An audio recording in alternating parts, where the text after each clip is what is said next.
you can train year-round in California. You know, Zwift has changed things a bit in that people now have motivation to train. But be able to have weather that is above zero, it's not constant rain and snow, is a huge motivation for a lot of our Southern California racers to stay fit year-round. You know, my tactic when I was doing this for a living was showing up in January in fantastic fitness. And a lot of times you can kind of get the jump on people by showing up fitter than the average bear, or rather the average non-bear jersey wearer. You can definitely train year-round here in California.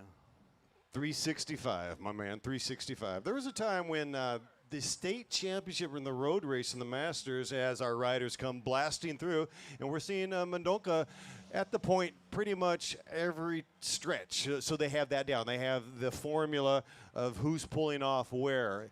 Yeah, with the wind, really not a huge factor yet. It'll be interesting later on as the wind will start to build from the prevailing wind from the west coast. But right now, pretty calm out there.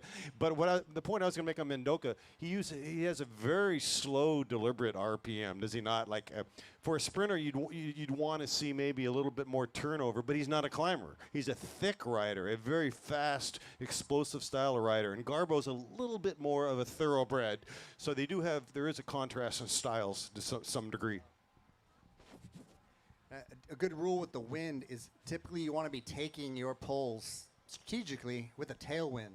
And through the start-finish area, we do indeed have our tailwind. What's really indicative of fitness is to see who's taking the pole on the headwind on the backstretch. And as we said before, the strongest rider does not always win a bike race. It is chess at 180 beats per minute. It definitely takes a balance of big boy watts. Yeah, it's a ballet out there with 10,000 watts.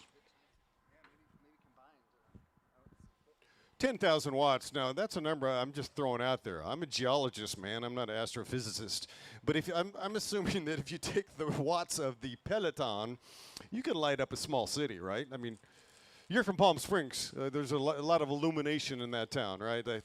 Second to Las Vegas, right? But, yeah, 10,000 watts, give or take. Here's our two riders. We are not yet on lap cards. Garbo and Mendonca, the Mendonca County line. Who's going to take it? Garbo, 2 years ago, was your Master State champion, wearing that California bear on his chest plate. And it was removed last year by his teammate in the break, his break mate, Mr. Jesse Mendonca. Yeah, my hunch is that Jesse has got a great sprint on him, just based on the fact that he's got a bear jersey on his booty. A lot of times, most of these races are ending in a bunch sprint. And if I recall, especially at the state championship, most of those races were a bunch sprint. So that lets me know he's probably got a good sprint on him. And having raced with John Garbo, he's definitely more of a breakaway rider. Has good punch, maybe a 1K to go or a breakaway racer, but not the 1,400 watt closer that it takes to be a bunch sprinter. Our chase, strung out, single file, racing for third place. Daniel Cardera deciding when to jump across. Make his mama proud, make his dad blush. We're getting after it here, Ontario, California. In our Masters, 40 plus, 1 through 3. 50-minute race, 5-0. Probably end up doing close to 22 miles per hour. Pardon me, 22 miles total. Maybe an average speed of 26 miles per hour. The John and Jesse So is back right away, attempting to lap the field, getting motivated. Within the next few laps, they very well could see the back of our field, depending on if people let up or if they finally catch that motivation, that stoke to get after it. But I'd say at this point, we're looking at 95% chance of that breakaway sticking. Would never wish a flat tire on anybody, but that's probably the only thing that could derail this breakaway. Knock on our plastic folding table here. That breakaway stays away.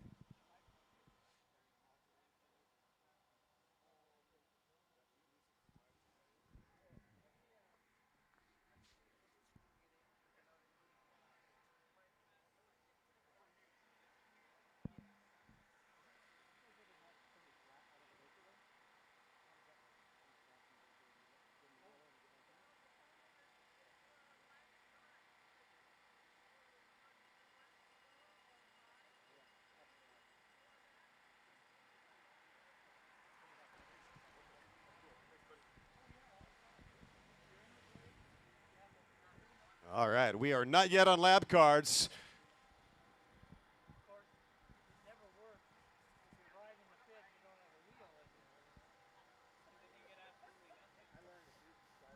And once again, a big, big shout out to Alfie Sanchez, the foundation.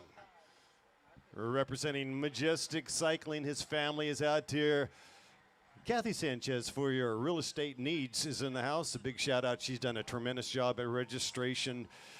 Elisa Sanchez, the daughter, she's always capable. She's on social media. And, Alfie is the puppeteer. He makes it happen. And if you think that these races go on without human intervention, you'd be sadly mistaken. Big shout out to the volunteers and the sponsors.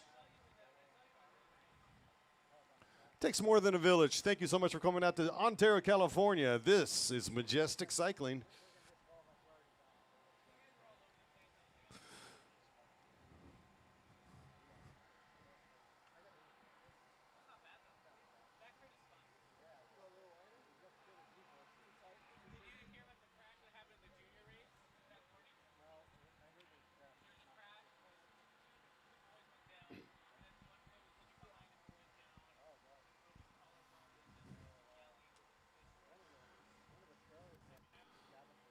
Out on course right now, Masters 40 plus. Two riders in the break. And here comes our peloton coursing through northbound, racing straight on the direction into San Gabriel Mountains. If you keep going, you will hit Mount Baldy. Mount Baldy at around about 12,000 feet above mean sea level. And I think the snow level right now is around about 2,000 in some areas. 2,000 to 12, that's 10,000 vertical feet of snow here locally. It's been a frigid winter, Southern California, and I think we kind of love it. It's different, it's unique, and the mountains are painted. Sometimes we say the snow-capped mountains. Here's our two riders right now looking very strong. Yeah, they are so dialed in, but we use the phrase snow-capped mountains. It's a beautiful phrase in poetry. But that's really not what we got today, folks. We have snow-blanketed mountains. The foothills are actually covered in snow. You know, the Grapevine was shut down. El Cajon shut down. Devil's Punch Bowl, the beautiful road race, canceled yesterday. It's also a park, the Punch Bowl. It has been canceled. There's no way to get up there, folks. So we are in the safe zone. We're in the valley. It's a pleasure to be here, and it is absolutely majestic. That is the word of the day, Majestic Cycling, for majestic panoramic backdrop of the San Gabriels.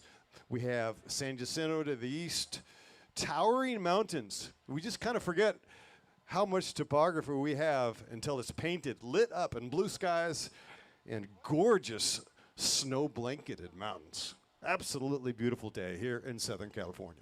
The John and Jesse so gone. We're still single file, though.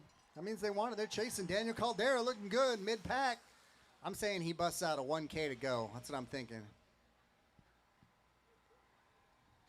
Monster Racing. Well represented.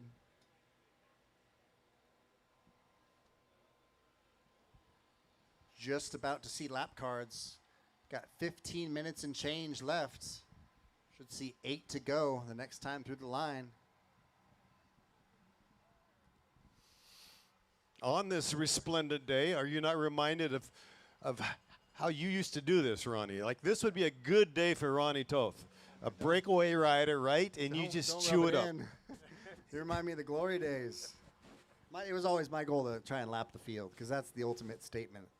But strategy-wise, if you lap the field, of the breakaway guys, you need to be the best sprinter. So sometimes it behooves you to just sit 100 meters, 200 meters back and not lap the field, because it definitely can change the outcome of the race. If you're in a breakaway guy, you know, it comes back to the age-old battle of breakaway guys versus sprinters. Fortunately, most of the times I lapped the field, I was able to be the best sprinter, like punt in football. I was the best sprinter of the breakaway guys. You know, 1,200 watts might not win you a bunch sprint, but 1,200 watts at the end of a breakaway is definitely, it ain't nothing. Not for nothing, but 1,200 watts is something.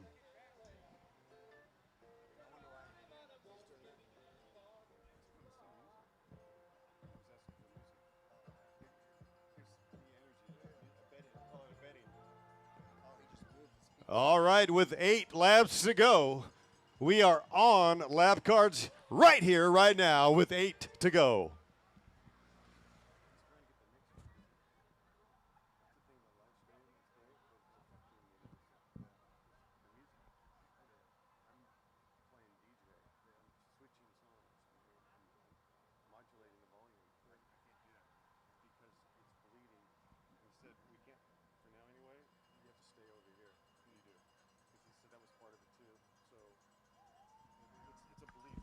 Seven to go. 7 laps to go.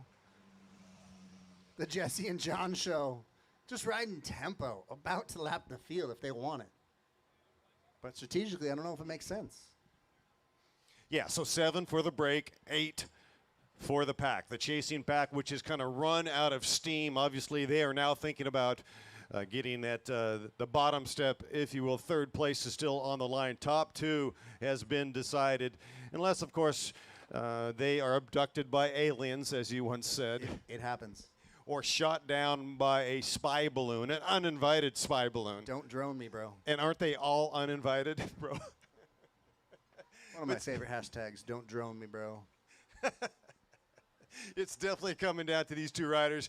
And again, we talk about at some point there's going to be a contract that is like a piece of wood, a balsa wood, that is going to get cracked over the knee. Like, there is no more good deals. The love affair's over. It's going to be myself or you. It's going to be Mendoka or it's going to be Garbo.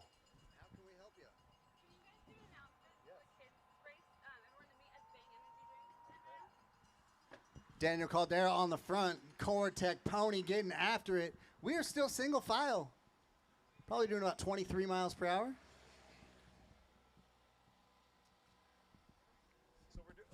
And can we get our kids race? If you are having your children participate in the kids race, start them young, head on over to our good folks at Bang Energy. That is just south of our finishing line. For our kids race, head on over to Bang Energy, near the registration tent and the finish line. Kids race is free. 6 laps remaining. Your 2 riders here today, Garbo and Mendoka, with 6 to go. You were touching on earlier as to when does the strategy of mano a mano start showing up, from stopping working as a 2-man time trial to wanting to kind of rip each other's legs off. And I would say it starts maybe 10 minutes ago, to where they're thinking, okay, I want to pull in the tailwind. You know, if they're smart, I don't want to pull in the headwind. Well, there's the thought process, right? When the thought enters the brain, in between the 2 ears, between the ear holes. But when does the thought pattern actually go to the legs, where you've telegraphed, you know, to your opponent, essentially, who was once a teammate, essentially, right? When do you deliver that message? It depends on many things. One of the variables is how much distance they have, right, on the chase, and also wind direction and what style of rider you are. Right now, there's a bit of a contrast. Once again, riders, 6 laps to go, 40 plus, right here in Ontario, California. So there's many, many variables. It's not a one-size-fits-all at all. You want to know, do I go long? And you also want to know, what is the stock value of the rider you are trying to beat? What is his stock value? Is he rising? You know, where is his form? Is he typecast as just a 200-meter guy, or has he changed typecast? He's become a kilo guy. All these variables are happening in your brain. You're distilling and processing in real time. That's bicycle racing. Certainly, and factoring in which side of the road are you going to attack them on? You're going to do it at the end of the tailwind section. You're going to do it midway through the tailwind section, midway through the headwind. All factors that come into play. But these 2 are probably starting to think about how they're going to duke it out these last few laps. 5 to go. 5 laps to go. You're looking at about just over 4 miles. Yeah, okay, 4 miles, 5 laps to go, roughly. Big gap. So we're looking at almost like, and the time doesn't mean anything, right? It's not a stage race. So we're looking at a match race. We're looking at something tantamount to racing on the track. Speed has nothing to do with it right now. It's who's crossing the line in position. It's not a full-on match, right? Because there is a peloton, but they're in a different time zone, right? They're over there. So you can really play your cards. You can go slow. You can, once you make that decision to stick it, that's when it starts to go seesaw, back and forth. I've definitely seen breakaways larger than what's left of our peloton. But in their defense, they've been single file pretty much the whole time. So for their fitness level, they're working. It's just that Jesse and John are, head and shoulders above.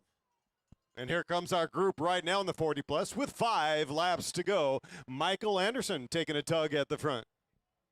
You see Go Fast riding second wheel, John Garbo's teammate there, really regulating. So his job is if anybody gets any bad ideas to try and jump across, which at this point is very unlikely, but he is there to mark them. So it is indeed a team sport. Ben Van Mark's got some power. I've ridden a breakaway with him. He's a big guy, pushes a lot of wind. Definitely someone that you want on your team or in the breakaway with you.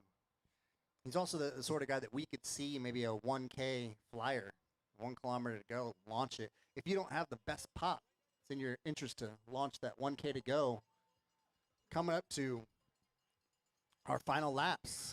We are at 4 laps to go. Right here, right now, 4 to go. Our 2 riders been out there for at least half the race. Mendonca wearing the state jersey right now, your state Criterium Masters champion, along with the former state champion in the Criterium discipline, and John Garbo wearing that splashy purple kit, racing for Encycle Go Fast out of San Dimas, California.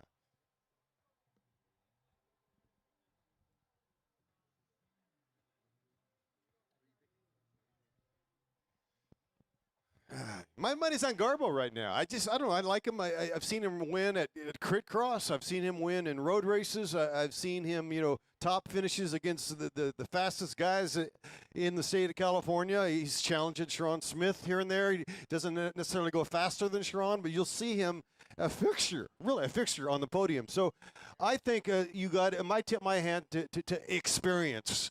And here comes our packer here right now, looking at 4 laps to go here at Majestic Cycling. I see Rob Kampala in there. I know he's got a good sprint on him.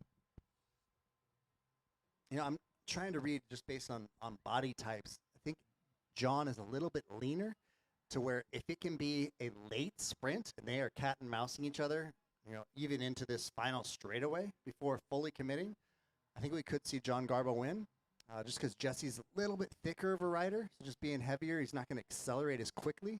But I also don't know a ton about Jesse's sprint as to whether he prefers to go long or short. What do you think, David? Jesse's a short guy, I mean, you see the girth on that man. He's got a quick snap. And look at him right now. He's wearing the white kit. And that's Jesse at the front with 3 laps to go. And John Garbo trailing, coming on the inside in the purple kit. Those are your 2. Garbo, a fast finisher as well. But in my mind, he can go a little bit longer, a little bit more stamina kind of guy. Hey, I see a special rider from back in the past here on the infield signing autographs. I think that's Sterling Magnell here today. I do believe I see Sterling, and it's good to see Sterling Magnell back in the action. Haven't seen him in a while. Used to race for Rock Racing and BMC, former winner at the Dana Point Grand Prix. And he's a bit of a poet now. I'm here. You get the kids race. Please show up to the Bang Energy Tent. Kids race is next on the schedule. We want to get some feedback from our girl Tess. Tess, you hear me? What are your thoughts? If you had somebody with you in that breakaway, how would you have gone about winning? Or better, I'll ask you a yes or no question. You answer with your hands. Are you thinking John Garbo or the state champ, Jesse? See, get your hand up if you think Jesse, the state champ. What's your pick? All right, she's voting Jesse.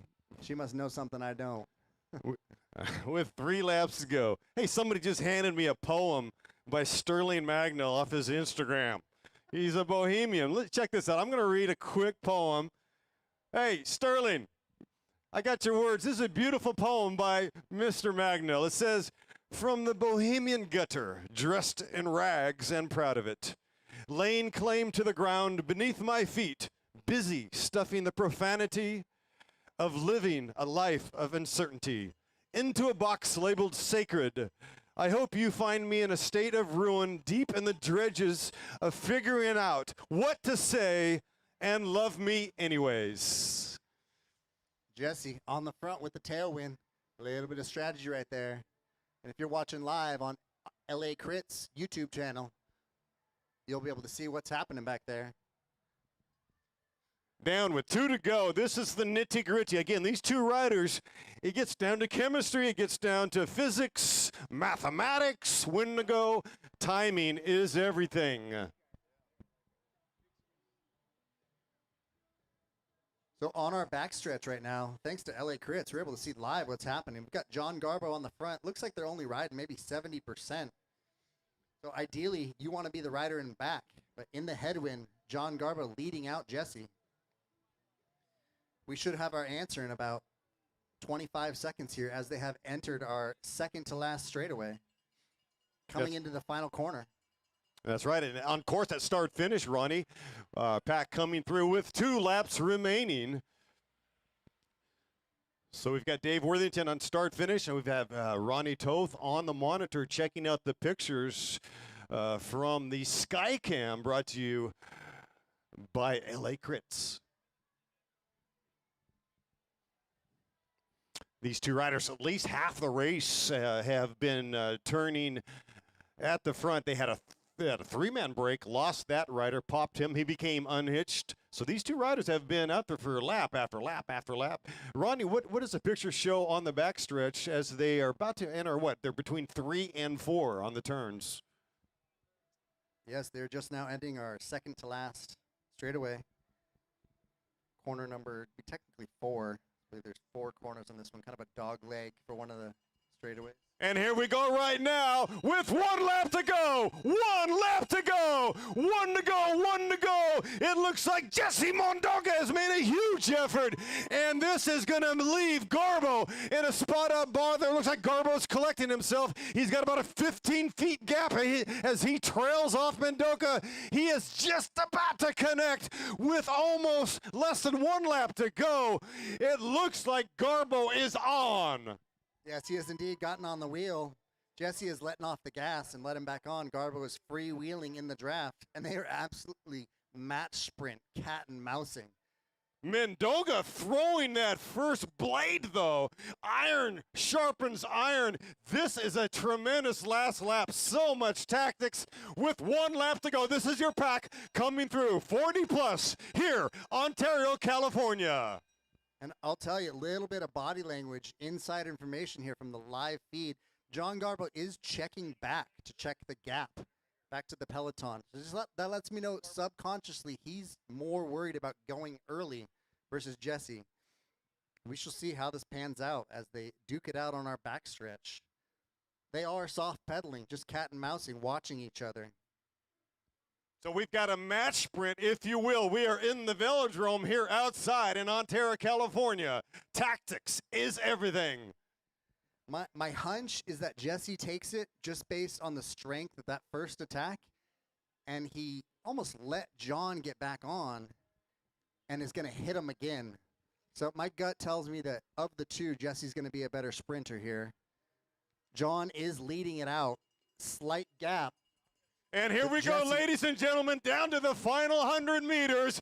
It looks like Garbo, Mondoka, John Garbo, your champion today here at Majestic Cycling. What a beautiful finish by these two riders. John Garbo in purple taking the win, narrowly beating Jesse Mondoka wearing the beautiful state championship jersey on display today.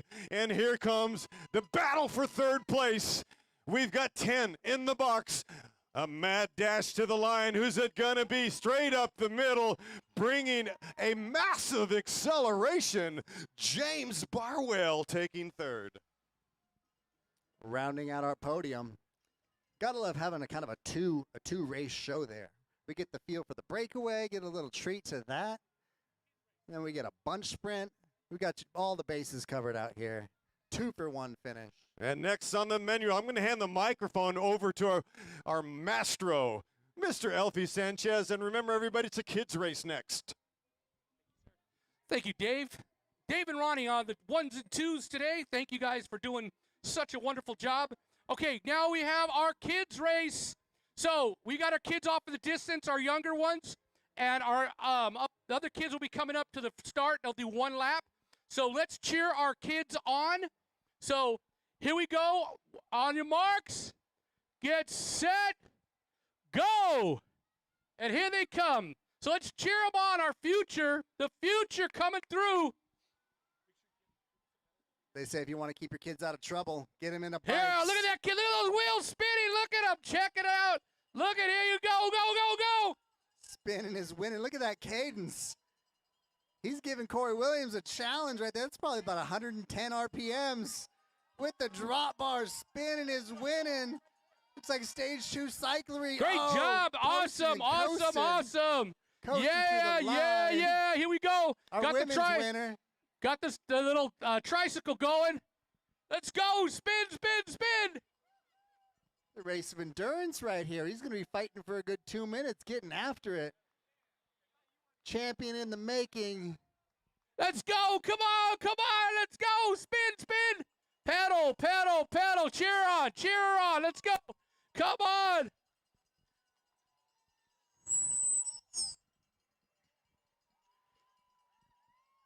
Yes, Majestic Cycling, we have our kids race. Let's go. Come on, come on. You can do it. Let's go, let's go. Digging deep, spin, almost spin, at the finish. spin. Sprint, sprint, sprint. Come on, come on. Come to me. Come to me. Come All on. the way Come to me through. right here. Hurry, hurry. Come on. Come on. What's your name? All right, let's go. Let's Finishing go. strong. Look at that in the leopard shirt. There Racer you go. number Good job. 284. Yeah. All right, let's go. Our kids line up. You're going to do 1 full lap. Line all up. All right, here's a secret, kids. You want to put it in a gear that allows you to accelerate in the beginning. This is a good field here. We've got a good field of the future.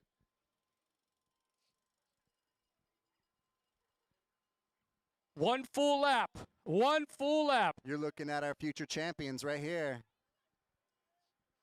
We got Team USA represented, Oh, she's going to go over there. finding her way to the front. All right. Gonna be 1 full lap. Here, watch out, Alyssa. Okay, you guys ready? Riders ready? Pedals ready? Go! All right, go, go, go! 1 lap for all the glory. Rider number 289 clipping in, dipping out, off to an early start. Can he get that gap? All right, I'm gonna pass it on over to Mr. Dave back on the 1s and 2s. Again, we want to thank Dave and Ronnie for all the great announcing that they've done. These kids will be doing 1 full lap. Again, thank you all for coming out to support Majestic Cycling events. Be sure to follow us on Instagram, Majestic Cycling, also on Facebook, Majestic Cycling, where you can see all the great stuff that's going on. And again, we want to continue to keep supporting the sport. Thank you, guys. All right, Alfie Sanchez, the foundation. We appreciate you as well. And remember, folks, Victorville Stage Race is coming up March 24th, 25th, and 26th.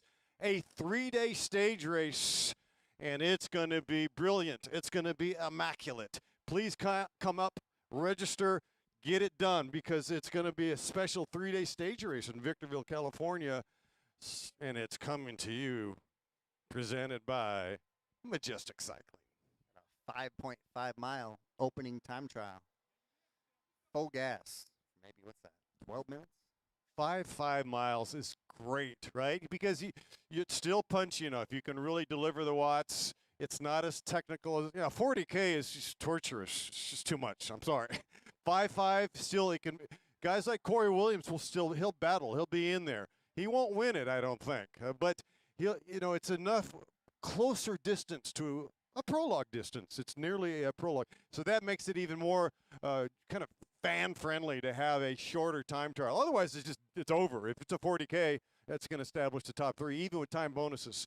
So it's a brilliant format. Come on out, Victorville Stage Race, March 24th through 26th. Sleep in your own bed, race a miniature Tour de France right in your backyard. How fun is that? And, the stage races are few and far between these days, so it'll be nice to have something new on the calendar. That's the sort of TT you got to show up sweaty. 5 miles is short.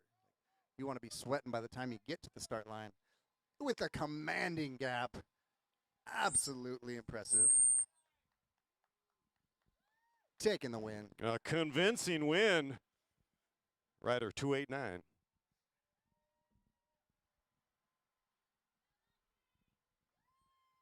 Coming in our top woman, rider 291.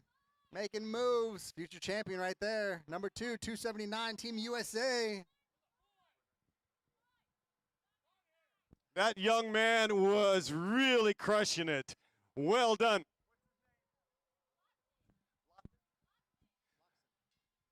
Got Loxon coming in second. Proud mama over here. Love to see it.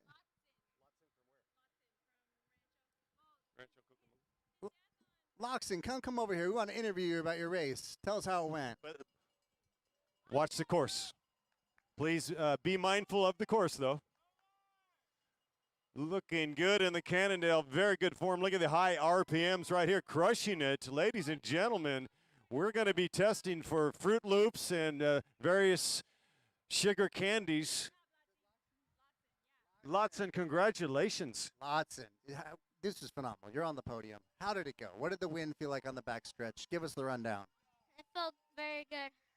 Yeah, what gear did you choose? Did you go with the big one the whole one, or were you shifting a bit? You're clipped in. Look at you. You're the real deal. I was on the 4th gear. On the 4th gear, maybe the 14th or 15th tooth. The guy knows his stuff. Did mom or dad teach you how to ride? What was the first bike ride that you did, and has it gotten easier since, or do you only go faster?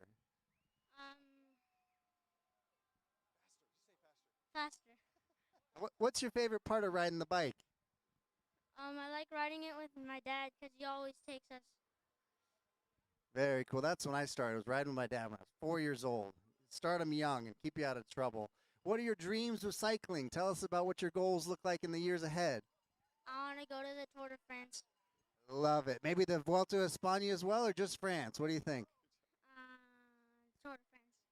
He's got a one-track focus. That's what will get you there, folks. Congrats, Lotson, on the podium at your bike race. Any last words for us?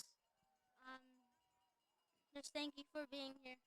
You bet. We're proud of you, bud. Rubber side down, shiny side up. Give me a fist pound, Lotson. Well done. Well done. This young man styling with that ponytail, looking extremely aerodynamic. And how about the purple kit?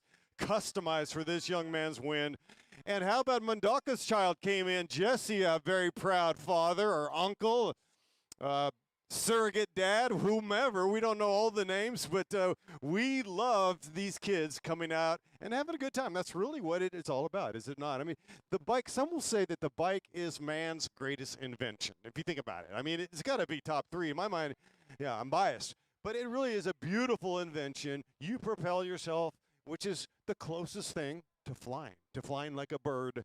Having these kids out there, it just kind of reminds you of why we love the sport, why we love not the sport, but the bike itself. It's a beautiful thing.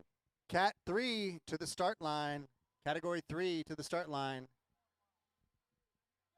Category 3's to the line. Can we see some movement from the riders on the sides? Category 3 to the start line.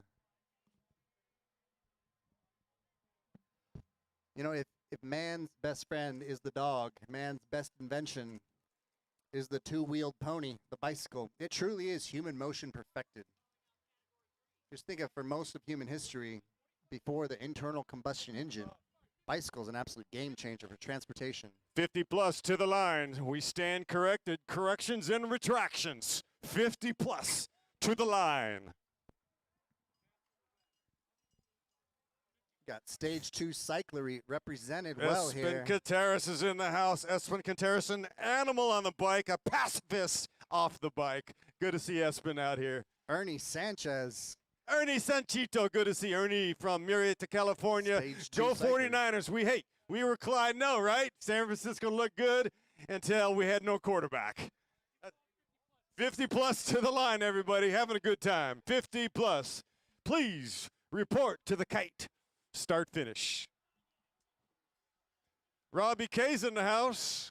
We're going to the audible already. Omaha. Love it. Surf City. Bart Clifford is shedding another layer. That's a good sign. Kenny Rogers didn't have that moment yet. We will chat later, my Orange County brother. Good to see Steve Remy. Photo finish for 4th on that last one. So, hey now. Bart Clifford's got another rival. Remy can bring the heat. He's got a massive acceleration. Shortly, we're going to hand the mic over to Chief Official Stevie B on your cue, and make sure timers are ready. Riders soon to be ready. Moments away from racing 50 plus 50 minutes. Racers, 50 minutes. 50 is your time. We'll show lap cards with 8 to go. 3 laps until 5 to go. Please do not ride backwards on the course. If you want to get to the pit, any way you can get there is fine, but do not ride backwards on the course. The results are on the day.net. Nowhere else. If you have any problem with the results, let us know right away. We'll take care of getting those fixed. I believe there are preems in this race. There are. Listen up for those. I'm going to try to leave everybody in. However, if you pull out yourself, you'll be DNF'd. If we pull you, we'll list you in the results. But I'll try to leave everybody in. Timers ready? Racers ready on my whistle.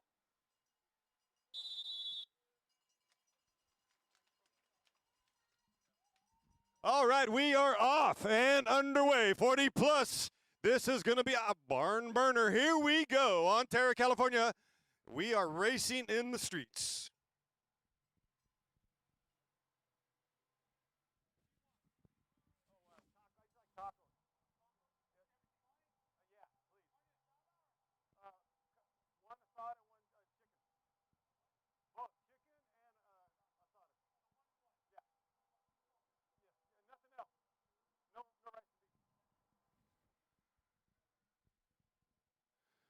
All right.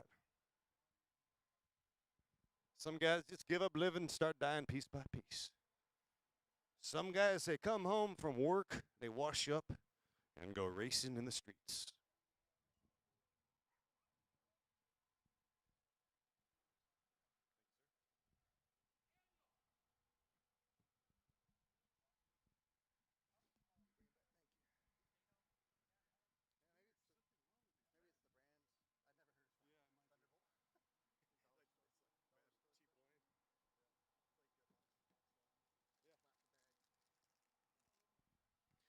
We have a lost and found Garmin.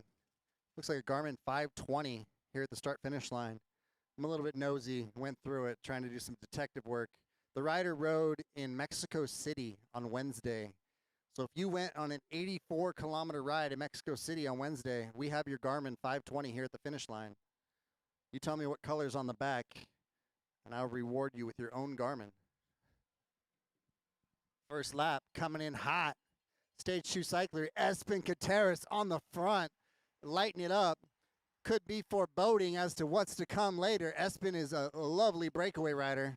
At our state championship race in San Diego last year, saw him bridge across solo to the breakaway. Probably one of the most savage moves in cycling.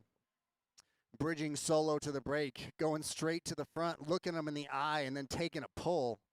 Nothing says I'm here to party in my magical stretchy pants like the solo break. Bridge. Phenomenal effort. As predicted, our wind is picking up. As a general rule with the wind, every mile per hour of the wind, you lose half of that in speed during a headwind.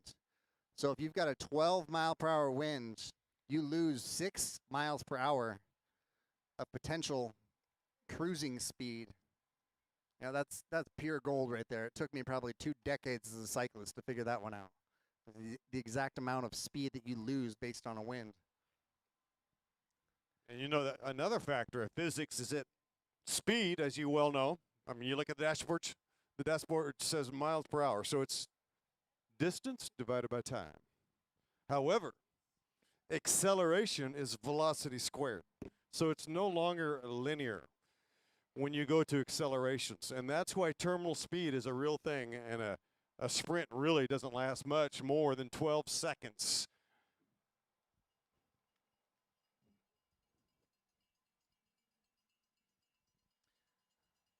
It's like Big Orange, if I do recall, on the front as the 3-man break, working it with their sprinter. They're just regulating. I hear the sprinter saying, "You let nothing go up the road. I want my chance in the limelight." Anthony Freeman of Big Orange is the designated sprinter for them today. See them talking early, planning. I don't know strategically if it makes a ton of sense to be right in the front this early in the race, but maybe they know something I don't. We're looking at, what was it, if we count the kids' race, like 5 of 6 races have ended in a breakaway. I'm counting the kids' race. They're humans. That was a breakaway. Today is the official day of taking the poopskis on the bunch sprint. We're going for breakaways all day. And for the pro race, I was looking at the names that are pre-reg. I'm thinking a breakaway in that as well, just because you got a pretty wide spread of fitness when you have pro 1, 2, 3. You got probably, if you were to have all those guys do a 10-mile time trial, you'd have a 40% spread, 30 to 40% spread in finishing times. So today is indeed the day of the breakaway. I'm a little jelly that I'm not racing. Not that I don't have the legs to race, but it is the day for slipping off the front and disappearing into the mist. Making your mama proud, making your grandma blush off the front and on the hunt. Speaking of, what's that? That looks like a breakaway to me. It's small, but give it some time. Absolutely. Espen Kateris driving the breakaway. Meza and Kenny Rogers following. Goodness gracious, Kenny double dipping. And Bart Clifford caught out right there at the front with just a subtle expression of panic in his face.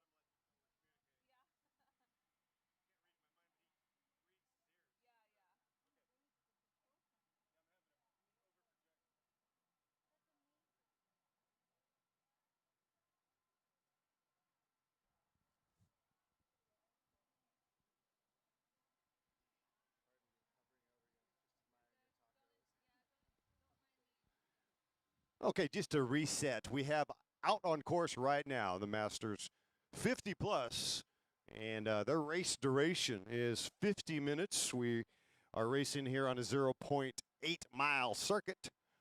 Right turns only, a beautiful course on a gorgeous day here in Southern California. Welcome to Majestic Cycling, racing in Ontario, California, the Valley, with San Gabriel Mountains shining upon us to the north.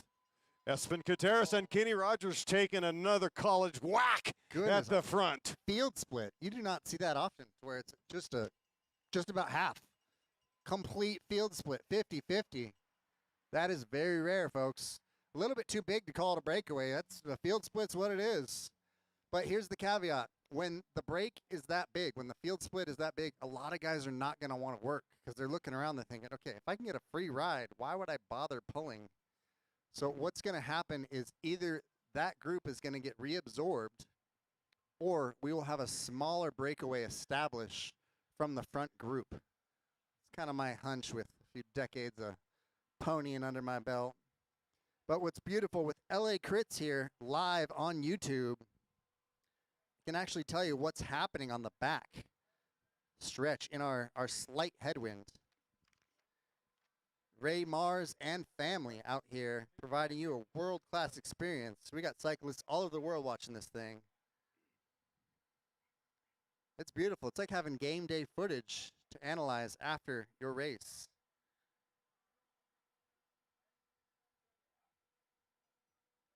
Be able to see exactly where you went wrong, where you went right, and where you should have put out a little bit more watts, because in hindsight you can see, oh my goodness, I was actually hurting my fellow brake mates just a little bit more. I might have been able to snap the rubber. Field split still intact. This is kind of an anomaly. I have not seen something like this in a long while. Big Orange looking to create further separation. Kenny Rogers on the front. Kenny Rogers content to take that group for maybe a half-hour ride before ripping their legs off. Not sure if we saw Espen Kateris of Stage 2 Cyclery in that group. My hunch is yes. Big Orange and Evoke, a last-ditch effort trying to get across. Boys, I read races. I think the race is up the road. It could be game over within the next 5 minutes if you don't get there. Yeah, and confirmation, Ronnie. Yes, indeed. Espen Kateris in that move. Also, Anthony Freeman is in there. So Big Orange has a rider, and Anthony Freeman, he's a bit of a closer. But, you know, he may have shifted rosters. I'm looking at the start list. He might be on methods to winning this year. So I'll check myself on that as TBD, to be determined. But certainly Freeman, a special rider and kind of coming up through the ranks.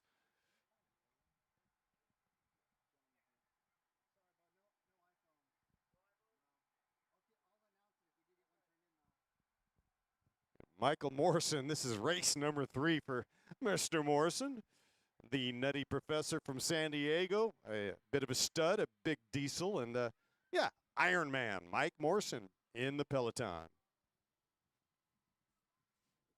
I'm really blown away that we've seen a field split so early. It's kind of an anomaly to see. That was like, what, 10 minutes into the race? That just honestly comes down to laziness of someone saying, I don't want to close the gap. And then next thing you know, they got 100 meters and they're gone. But my hunch is that could be the split for the race. Yeah, I don't want to cast aspersions, but I call flail too. You cannot allow that to happen, period. It's early on. You just can't let it happen. Here we go. Espen. Hotting up. There goes Espen Kateris on confirmation. Stage 2 cycle, he's got at least 2 guys in this split. And certainly I would say our podium is going to come out of the split, but it's not necessarily done and dusted.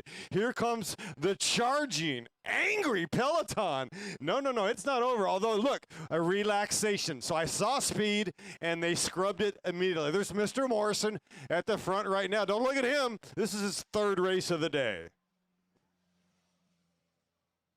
I like to shoot straight, and I think we've got 2 races now. I think they're gone. I think that selection is gone. I don't see a ton of motivation of anybody wanting to chase, especially with the numbers you have, a Big Orange having their top sprinter in there.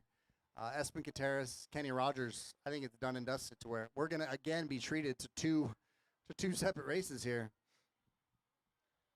Looked like Espen was attacking on the right side. That could be the beginnings of a smaller breakaway out of that field split. Next 1 to 2 laps should be indicative as to whether they're wanting to start racing and create a smaller breakaway from that, which lets us know that there's not full cohesion. There are some people scoring a free ride in that first group. Yeah, with lack of organization, it can get tricky.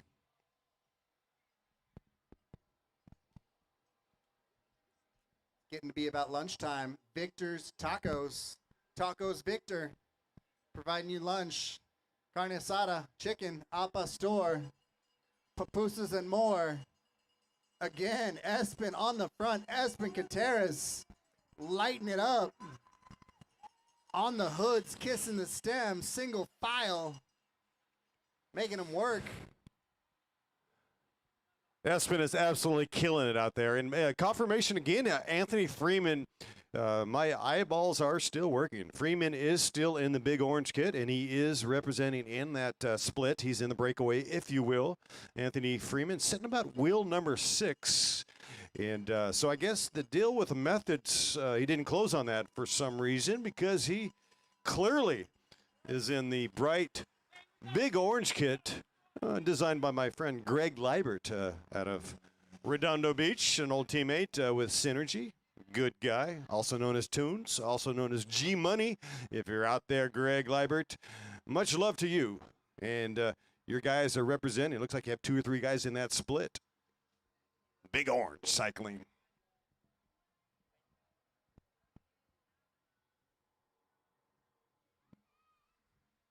And our field has just about set up. Looks like they're doing maybe 18 miles per hour on the top.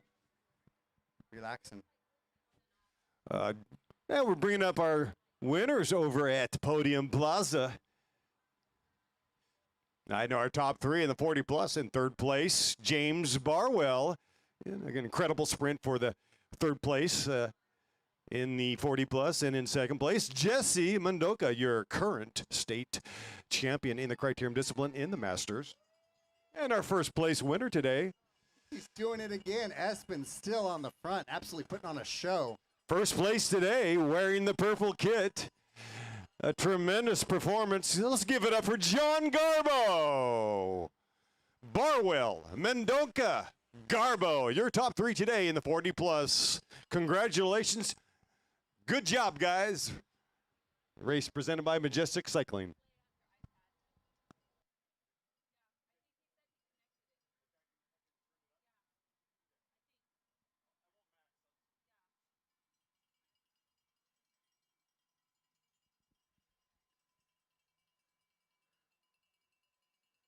Our break is really getting after it. Still single file on the backstretch. The chase needs to find the motivation. It's kind of now or never, guys.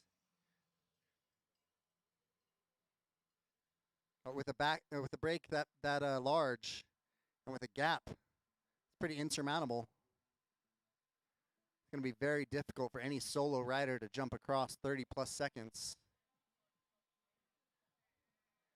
Got DJ Worthington on the tunes. Throwing it back to a past life. Unce in the club. For the love of money, money, money. Ha! Little Motown remix for y'all.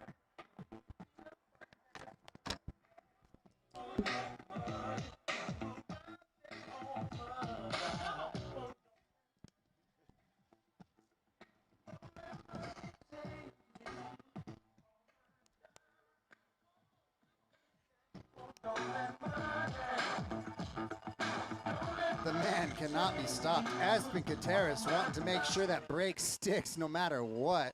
Anthony Freeman with a watchful eye riding second wheel.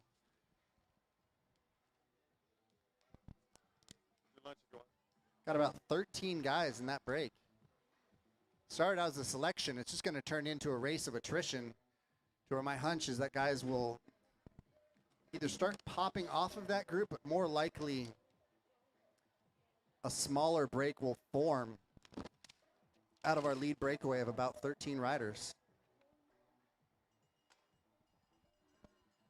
Out of sight truly is out of mind. Big Orange on the front, just riding tempo. Some might call it blocking, but they are definitely not going to bring back their sprinter. I can tell you that much. Big Orange riding 4 deep in what's left of our peloton. Yeah, I wonder about the politics of that group, too, because you remember Espen Kateris was a Big Orange rider last year, and so now he's with Stage 2 Cyclery. Everybody loves Espen, but hey, this is business. We're clocked in, right? So we'll see how that plays out. We're really going to find out who is fitter. Little shout out to Espen's company there, making kits, shoes, sunglasses. Yeah, the hashtag was "Don't be a quitter, be a fitter." So yeah, Espen's he's got some really stylistic shoes and swag and gear. He's got a real eye for panache and a great guy. Once I said it before, Espen Kateris, animal on the bicycle. Off the bike, he's a cream puff. He's a pacifist. And yeah, I love that guy. He's the Great Dane, and here we come right now. And there is the Great Dane wearing that yellow high-vis kit, riding wheel number 3. That's Espen Kateris.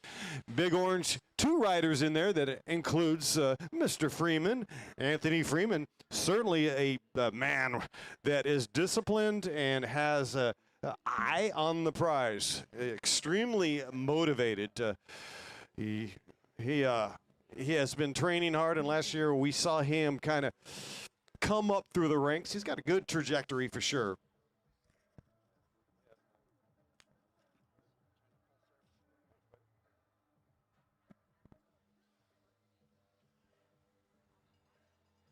So yeah, I'm Dave Worthington, abundantly proud to be here today in Ontario, California, joined by Ronnie Toth, Captain Coconut. Nah, no, it's Captain Tuxedo. The reason why I call him Captain Tuxedo is because Ronnie was famous for, well, he's a card. He's a character. He raced professionally and was a stud, but he also has always brought that sense of humor, would show up races wearing lycra kit with the faux tuxedo on it. And, hey, it kind of stuck. There goes Captain Tuxedo. He would come through, magically appearing, only making the attacks and the moves as he started to dwindle in his watts. You know, he's no longer a pro. He's got another day job. But he always made the smart move to make the move coming through start-finish so that the announcers could give him a shout-out. And that's why you give the love over here, and it returns, comes back tenfold. So, Captain Tuxedo, a pleasure. Always fun to have you by my side. And we're having a good time here in Ontario, California. And here comes the riders right here. This is the split. And really cool to see Espen have a lieutenant out there on the course. Talking about Artemio Martinez. Martinez with stage 2 taking the lion's share of the pool right now with Espen Contreras on his draft.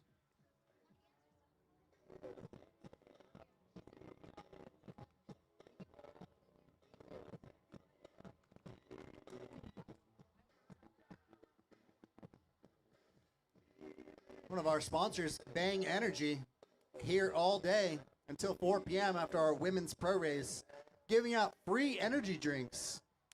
I know you're going to hear this word, free energy drinks, courtesy of Bang Energy, just south of our finish line.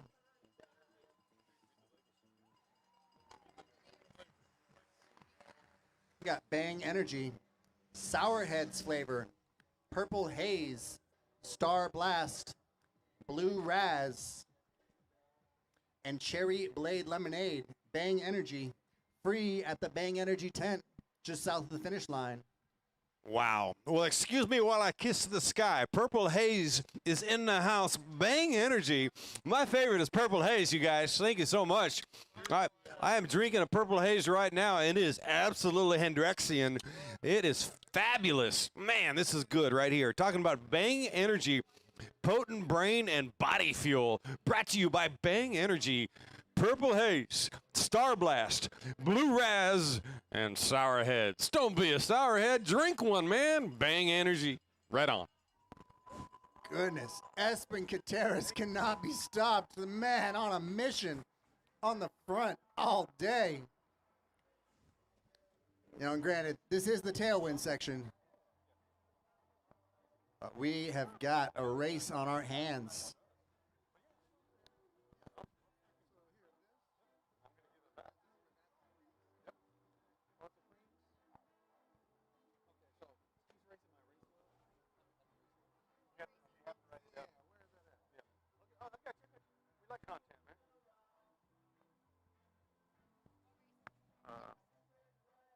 Right up there. You got all kinds of pens here. Yeah, just all. Make it loud. Yeah, it's loud and proud. Because I'm getting old. What's your name? I'm Greg Freeman. Oh, hey, Greg. What's your relation? Brother? Yeah.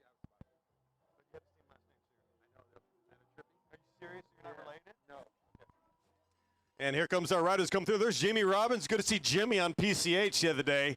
Hey, I ride like twice a week now on the road, and there goes Jimmy on northbound. I'm going southbound, Huntington Beach, California, and I'm wearing the old Labor Power kit, and he's like, Labor! And I'm like, right on, Jimmy. Good to see you, my man. He's racing for Stage 2 cyclery. Good dude all around her.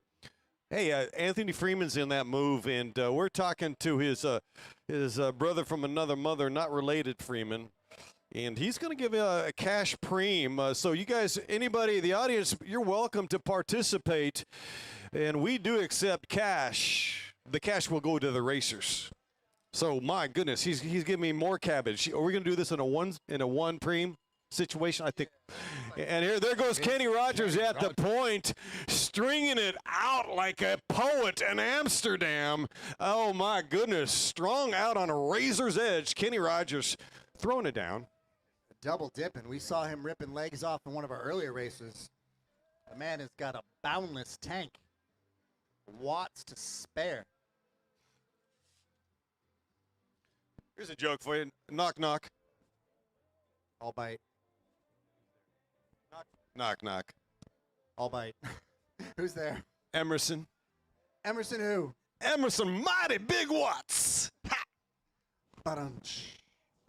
All right, we got the breakaway composition. I want to say thank you to our chief official, Stevie B, and all the officials doing a tremendous job. But they just, I mean, I don't know how they did this, but I literally have the composition of the break. It's 6, 7, 8, 9, 10. Something like 15 riders. We're going to highlight these riders so we can call them out in a more fresh manner, though we recognize them facially and the silhouettes. The bells are clanging here on the barricades. This is the peloton. Bart Clifford there at the front.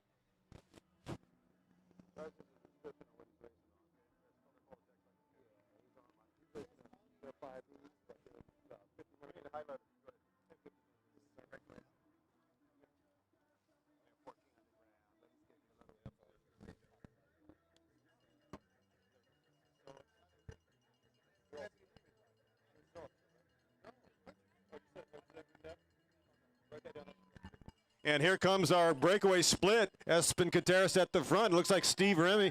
Monster Media's in there. We're getting a little bit of fraction inside this group right here. We're going to highlight Ronnie's got a hurricane of papers that he's dealing with right now, so we can get the composition of this. And again, the officials are on it already. A long list. They have to look at cameras freeze frame to get those numbers. It's ponderous to try to get all those numbers. That's why it gets really complicated on our officials when we have lapped conditions. It's absolutely bonkers, but we have the names, and it's a matter of getting them in there. I mean, we know we talked about Freeman and Kateris, but also Adam Bino from Chino, another special rider in the move, and another closer in Ryan Doris. Yeah, Doris is he's got very good legs right now and already has some results here early season. Andrew Knuckles. He is a breakaway specialist, a bit of an all-arounder, but a beast on the road. Andrew Knuckles in the move. And Ronnie is doing an excellent job with that yellow highlighter. David Morrison, the brother of Michael from San Diego Bicycle Club, in that move. Johnny Nist, racing for Monster, must have got his Di2 electric battery recharged because he's in the move, unless he's in that big chug-along gear. Johnny Nist in the move. This is the main pack, the primary pack, what is left of the peloton. We've got Arminio Martinez, we mentioned him, stage 2 at Murrieta, California. Bosch, presented by Primal. Martinez in Hunt. Also, Ryan Lay in this move. Ryan Lay with Audi Renault. Thank you very much. What's your name? What's your full by a tax cycle? What's your full name? I'm Greg Freeman. Okay, but you can just put a tax cycle, please. Okay. Thank you. Yeah. We're going to give it up. You want to break? You can't break or no? Okay, we'll figure it out. Okay. Yeah. I appreciate that, man. And I think so. Yeah, because Anthony should hear it. Yeah. Make sure when you speak to somebody, I know, I better hurry. I don't want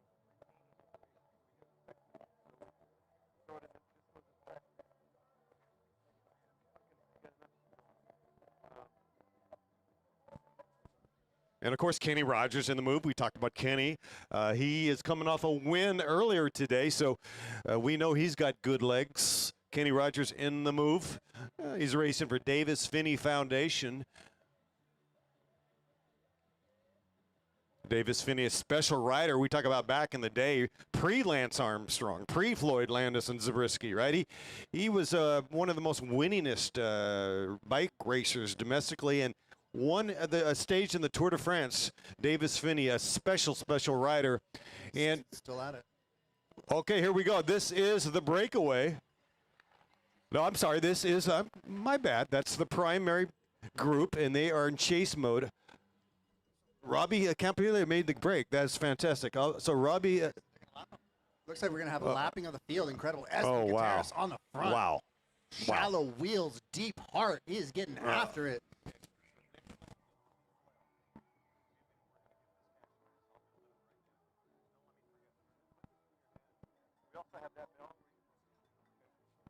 Hey, this is exciting. We just got a cash preem offer by a rider. Well, it's from Attack Cycles. They make wheels, race wheels, and they are sponsoring Anthony Freeman. Anthony Freeman is in this move right now, and he's about to lap the field. So good luck with the scoring on that. But when they come through, my partner Ronnie Totha will be ringing the bell for cash preem, brought to you by Attack Cycles. Attack Cycles makes clincher wheels. These are race wheels, high performance, and they are carbon composite, 50 millimeters, 1,400 grams.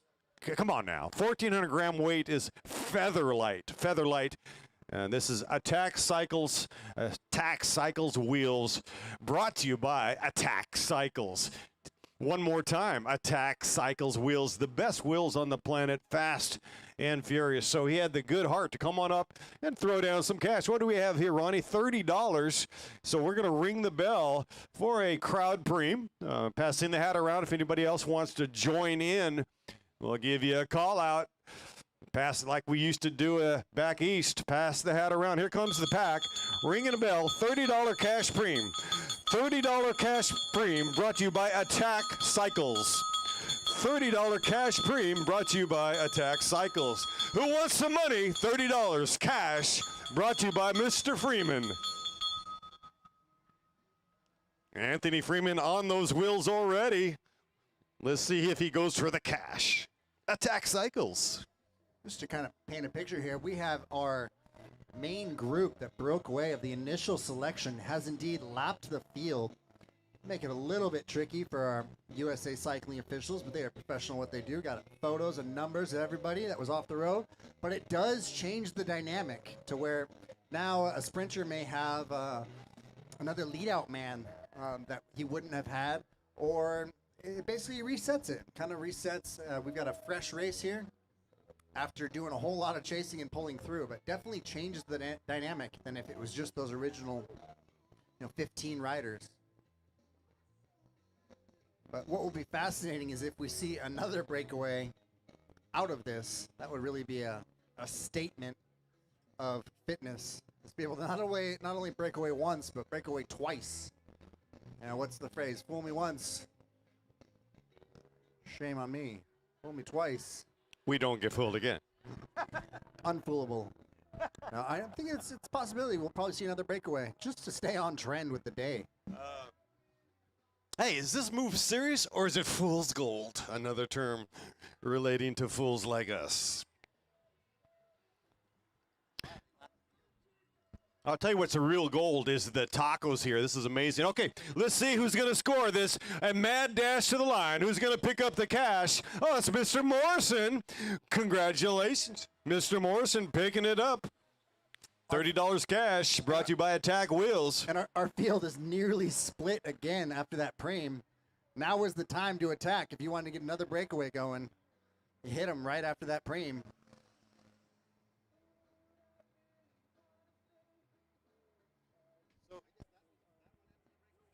Number again, 894? He's not on the freaking list. Because it's the second race, I think. He didn't. I think it's basically Michael Morrison, but these are 200 series.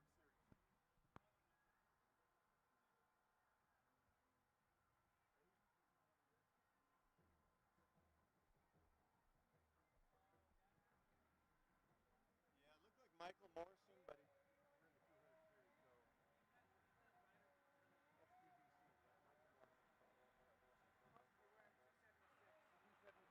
So I'll write that down. But he's got his old number on. 276. Yeah. I got him facially already. But you didn't highlight him, so go ahead and highlight him. Wait. Right, he hasn't laughed. But he still gets the green. Okay. You don't have to. Right. No, he wasn't. So picking up the preem is Michael Morrison. He is a lap rider, but he still is awarded the cash. The cash goes to the first individual crossing the line. So good on him. That was brilliant. He realized he missed the move. He was in the move earlier today. He got second place in an earlier Masters race. So he said, what the heck, 30 bucks? I have a purpose here. So congratulations, Michael Morrison. Though not in the breakaway, there's 14 riders in that break. Morrison, not one of them. He picks up the cash.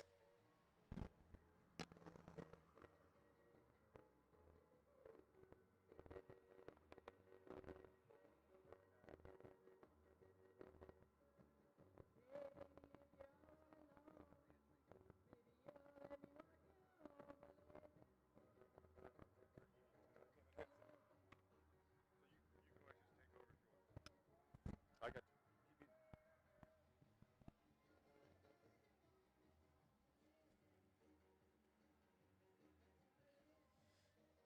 Again, it's such a pleasure to be here. You know, sometimes it feels like life is you're in a bubble. Emails, Zoom calls, clients and deadlines, commitments.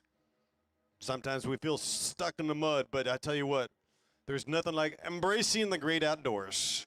Right here, right now, it's all about sport, nature, art. Those things are the remedy of the times, everybody.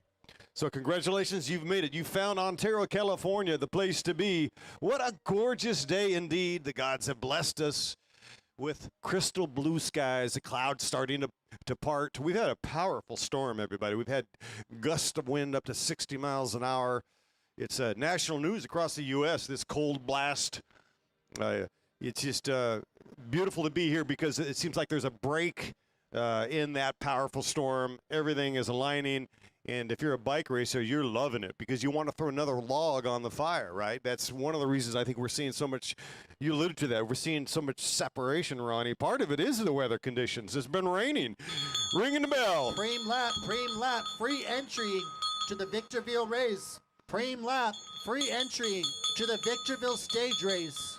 That's a big value, everybody. So the winner of this lap, free entry to the Victorville stage race, March 24th, 25th, and 26th. Free entry right here, right now, to the winner of this hot lap. Who's it going to be? We are not yet on lap cards. So Victorville stage race starts off with a 5.5 mile time trial. Prologue, full gas. Show up to the starting line sweaty because you're about to suffer for about 12 minutes, depending on how fast you can turn that bike. Next day, road race, also Victorville. Depending on your category, distance is going to vary. And third day, Sunday, downtown Victorville, Criterium. Big show. Gotta love be able to stay at home, sleep in your own bed, and race a stage race. Feel like that Tour de France pro you always wanted to be. 3 days, recovery is gonna matter. You're gonna have to get those legs up. Maybe get a massage in between races.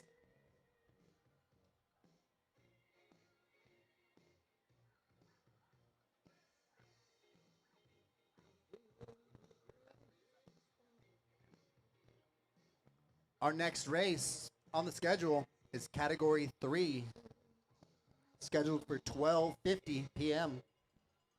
Oh, here we go. Let's see who's going to pick up the free entry to the Victorville stage race. Looks like our rider with Monster Media is going to pick up that free entry. That was Adam Bino. Bino from Chino. Congratulations to Adam Bino with 8 laps to go, y'all. 8 laps to go. 8 to go.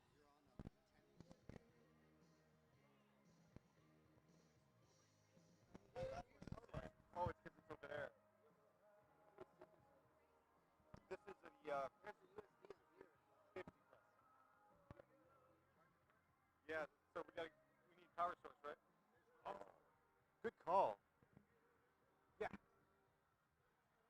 kind of approaching the last chance for a breakaway. I'd say typically when you get to 5 laps to go, the sprinter's able to weld everything together. So right in between 8 to 5 laps to go is kind of last chance for a break. Then absolute last chance, we're talking very small percentages, maybe 2 or 3 laps to go. Something could get up the road if there's too much of a lull. But I'd say at this point, with the teams as stacked as they are and so many sprinters represented by sizable teams, I'm saying we're getting a bunch sprint. What do you think, David? Well, I think what we can do to make things somewhat interesting, we're going to ring the bell here for a preem lap. We'll call it a product preem, but it's the Muck Off product and the Bang energy drinks. So Bang energy drinks and Muck Off up for grabs on offer. Good to see Eli Watson here in the house. How about a fist bump for Mr. Watson, the clone to Rasan Bahati. We saw you on Instagram. Okay, we're going to ring the bell right now for a product preem. A product preem on the line, on offer today. Muck Off and Bang energy drink. Here we go, preem lap. Product preem lap with 7 laps to go. 7 to go. Everybody, welcome to Ontario, California. Hey, we're doing great. Hey, it's fantastic. Eli, great job in Tucson. Jack Hammer. Can we call him Jack Hammer Watson? Picking up a big win. And I think you got a top 5 in the 2-3 race earlier this season at CBR. How are the legs feeling? Pretty good this morning. I can't wait to race 3 races today. Cat 3, then juniors race with Cat 4, and then the pro race. Oh, man. See, that's what it's all about. You don't need a bunch of miles, you just need speed, right? And that's what Mr. Bahati has trained you about, the foundation, getting the muscle fiber going. And I think that's a great idea. It's just to stack it. You have to overload before you underload. Yeah, and it's just the Ontario races are just so cool and such a fun time to come here and race bikes. And don't you live in the neighborhood? Could you roll down here? Did you even have to throw it into the big gear there, or just kind of coast over? Yeah, we came down. It's like 5 miles, so it's a good little warm up, and then we come here, and it's just onto lots of power to go race with the pros.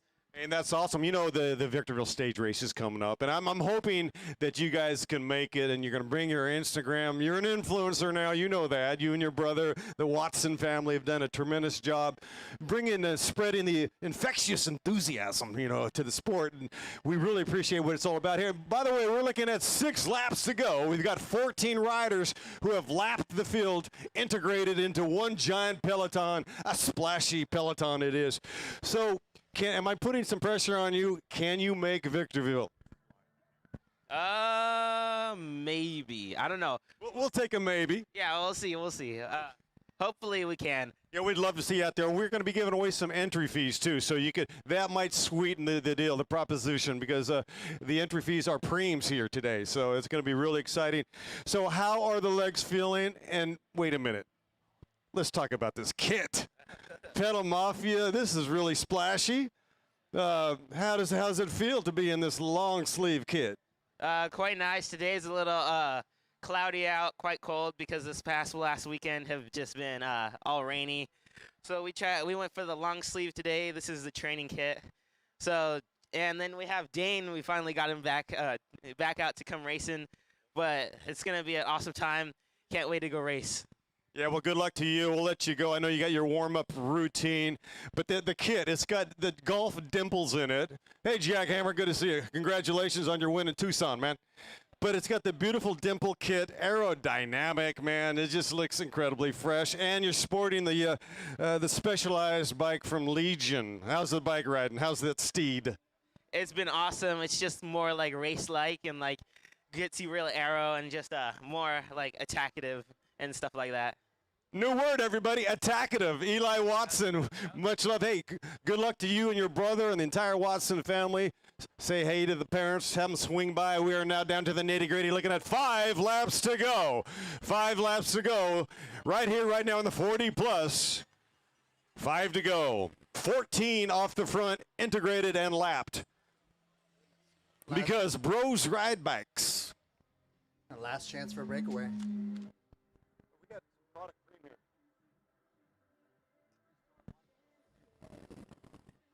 Yeah, so check out Bros Ride Bikes. Bros Ride Bikes on Instagram. They are an absolute sensation, a media splash.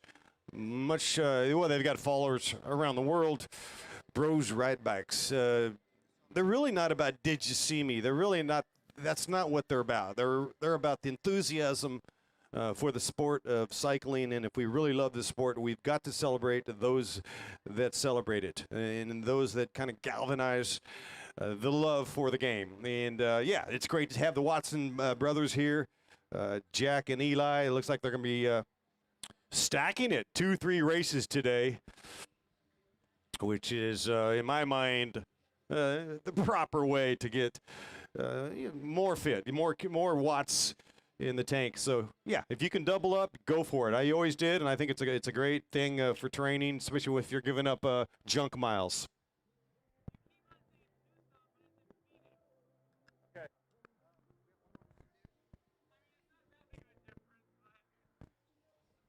Corrections and retractions. Valley of the Sun is actually in Phoenix. There is the Tucson Classic, right, which gets about 90,000 riders a year. Is it really? So Tucson's next weekend, and that's always a huge turnout and a party in Tucson. What do we got out on course here right now? Kenny Rogers busting out. There goes Espen Quinteros in response. These are two heavyweights, and they are going out and duking it out. It is 4 laps to go here in Ontario. That looks promising. Espen and Kenny could very well disappear on you. Looks like Kenny has sat up, but Espen has continued on. Looks like a group of 4. A lot of reshuffling happening on the backstretch. Espen has continued to go solo. Kenny's coming off of a race win, so he would really be double dipping if he were to take another one. Espen has put his head down, has continued to go. It should be quite indicative once we get to the next lap here, seeing what the gap looks like, if any.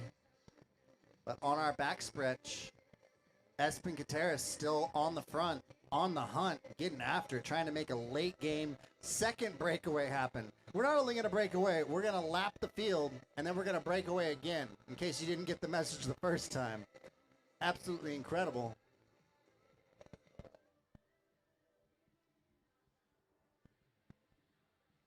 Quinteros, man, he is absolutely a beast. Let's see if he can get away. That's going to take a college effort.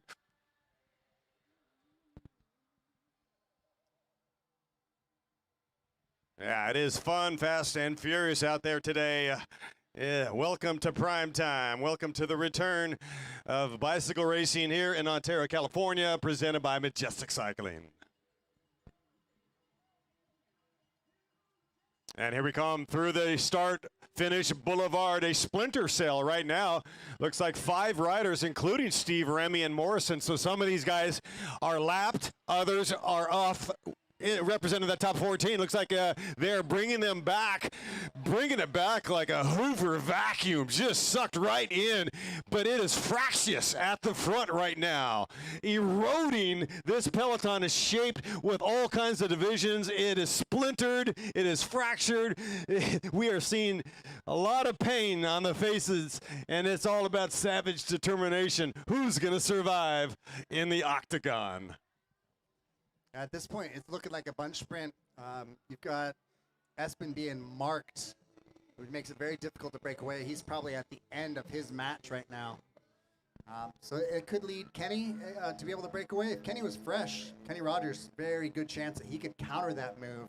But my hunch is that all of the hitters that have the engine for a breakaway are probably pretty exhausted at this point, which is going to lead to these last 3 laps being Grupo Compacto, everyone together, leading to a magnificent bunch sprint.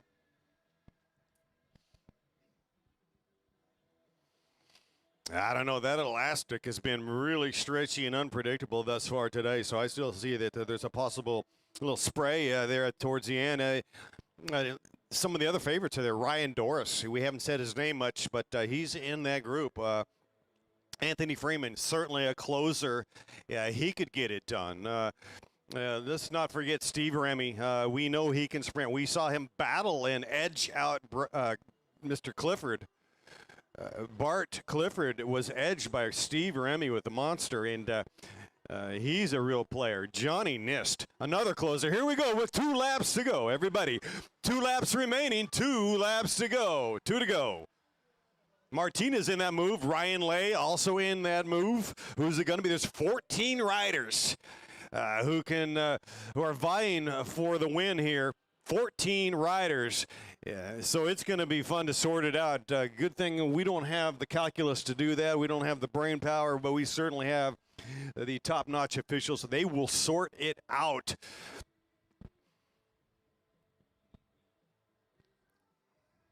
I mean, you think of that. You're racing for 15th place in the field right now. So yeah, it can get really tricky to try to score that when you're overtaking so many riders.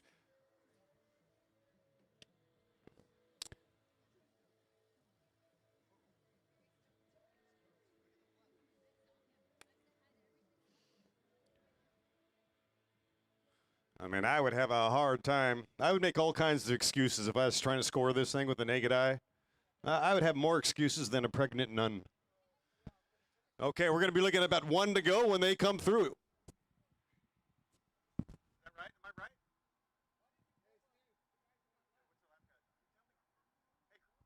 Chris, what's the lap? I know, I don't know if I trust that.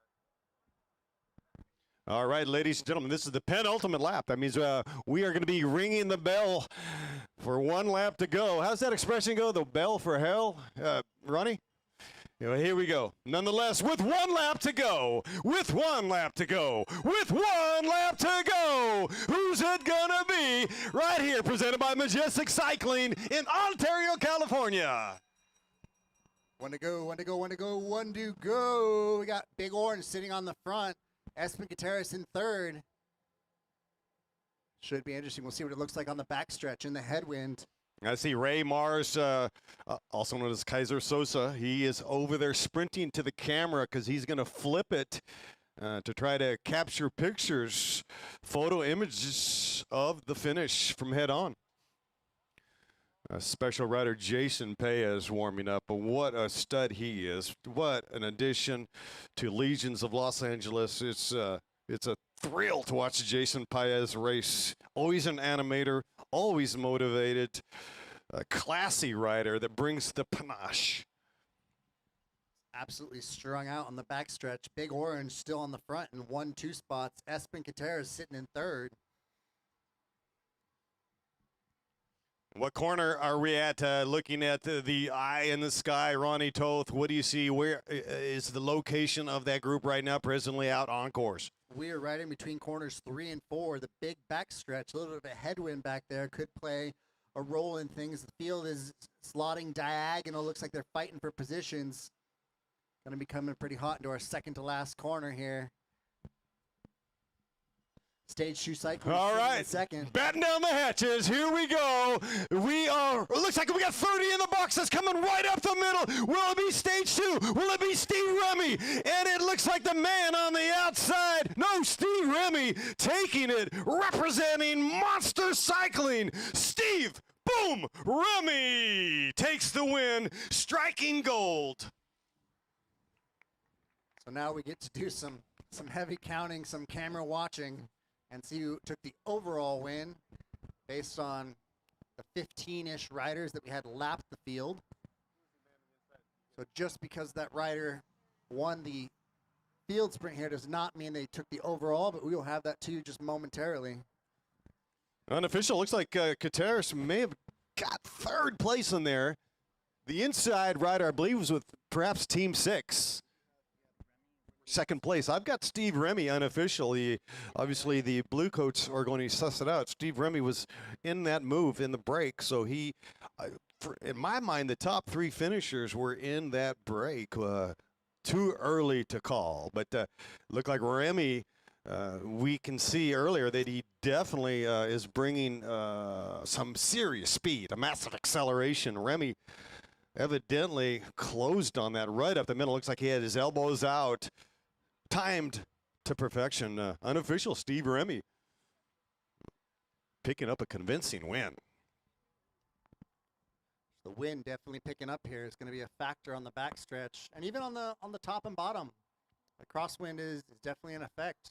You see a lot of times these guys are in the breakaway are drilling it up through the gutter.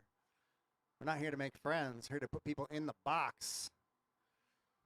The reason for that is when there's a crosswind, they ride in the gutter right up against the fence. There's nowhere to hide. Essentially eliminates the slipstream to a large degree, meaning everyone is having to do the same watts as the rider on the front, or at least proportional to their body size and their drag coefficient.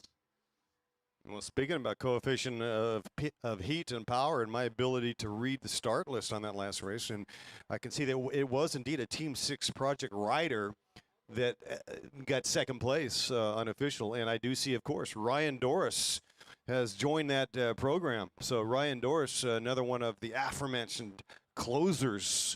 No surprise it was Doris. Have not seen that kit, the black and red kit roll out. A lot of these uniforms and kits I have not yet seen, but that lines up. He was the only rider with representing Team 6 in that move.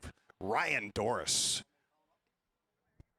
Can we get Category 3 to the start line? Category 3, go on, head to the start line. And Collegiate A-B as well. This race is 50 minutes, 5-0. Go ahead and hand you over to our USAC official, Steve. Oh, that's right. So we are just moments away from our Category 3s, Collegiate A-B. This is David Worthington with Ronnie Toth. We're going to be handing the microphone over to Chief Official Stevie B. Congratulations, you have found the epicenter of bicycle racing here in California. Ontario, California welcomes you, presented by Majestic Cycling. Once again, this is Category 3s, Collegiate A-B, racing for 50 minutes, 5-0, 50 minutes.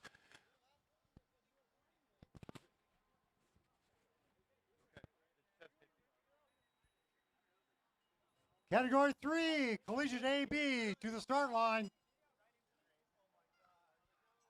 All right, racers, listen up. You'll be racing for 50 minutes, 50 minutes.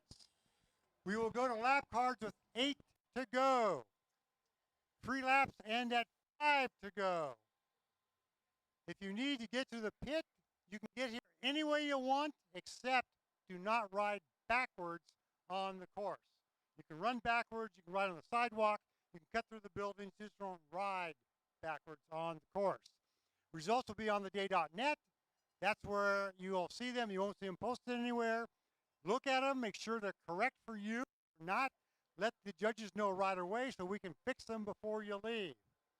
A medical is by registration. You'll have a motor commissary with you on the course. The plan is to leave everybody in the race today. There may be a break in the field, a split in the field. If so, we will handle that. You guys will race with your group. If you pull out on your own, you'll be listed as a DNF. If I pull you or an official pulls you, you'll be listed in the results in regards to where you're pulled relative to everybody else. Judges ready, riders ready, on my whistle. All right, we are off and underway. Category 3's Collegiate A-B. The Watson brothers representing up in here. Welcome, everybody, once again to Ontario, California. This is Majestic Cycling. These boys are clipping in, dipping out, making moves. We're sitting about 5 wide right now. It means we got a strategic race. Nobody's attacking from the gun. I like the attack from the gun. Definitely animates things. You're not going to win, but you're going to put on a show, that's for sure. I got to say, this is probably one of our most tame starts so far. But we're sitting on, what, 7 for 8 for bunch sprints? That's 84% of our races being a bunch sprint so far. That is unheard of. It's typically the opposite of what we see. But, hey, I am not complaining. Love me a breakaway.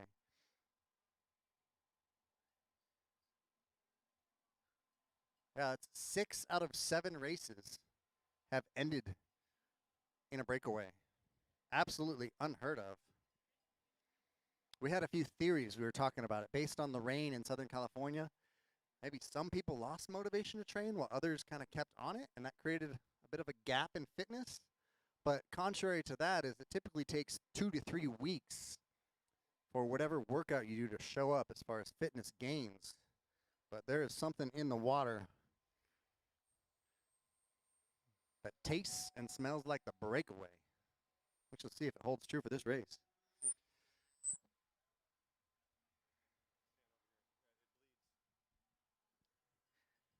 Typically, Category 3 race is very competitive in that a lot of riders get stuck in Cat 3 because once they know you're strong, they'll mark you. And it's also a little bit intimidating to upgrade to the Pro 1-2 race. Love it. Single file on the hunt.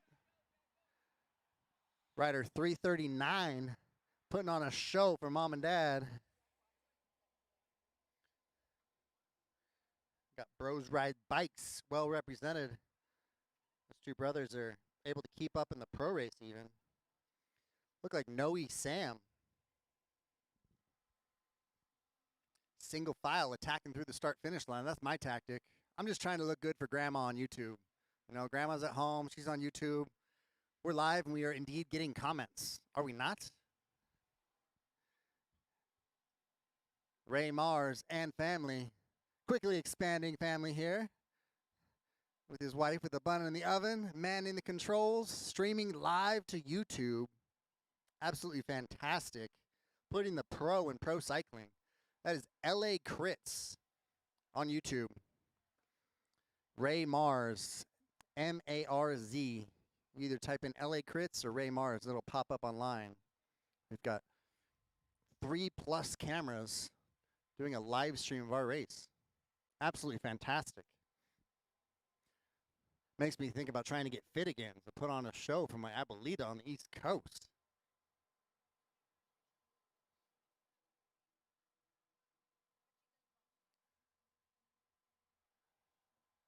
Wind is definitely picking up. Shouldn't be anything too crazy. My rule is anything under 15 miles per hour. Coming through on our second lap. Eli Watson moving up the third wheel from sixth. Little bit of a separation there. I wouldn't call it a break, but that's the sort of thing that could definitely turn into one. Manuel Barra tail gunning like a champ. That's the place to be when you're riding really smart. You tail gun, you can see everybody. Ain't nothing sneaky happening when you're tail gunning. Kind of the Rasan Bahati move that I picked up over the years. Like I'm either off the front or I'm tail gunning dead last, which makes grandma sad inevitably. She's like, you were losing so badly. But you got to explain to her, look, if you're in that pack, we're all tied. I know I'm in the back, grandma, but trust me, we're all tied. The strongest rider does not win a bike race. Very seldom, I would say. It's usually a mix of clever, what they call cagey, fitness, and intelligence. Takes a mix. A lot of times you racing lazy and then hit them at the right moment, whether that's 200 meters to go as a sprinter or after it's been strung out single file for a while to try and make a breakaway happen. But we are giving you pure gems of strategic gold here. Best time to attack if you're a breakaway rider is after it has been single file for a few minutes. Right when it lulls, hit them. And if you got the fitness, that's the time when a gap can open up immediately.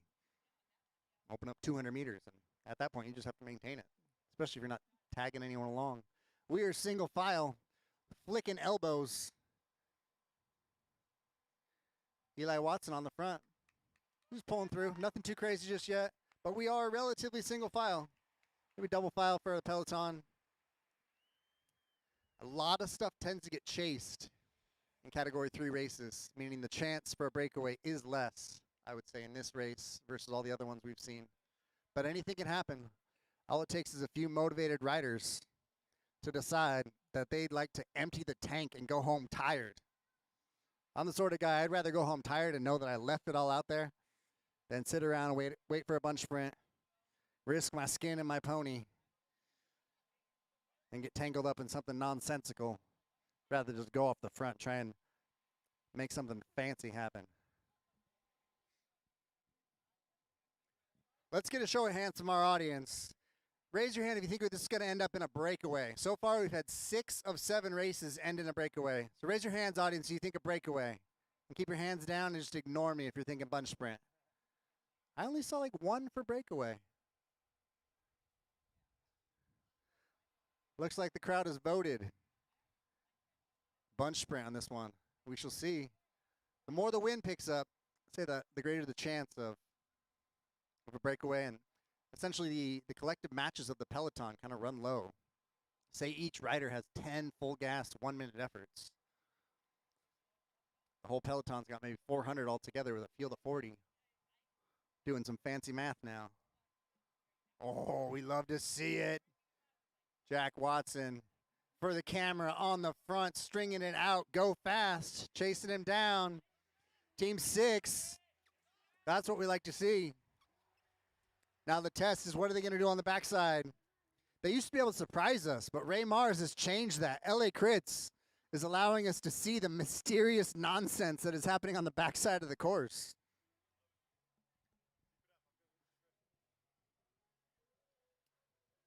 Looks like Go Fast has provided some help to Jack Watson, and we do have a group of what looks like 5 right now that is beginning to get clear of the pillow time.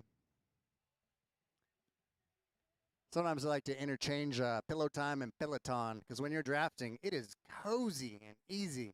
You could be getting strung along at 200, 150 watts, and someone on the front could be doing 450. That is the frustrating science of aerodynamics. When you're in that slipstream, you save about 30, 35% if you're sitting mid-pack.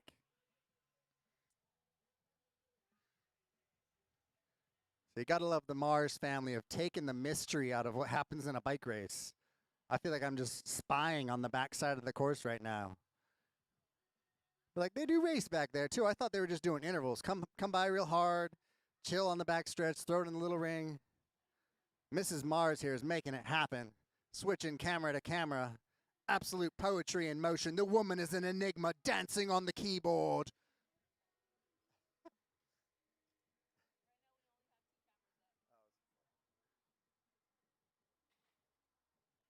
We got an attack on the left side.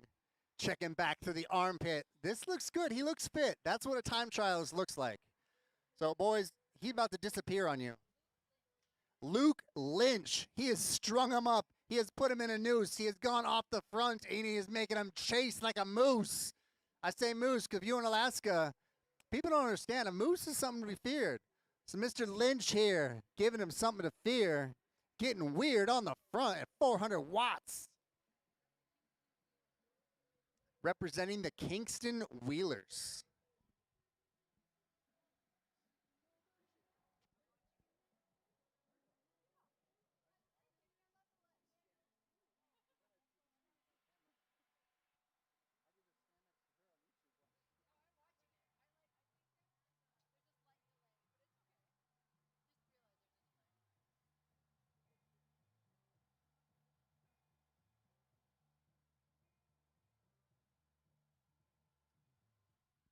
I'll tell you this, if you have one effort in you for the day, here's where you want to spend it, okay? Either a preem, because then you're coming through, you're going to take home something, or just attack nonsensically when the pace is slow through the start finish. Your mom and dad are going to see you on YouTube. We're going to make America great again. You're going to be famous. So 15 seconds of fame coming through that start finish line here. That's when you attack. Just words to the wise.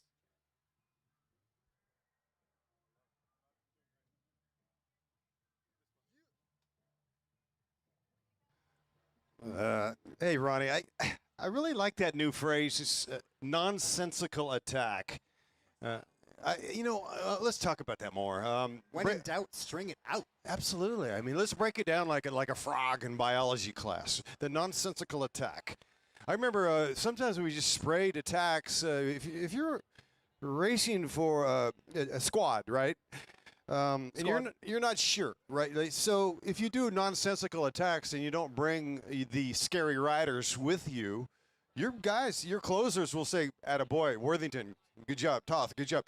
Just tack, because what you're doing is you're starting to you're setting up the winning move, and you're starting to kind of bruise the legs a little bit, of the peloton. And then what happens is chaos, nonsense. Suddenly, at the end, when you read the end of the book, you go backwards in suspense and drama. Go, oh, that's what led to this, which led to that, and that was the ultimate. That led to the ultimate goal. So nonsensical attacks are everything. If you're on a squad, ladies and gentlemen, do nonsensical attacks, especially if you're trying to get credit amongst your homies. You know, you're trying to get a position of respect on the team. But just be aware that there's, you know, once you're out there, if you're out there alone, it's a team move. But, yeah, nonsense can lead to something that makes something perfectly harmonious. If you get that team result, I like it. Nonsensical attacks, hashtag. So thanks again for Attack Cycles for the $30. It wasn't nonsense at all. Attack Cycles threw in $30 for a cash premium, and that was awarded to, I believe it was Brendan Owens. No, Mr. Owens got the free entry. Preem lap, preem lap, preem lap, preem lap. Yeah, the cash went to Michael Morrison. And right now, Product Preem right here, right now on the line on this lap. We're looking at a Preem lap for Product Preem. The product is represented by Muck Off and Bang Energy Drinks. Haha.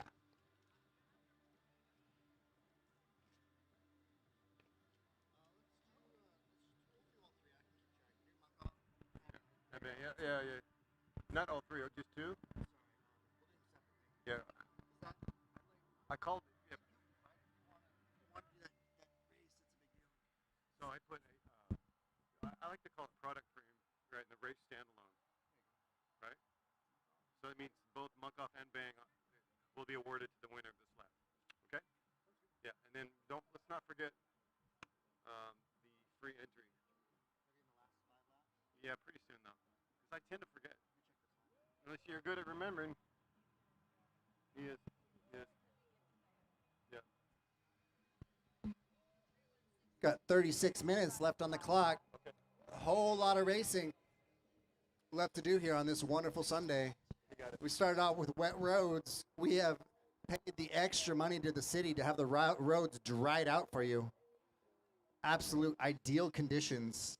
Scientifically, they've done studies. The human body performs best in endurance sports around this temperature, 50 to 60 degrees. And is that Paul Mason? Is he going to hang on and pick up the product Preem? Is it Mason? No, it's the do-si-do. That's Tommy Feng with Team 6 Project. Tommy Feng, up-and-comer with Team 6 Project. Well done, Tommy Feng. Both products. Correct. Yeah, so thank you. 307. Yeah. And it's FENG.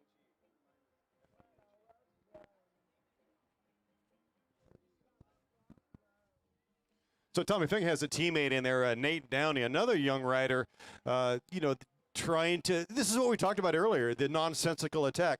They're on a program, Downey and Feng, with riders that are better and stronger on their own team, right, that are more established.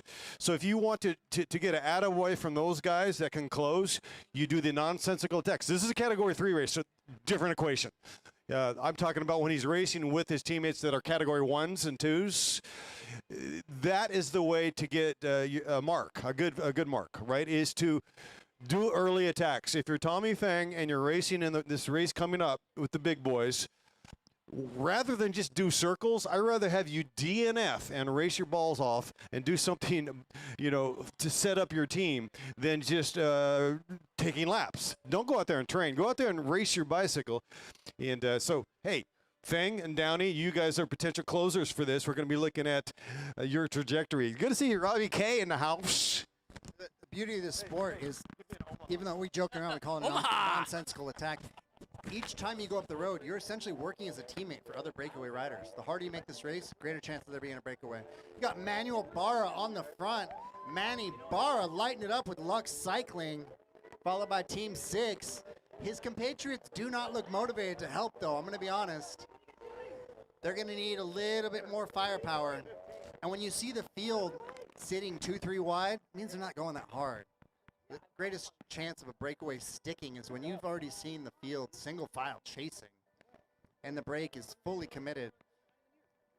That can be 2 riders, as you've seen earlier today. We had Jesse and John, the Jesse and John John Garbo. Jesse Mendo, we call him. If they're fully committed, they got good fitness, they can stay away to the line. But I'm a little bit torn on this one. I'm guessing at this point bunch sprint. That's what I'm saying. But we shall see. 6 out of our 7 races of the day have all ended in a breakaway, which is an absolute anomaly. Somebody was putting in the work this past week, more realistically 2 to 3 weeks ago, getting that fitness. We've had a lot of races in Southern California and the Southwest United States. Last weekend in Phoenix, we had the Valley of the Sun. Got our Victorville stage race coming up March 24th through the 26th. If you've always wanted to do the Tour de France, this is your chance at a baby stage race, 3 stages. Opening stage put on by Majestic Cycling, Alfie Sanchez. 5.5 mile time trial, you versus the clock. And a road race and a crit. We're coming through. Sprinting like there's a preem on the line. He's trying to create that break. Attacking in front of La Familia, getting after it, rider 339. Yeah, it's Noe Sam doing a nonsensical, and you know we love it. He's doing that nonsensical for the announcers. Good to see Robbie Kempe. Thanks for coming by with Serious Cycling, my old teammate at Surf City, Special K, and yeah, good to see some faces out there. He made that break, so good on Robbie. We are back to the action. This is a 0.8 mile circuit. Not on lap cards yet. This is the category 3s. Also integrated into the race. Collegiate AB. See, what's happening here is UCLA is co-sponsor of this race. So the Bruins are on the banner. Yesterday they would have been rolling out the beautiful Devil's Punch Bowl road race, but due to Mother Nature, without chains, unless you have chains on your bicycle, you're not going to be able to navigate Devil's Punch Bowl, which would have gone down yesterday. Unfortunate, but hey, you can't control the weather. We have been blessed today. No snow, no rain here in Ontario, California. That Devil's Punch Bowl is true to its namesake. It's indeed punches from the devil himself. You're essentially doing hill repeats out there. Just hill repeat, descend, sit on that top tube, tuck, get as low and as small as you can. Yeah, the Devil's Punch Bowl for me just fit. There was a time when I was a climber, and not bragging, I won that race 4 years consecutive in the Masters. Wow. Yeah, and one time it was Thurlow second, Meeker checkered past third. But the race suited me because it was such a grinder. But yesterday's course is actually more difficult because it splits Devils in half. So the big climb, the stairway to hell, if you will, comes quicker. It's a really gnarly race. So that was Robert Horstman at the front right there. Luke Lynch looking formidable, looking lean and fit on the front. Second wheel. See if he pulls something out of his hat later on. We definitely saw him attacking in one of our earlier races. I believe it was the mixed 3-4 race. Luke Lynch of the Kingston Wheelers. And then on the schedule after the Category 3s, Category 4s, one of the races that the Watson brothers intend to do, which, yeah, my goodness, I'm seeing the schedule here. So they're going to try a triple hat. They're going to go Cat 3, no rest. Cat 4, juniors, no rest. And then Pro Men, 1, 2, and 3, no rest. So they're going to try to do 3 back to back to back. And that final race is 70 minutes. Cat 4 is 40. Cat 3 is 50, so that's 160 minutes. Wow. It's a lot of intervals. About almost 3 hours of interval. Yeah, like 240, something like 2 hours and 40 minutes of speed, and that could be a Strava record breaker for the young Watson boys today. Personal record, average speed over. What are they going to get? They're going to get about 100 miles. 80, yeah, sure. So here we go, back to the action, not yet on lap cards. Grupo Compacto, man at the front, kind of checking his hardware, looking at the dashboard, adjusting his neck. Project 6, riding wheel number 3, tall glass of water.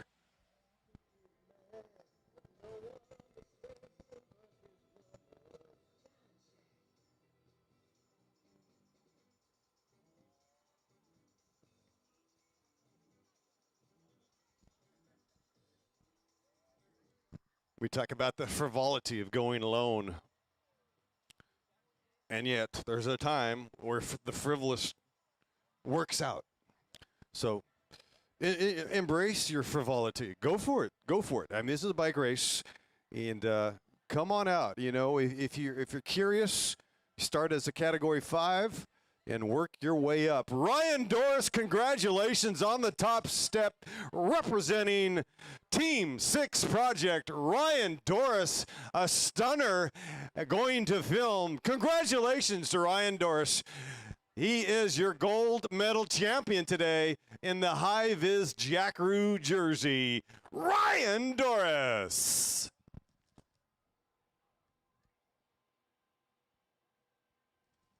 Yeah, wow, that went down to Remy and Doris, and we went to cards, and in the eye and the sky don't lie. A brilliant bike throw by Mr. Doris. Holy smokes. Got a solo rider off the front. Love to see it. Taking a little bit of risk. All he needs is some company to make something happen. The most single file we've seen the race so far. Not quite with gaps opening yet, but that's as single file fast as we've seen him come through. Yeah, that big diesel at the front that pinched off is Christopher Ackerman. He's with UCLA in the baby blue. The pride of Westwood. Chris Ackerman taking off like Bill Walton. Lou Alcindor.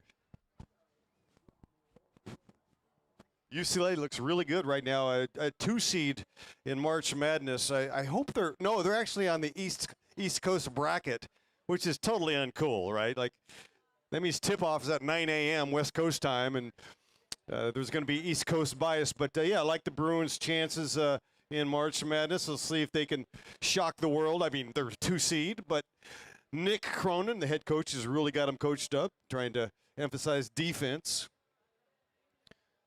My Texas Longhorns lost yesterday. They, I think, are a 2-seed as well. Houston Cougars in play. The Purdue Boilermakers. Purdue lost yesterday to Indiana. Stunning upset. Hoosiers end up winning that game against Purdue. I'm not sure if Gonzaga won last night.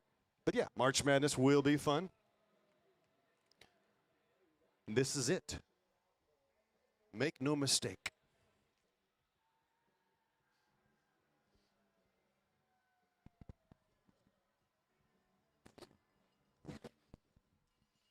All right, here's our group right now going from barricade to barricade. Looks like Team 6 is mixing up. Got a rider at the front drawing some attention. Speaking of March Madness, walking in slow motion, I see Corey Williams, Jason Paez, and the brothers coming in hot. I always love seeing the Lions. Yeah, the dynastic, fantastic Legion Lions. Jason Paez, one of my favorite riders, an animator. He's electric on the bicycle. He's a poet on the bike. I know Corey Williams is pretty stoked to have him back on trajectory. I'm talking about Jason Paez. And what could be a skeleton crew, we shall see.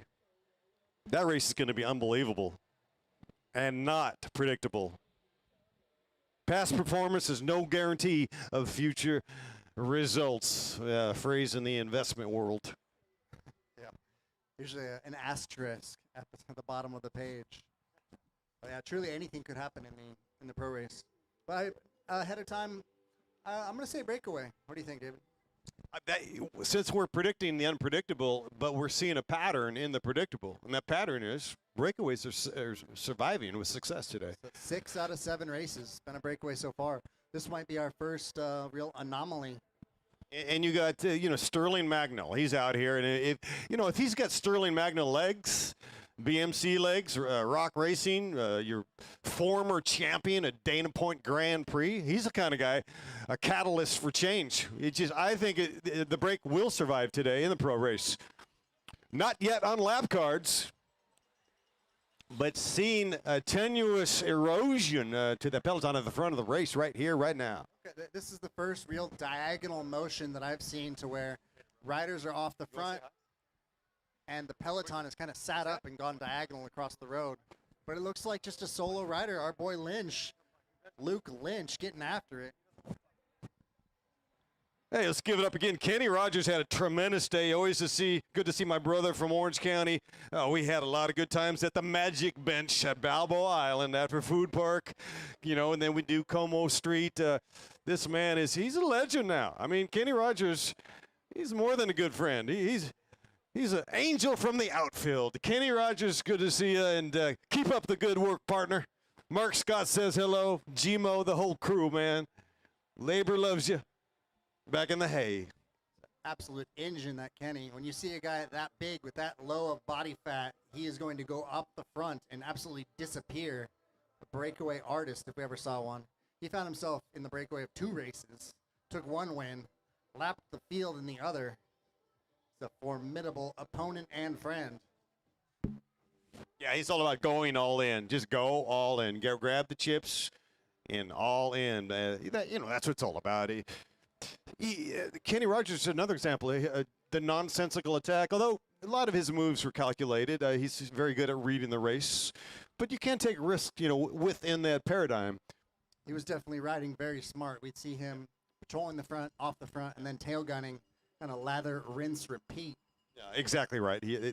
His moves were calculated, smart, intelligent rider. Here we go.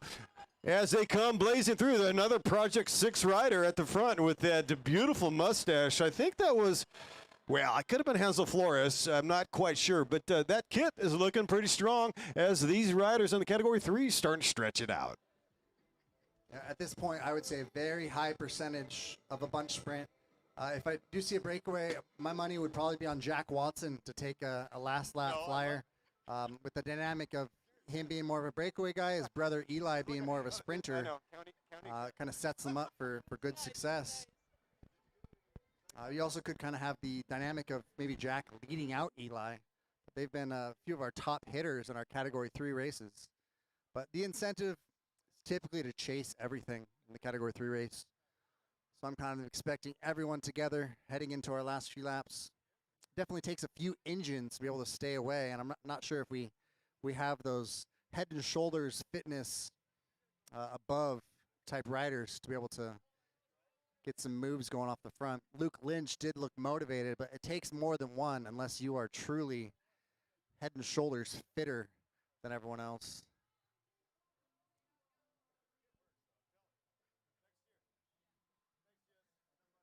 Next up, we have our Category 4 race. It's going to be 40 minutes long. Then following that, we've got the men's pro field 1 through 3, and to close out the day, the elite women 1, 2, 3 in Collegiate A race.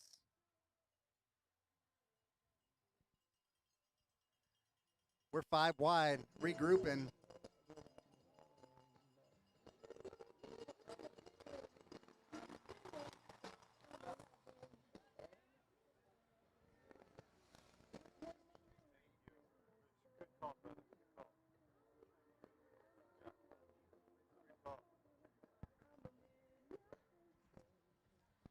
All right, ladies and gentlemen, please be reminded Victorville Stage Race coming up March 24th, 25th, and 26th. So come on out, get registered today. Victorville Stage Race presented by Majestic Cycling is going to be a smashing success. Friday prologue, 5.5 mile distance, which is just ideal for a 3-day stage race. Perfect number. So tip of the hat to the promoter, Alfie Sanchez, and his crew. 5.5. I believe it will be windy, probably treacherous, and probably flat, a false flat. Thank you, Ronnie Toth. So there will be a bit of a grade, a smasher. And then we're going to have road races on Saturday with variable distances. Of course, as you get higher up to the ranks, the greater the distances of the road race. And then Sunday is going to come down to the penultimate day. It's going to be the final day, I should say, and that is going to be a criterium in downtown Victorville, and they're going to be racing right in front of City Hall. So around about 1 month from today, we'll be sussing and closing out our determined winners, championships of the Victorville Stage Race. So, as a matter of fact, Ronnie, let's ring the bell. We have an entry fee. for the Victorville Stage Race. A free entry for the Victorville Stage Race. A free entry preem lap right here, right now. You will race Victorville Stage Race for free if you win this red hot lap.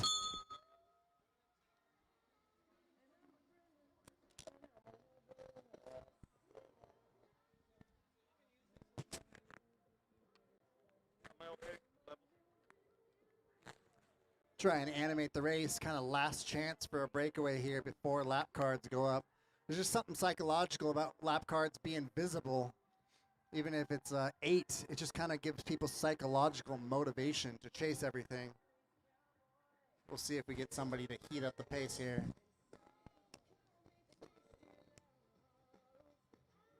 Got a slight shift in the wind, a little bit of a northwestern originating wind. At around 6 to 7 miles per hour. Definitely play a factor as the Category 4 and men's pro, women's pro. Especially on the backstretch, there would be guttering, single filing on the left side of the road with this sort of wind. It'll affect the sprint as well. Definitely changes where you're going to pop out from.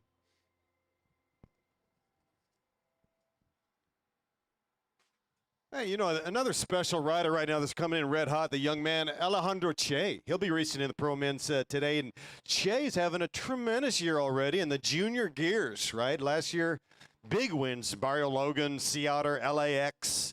He's your U.S. national champion junior on the road, Alejandro Che, making his dad proud.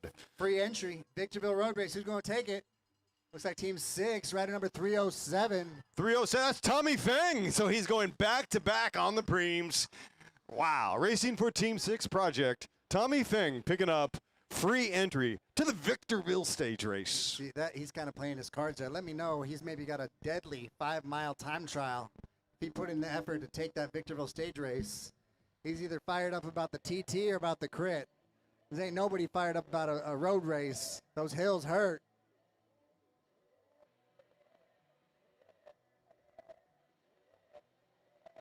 You know, it makes me a little bit nervous that the breakaway could still happen.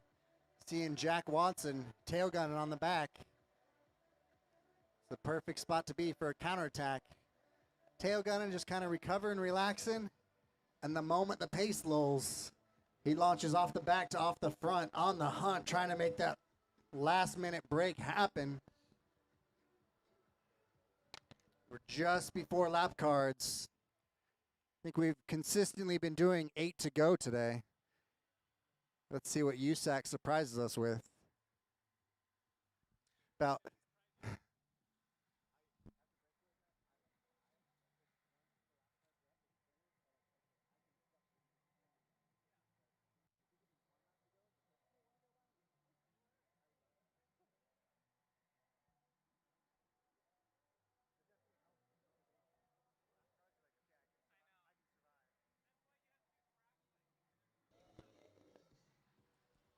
Yeah, it's Okay. going to be fun to see the dynastic, fantastic Legion Lions racing later on today. We are going to have a serious treat. That will be hotly contested. we got Lynch and Fang on the front. We've seen Luke Lynch all throughout the race trying to motivate other riders. And like I said, he's going to need help. You're not going to be able to stay away solo. But this is the sort of course to where 2 or 3 guys can definitely make it stick, as we've seen throughout the day. And that's exactly what we've got right now. We've got Luke Lynch accompanied by 2 other riders momentarily. We'll see what they do on the backstretch, courtesy of Ray Mars, LA Bikes, live on YouTube, streaming our race, making you look fantastic for mom and dad. They're like, wait, I thought you were pro cyclist. How come it's not on TV? Boom, YouTube, Ray Mars and his bride making you look phenomenal in front of your abuelita. That's right, LA Crits. We are live.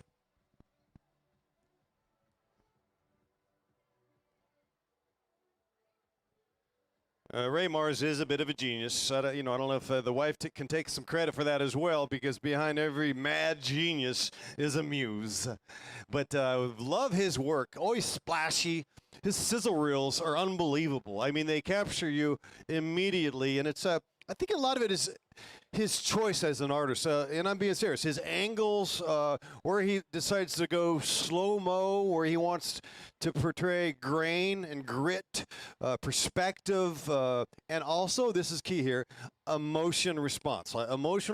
He has a story in about a 30-second song or a 2-minute song, if you will. And let's have the hits keep coming. We are now on lap 8 to go. 8 laps to go. Ackerman with UCLA at the front. You know, wink, wink, nudge, nudge. Now would be a good time to hit him with that last chance breakaway as the pace is lulled. You see us riding 10 wide. That's the time to hit them because they're recovering. It really is fascinating how similar racing can be to intervals. You find out who's been doing 2-minute intervals, who's been doing 4-minute intervals, based on how long the pace is hard in single file.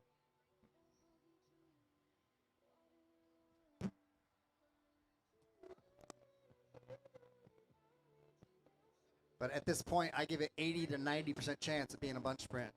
Once those lap cards are up, finding the motivation to chase everything and weld it together definitely grows. Our next race up is Category 4. Some of these guys be double dipping from this morning in our Category 4-5 race.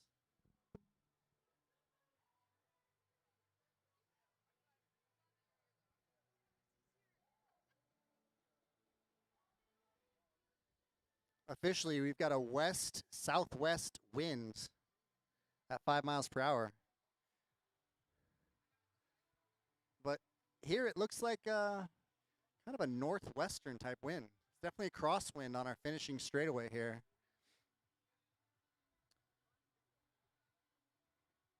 Stage 2 cyclery, followed by Jack Watson. Stage 2, lighten it up. We are single file. We are guttered up against the fence.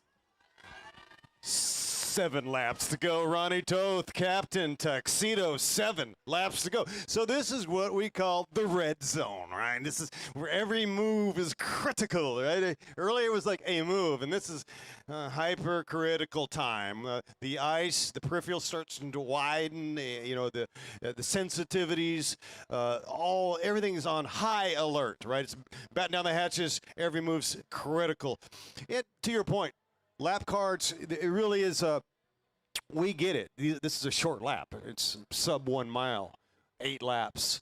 But the tension changes, and it kind of favors the sprinters, does it not? Because once you go into lap cards, everything kind of switches over like nothing's getting away. Everything's on a short leash. But prior to that, I feel like that's when the breakaway specialists were trying to get away before we go to lap cards. We're here now, brother. No, 100%. And even just the difference of doing lap cards at 5 to go versus 8 to go, and some of the national races will do lap cards the entire time. I find there's just a psychological effect of knowing either for the negative or the positive, okay, 22 laps to go. If you see 22 laps to go and your normalized power is, you know, mid 300s, close to 400, you're thinking, holy smokes, I can't hold this for another 22 laps. But also to the flip side, once we're seeing 4 laps to go, 5 laps to go, you can gut check and think to yourself, I got this. And speaking of got this, we got Jack Watson on the front, flicking, looking for a little bit of help. This looks promising. We're single file, and they seem to be letting the gap go. So, yes, Jack Hammer Watson making a move with 6 laps remaining in this bicycle race. 6 laps to go. 3 riders kind of edging off the front, just nudging up the road with 6 to go. Yeah, I'm saying bunch sprint still. What do you think, David? Bunch sprint or breakaway? You know, we've seen so much, right, with breaks succeeding today, Ronnie Toth. I feel like it's going to come back to a group. It's 6 laps to go. Now, the one thing that will kind of tip perhaps a flyer move, and it's going to take an exponential effort, is this wind that you mentioned. It's starting to build. It's becoming more fascinating. It's becoming a bigger element, the crosswinds at start-finish. So at start-finish, the sprint, the protected side will be the right side of the road, we haven't had a lot of wind today. It hasn't been building. Like yesterday, we had 40 mile an hour. Well, check myself. 60 mile an hour gusts. The last couple days, we have a reprieve or a respite, if you will, from this powerful storm. But that is the one factor that may, benefit the getaway riders. Because if you're a closer and just a one-match sprinter, you're ignoring all those moves, aren't you? Like, unless your teammate welds and stitches, you ignore. That's what you're about, is a 200-meter mass acceleration. What's interesting about this course is there's really only one exposed side. That would be our second to last straightaway. You're really exposed in the wind, just a direct headwind. No, you're right. From 3 to 4 is the headwind. It'll slap you in the face. 5 laps to go. Everybody, 5 laps to go. This, your Category 3s on the road. Just kind of comparing the dynamic from this Category 3, where a lot of riders either get hung up or just choose to kind of hang out. If you're a working guy, working gal, a lot of riders are kind of content just staying at Cat 3 because it might be their last chance to be able to maybe win consistently. But there's definitely a big jump in fitness in going from Category 3 to the Pro 1-2-3 race. And the beauty of Cat 3 is once you get to Cat 3, you can kind of get the sampler platter, little charcuterie board of pro cycling. You can hop in there, have a little salami, have a little cheddar, maybe try some olives. You get to see what it's like in the pro race. I remember for me, coming through the categories, be able to compare the average speed and then the average power, to where I would choose somebody that was in the field that I wanted to be in. When I was Category 4, I'd look at the Pro 1 field and look at someone that was my size and see what sort of wattage they were pushing. See, okay, did they sit in? Did they break away? If they sat in, the wattage is going to be lower. So that would kind of give me an idea of, all right, this guy's my same sort of size, same aerodynamic profile, has to push about the same watts to the same speed, and allows me to know if I'm going to sit mid-pack, I need to be able to do 300 watts just right there, or 250, whatever it comes down to. And it gives you a benchmark for what you're going to need to do fitness-wise to survive in various fields. Typically, to give you an idea, the Category 3 race is going to be 26, maybe 27 miles per hour on a fast day. And the power is going to vary depending on the height of the rider. We're coming through about 5 wide. Seems like everybody's content with a bunch sprint. Maybe a little bit of attack from mom and dad here. LABC stringing it out. But they're just looking at each other. When they're looking side to side like that lets me know bunch sprint. Nobody wants to smoke. They're happy to sit in, content, and duke it out for a hard last lap. Yeah, well, it's 4 to go. I mean, it's no holds barred at this point. It's going to require champion DNA to close this thing out. I'd say at this point, there's no question. You read the faces, you read the energy, the shape and size, the colors, everything of that peloton. The composition tells me massive bunch sprint, gnarly, situation fluid, elbows out, no braking, pushing the limits. It's going to be crazy when they come through. So right now we're south of 4. We are at approximately 3.5 laps remaining in this bicycle race. We got an eye in the sky. Ray Mars is setting up the cables. He's got the Zapruder films. There's somebody with an umbrella over here in the corner flashing his umbrella up and down. There's an individual in the grassy knoll. This is chaos in Ontario, California. Batten down the hatches and fasten your seatbelts, everybody. You mentioned the JFK film, the Zapruder film. If you're going to hit him with that, I got to mention that the CIA did confess that they were involved in the murder of a former president of the United States. Let the record state. On a lighter topic, we are here 5 wide. Everyone content with a bunch sprint. Single file shall be seen in these last few laps. Yeah, if you got the aluminum, it can be an antenna. Put it on your head, shake the barricades, because right now we're looking at what will be 3 laps remaining in this bicycle race. This is Ontario, California. Ronnie Toth. I'm Dave Worthington. 3 laps to go. And that is Manuel Barra on the front. Probably just trying to keep himself in good position. I've been teammates with Manny in the past, some fixed gear stuff, Red Hook, and that's him riding at maybe 80%.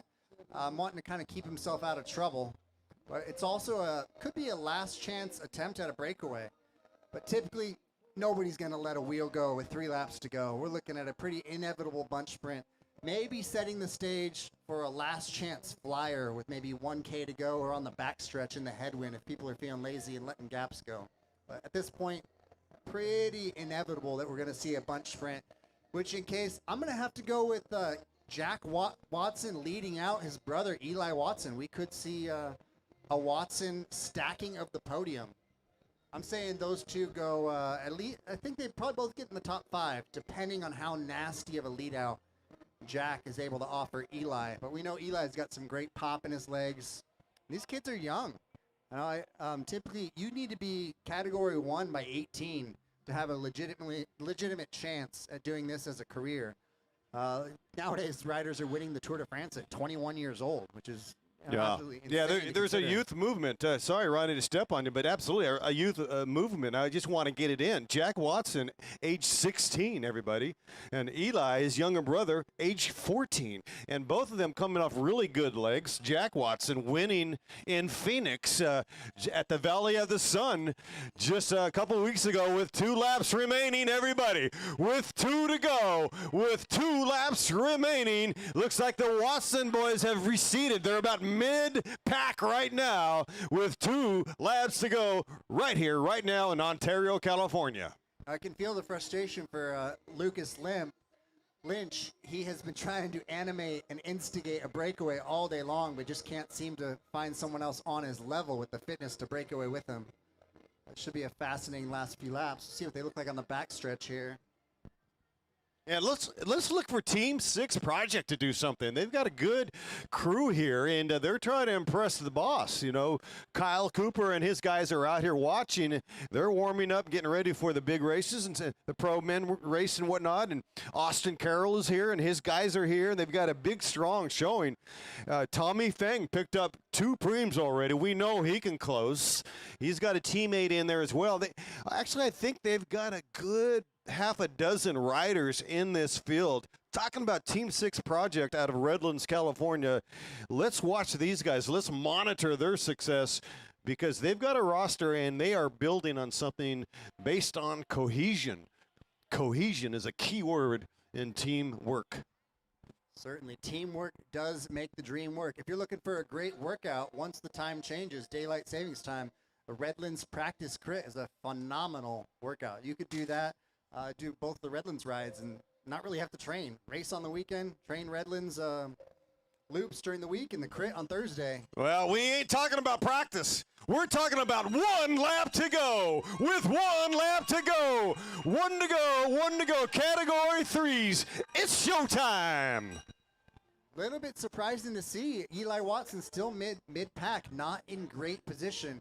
But in his defense, in the lower category races, it's less of a problem. You could move from 20th wheel to 3rd wheel relatively quickly. Typically, if you're mid-pack in the pro race, it's going to be single file. There's going to be a lead-out train, and you're not likely to be able to move up. Because, I mean, realistically, who can move up at 35 miles per hour? Gotta love our photographers out here making us look fantastic on Instagram, lining up, getting those 1 in a million finish line photos. We shall see who comes through with clean wheels or if it's going to come down to a bike throw. And what about the cycling gods and the killer 3s? Right on cue. We've got blue skies peering through, popping through. Here comes the sun, George Harrison, Ringo, and Paul McCartney, and John Lennon. It is here. We've got crystal blue skies under the San Gabriel Mountains. What a gorgeous day here in Southern California on the last lap. Ronnie Toth, where are we now out on course? We're hunting down the backstretch with our crosswind. Looks pretty single file, little bit of clumping, maybe 10 riders deep. And here comes the moto here right now. Ladies and gentlemen, we've got 20 hot in the box. Left side, right side, knifing through. Coming down the slipstream, it's going to be close. We've got an argy-bargy finish. It looks like Julian Balestas takes it. My goodness, Julian Balestas with about a quarter of a wheel, a little bit of rubbing in there. Yeah, that looked a little dicey there. Saw some frustration, but fortunately everybody kept it shiny side up, rubber side down. Gets to go home, keep all their skin. You know, bike racing it's bike NASCAR. You know, we're bumping shoulders. Yeah, he was kind of sharpening his blade there with Noah Mandau. Mandau with Los Angeles Bicycle Academy, age 21. Those two riders just sort of edging it out. No harm, no foul. I mean, in my mind, they owned the same patch of real estate. It was, I'm going to call it a clean sprint, but I'm not the official. Well done, Category 3s. Everybody, thank you so much for participating and supporting Majestic Cycling. There's a certain confidence that comes with being a sprinter. They've got a common phrase to say, rubbing is racing. And obviously you're not going to go out of your way to fight somebody, but definitely touching wrists, touching shoulders, touching elbows is part of the game. Yeah, I saw no malice there. A little bit of political discourse. Okay, Category 4s to the line. Category 4s, please report to the line, out of the paddock into the line. We've got 40 minutes on the schedule for Category 4s. A lot of these races are double dipping, getting their second one for the day. This is indeed Category 4s as well as our junior men, 15 through 18. Just to clarify, so we got any junior men sitting on the sidelines, go ahead and come up here to the start line. 40 minutes. And we've even got a lady human joining us here, double dipping, getting her second race in of the day. It's your 435. Once we get our names list, tell you who that is. That takes courage to be able to duke it out with the boys, and that's how you get fit. Ronnie, please hand the mic over to Chief Official Stevie B for your final instructions. Thank you so much for coming out. This is your Category 4s. Category 4s racing for 40 minutes. Oh, and also the juniors are amongst this peloton. All right, Category 4 and junior men 15 to 18. You'll be racing for 40 minutes, 40 minutes. Lap cards are on your right. You'll see 8 laps to go. That was the first cards you'll see. The wheel pit and the free lap rule ends at 5 to go. If you need to get to the pit, you can get there any way you want, but please, you cannot ride backwards on the course. You can run backwards, you can cut through the buildings, you can ride on the side backwards, just don't ride your bike on the course backwards. On the day.net are where the results will be. If you see an issue with your results, send it away, we'll get them fixed. Another new rule this year that you need to know about is no puppy paws. Everyone knows what that is, right? All right, good. So you're going to be racing for 40 minutes. If you need medical, it's at registration. Judges ready? Riders ready. On my whistle. Category 4s off and underway, racing for 40 minutes. Everybody, welcome once again. This is Ontario, California, presented by Majestic Cycling.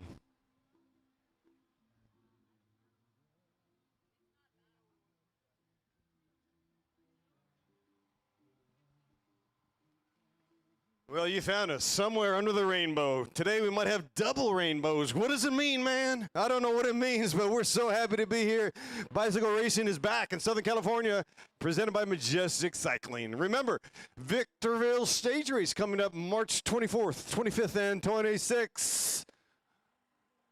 A Tour de France format with a prologue on Friday, a road race on Saturday, and a criterium in downtown Victorville right in front of City Hall.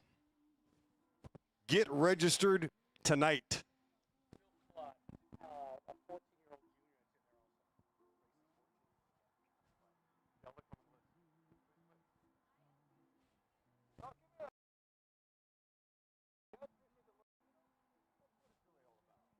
Yeah. Oh my God, it's so nice. You guys are great announcers. Yes. Take all of it.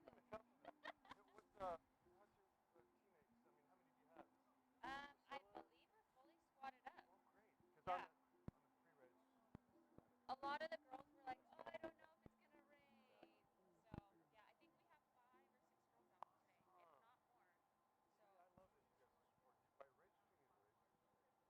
not more.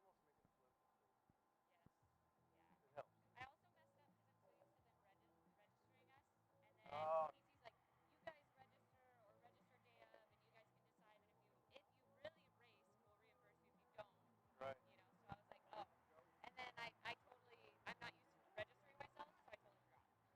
Go Fast Racing on the front. Rider number 410. Have our names listed here for you soon. 40 minutes, category 4, junior men 15 through 18. Should be about an 18-mile race, depending on the speed. Depending on who brought their legs, who's feeling motivated out here in the crosswinds of Ontario, California. Brought to you by Alfie Sanchez of Majestic Cycling. Thank you for giving us something to look forward to, creating culture. A bike is a conduit for hope. I can tell you at some of the lowest points in my life, the bike was the ability to change my brain chemistry, ride yourself into a better headspace, fight through some depression, some sadness. That big black dog of depression can be defeated via pedals, 2 wheels, and what I like to call the carbon pony. Hope via bicycle. We've all got a built-in coping mechanism for the stress of life through serotonin and dopamine. Ride your bike.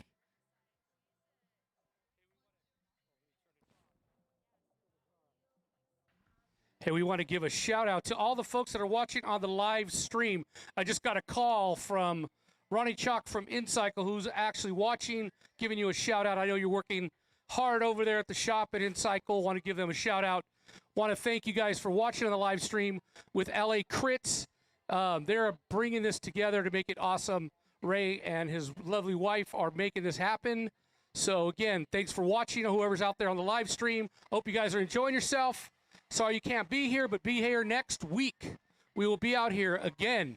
Thanks again. I'm going to turn it back over to Ronnie Toth. Thank you, sir. Thank you, Alfie. Love seeing these boys and girl getting after. We got some folks double dipping, some people triple dipping. We saw Eli Watson. He's got 3 numbers on his body. Racing as many races as he can. 3 hours of intervals here. You see him limping tomorrow, you know why. Racing is the best training. And what we're so fortunate with in Southern California is between the Rose Bowl, Fiasco Island in San Diego. We call it Fiasco Island because there's always a kerfuffle down there. Dodging cars, doing some fixie stuff, weaving in and out of traffic.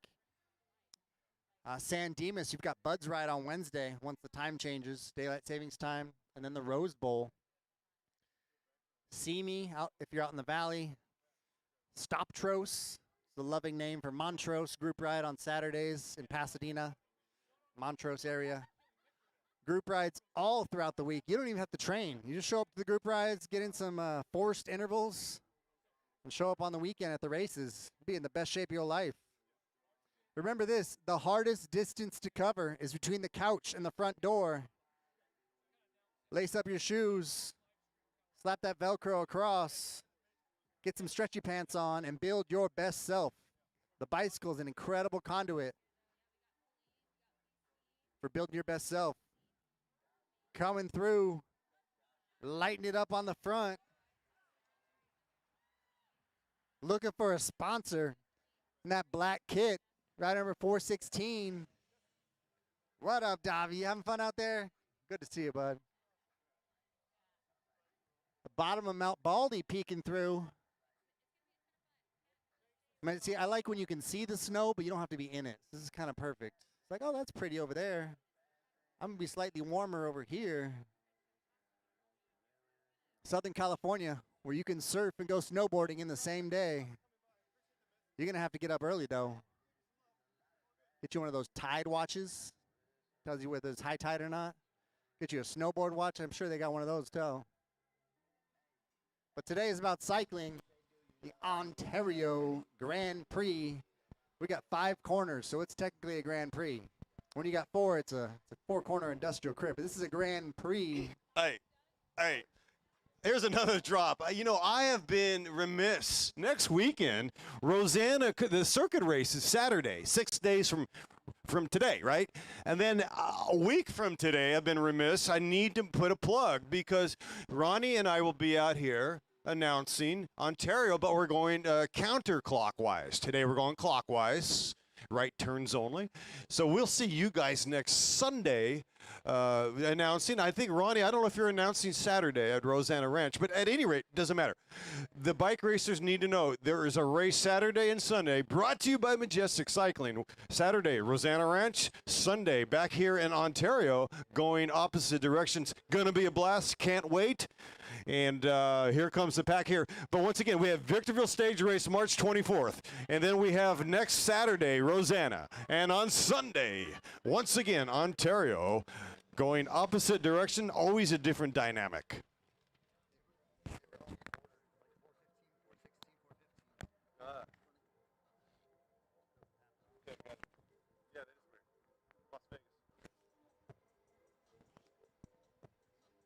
But how fortunate to have the Victorville Stage Race right in our backyard. I can tell you, if they don't hire me and announce, I'm definitely gonna try and get in some good shape and go race that March 24th to 26th.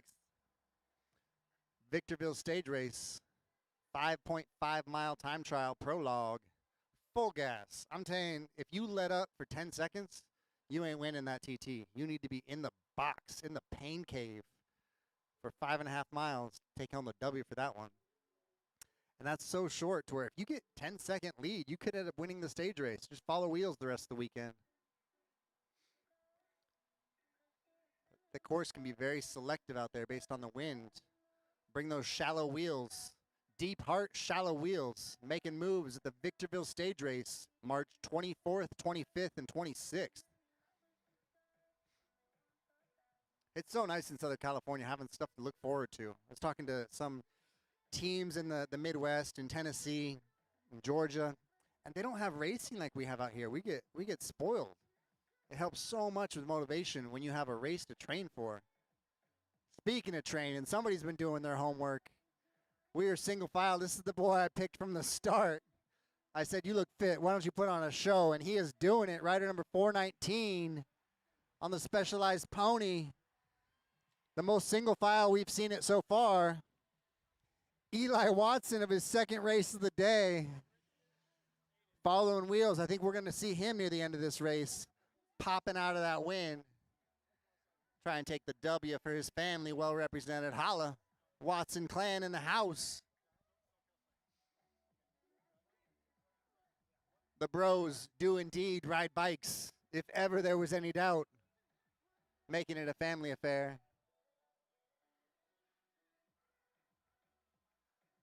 What a gorgeous day. Maybe that's why there's been so many breakaways, because it's a little bit cold, so you're forced to ride hard just to stay warm. That's going to be my working theory. Because we've had 6 of 8 races finish in a breakaway, which is just about the opposite statistically of what it normally is.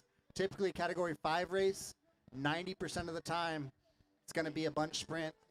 The percentage comes down as the categories upgrade to faster and fitter riders. Category 4 race, 80% of the time statistically finishing in a bunch sprint. Category 3 race, 75, 80%.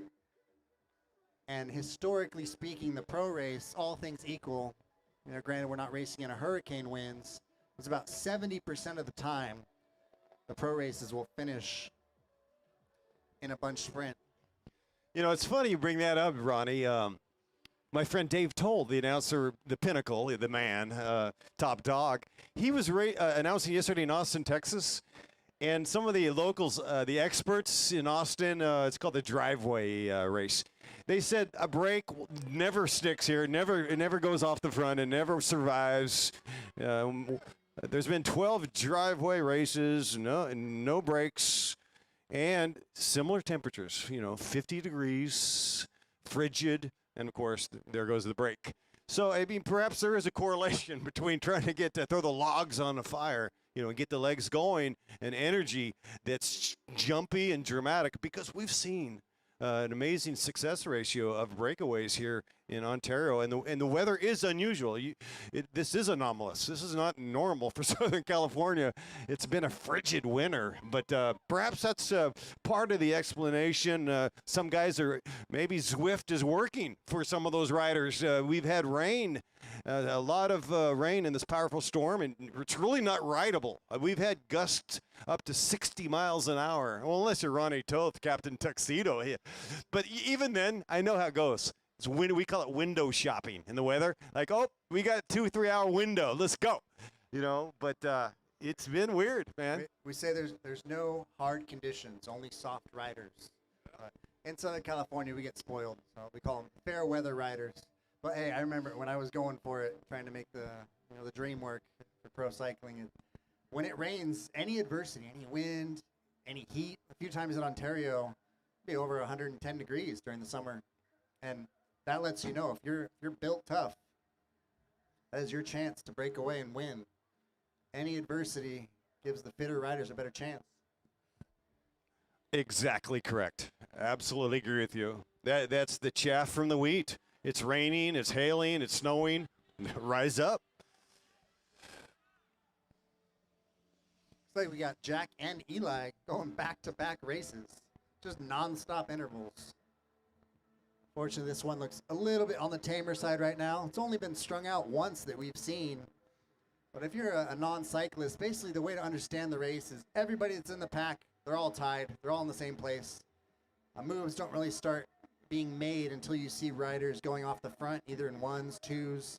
One field, we had a complete field split, maybe 5 to 10 minutes in. Absolutely incredible. I had never seen that happen before, especially so early in a race. Is 50-50 field split. They were broken down into essentially fitness levels. If we would have had them all do a time trial, they would have been ranked in almost the exact order that they were split. So the fitter half of the field broke away, and somebody was maybe negligent or lazy and let a gap go. That first group ended up lapping the field. That was our Masters race. Espen Kateris of Stage 2 Cycling putting on a heck of a show. Pretty much every time we come through, he's on the front. Good job. Major Motion getting after it. Her second race of the day. Our wheel pit just north of our start finish. The USAC rule, it's USA Cycling, is wheels in, wheels out. Meaning if you get a flat tire, as long as you have wheels that you put in the pit or a teammate put in the pit, if you're on friendly terms, you put a wheel in, you get a wheel out. Free lap rule up until 5 to go. We're going to have to hit him with a preem. We'll do a preem lap. This lap, product preem, product preem. Hey, product preem on the line. Up on offer, a product preem. Up for grabs, muck off and bang energy drink.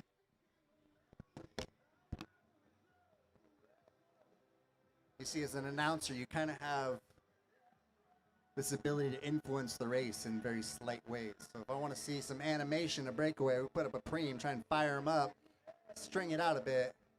A lot of times the best time for a breakaway to succeed is when someone counters a preem lap. So you may not win the preem, but if you counter it, good chance of getting some free schnacks. Speaking of schnacks, we got Cormac McGee in the house. Hey now, The Aussie pros. yeah, the man from Ireland flew in from Dublin and his arms are tired, man. He got second place in the national championships in Ireland. He was a silver medalist in Ireland. No, that's amazing. Check me if I'm wrong, McGogo. Cormac McGogo. McGowan off the front, not waiting around for a bunch sprint. McGowan to take your money. McGowan to rip your legs off. Okay, we're with Cormac right now. He's getting ready. He's got a routine. So let's check the announcers fact check. You got second in the Road Nats in Ireland, and if so, tell me about it. Where was it? Where was it held? Yeah, so that was held down south near Cork last year. Brutal race. Climbs, rain, wind, cold temperatures, just about an average day in Ireland. And you were the Banshee, right? And you were frothing. It comes down to what? Did a rider solo in? You got second place. I'm sure you've looked at the video, at least in your head, you've replayed it. Let's hear it. Yeah, so just a thinning out process all day, like losing guys slowly, and then me and 3 guys, Rory, the eventual winner, and Eddie Dunbar, who we all know, we were the last 3 remaining, and then we lost Eddie one time up one of the final circuits, And then Rory just was the strongest man on the day, and he just said goodbye when he wanted to, and I couldn't say anything. Well, I got to say congratulations nonetheless from Wildlife Generation. I think Jelly Belly back in the day as well. You've had a heck of a career, young man. You still got a lot of hay left in the barn. Thank you. I appreciate that. I'm looking forward to today. It'll be fun. And you're riding solo today. You're freelancing, no teammates? Yeah, just me today here. Okay. Well, I know you've already got some early season results, and hey, it's home cooking, it's Irish, it's a one happy stew, it's all good, and we're wishing you all the best out there. Cormac McGoko. Thank you, guys. Thanks, Majestic Cycling, for putting this great event on. Looking forward to it.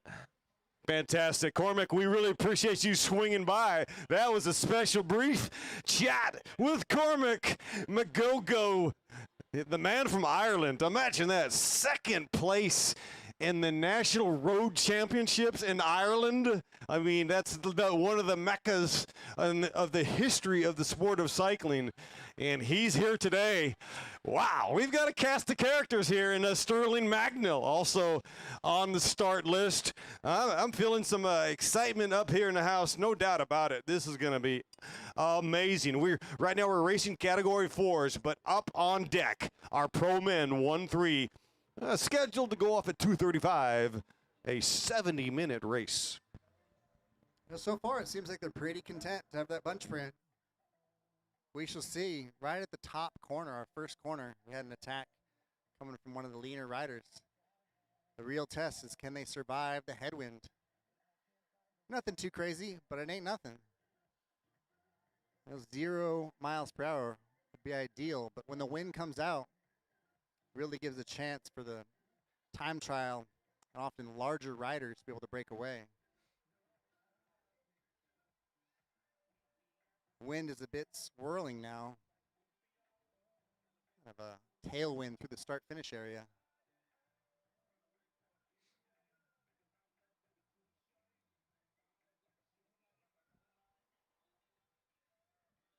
And one of our biggest fields, this is as far as motivation goes, riders are new to USA Cycling and fired up and wanting to race as much as they can. So Category 4, you can double dip, do the Category 4, 5 race. You can even triple dip, race our 30-plus 3-4s. Looks like we are all together. A little bit of motivation here. See who's fired up, wants to get something going. UCLA on the front. Rider 430, Max Eisenberg. And we have a lost license, one of our UCI riders. Jivan Gonzalez, we have your UCI cycling license. If you don't show up, I'm about to have a go at my international career, hop in some UCI stuff, because I've now got a license, and we look very similar. I'm telling you that, so you better come over here real quick. Now, lost and found, we have 2 items today. We've got a Garmin 520. I'm a little nosy, so I went through your history. Looks like you were riding in Mexico City on Wednesday. So if you rode in Mexico City on Wednesday, we have your Garmin 520. You tell me what color it is, and I will happily give it back to you. And we have a UCI license that was lost by Jivan Gonzalez. Come to the start-finish area, and I promise I will not race as you on the international stage.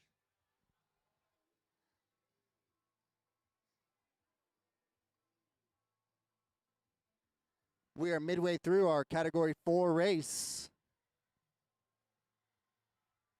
Looking like about 18 minutes left. 18 minutes and change. Here at Majestic Cycling season opener.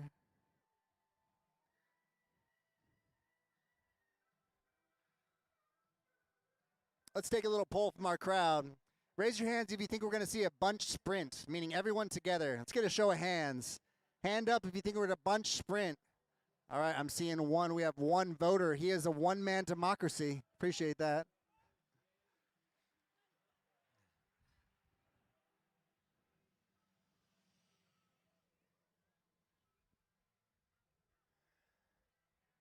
We got one tasty preem waiting in the wings here.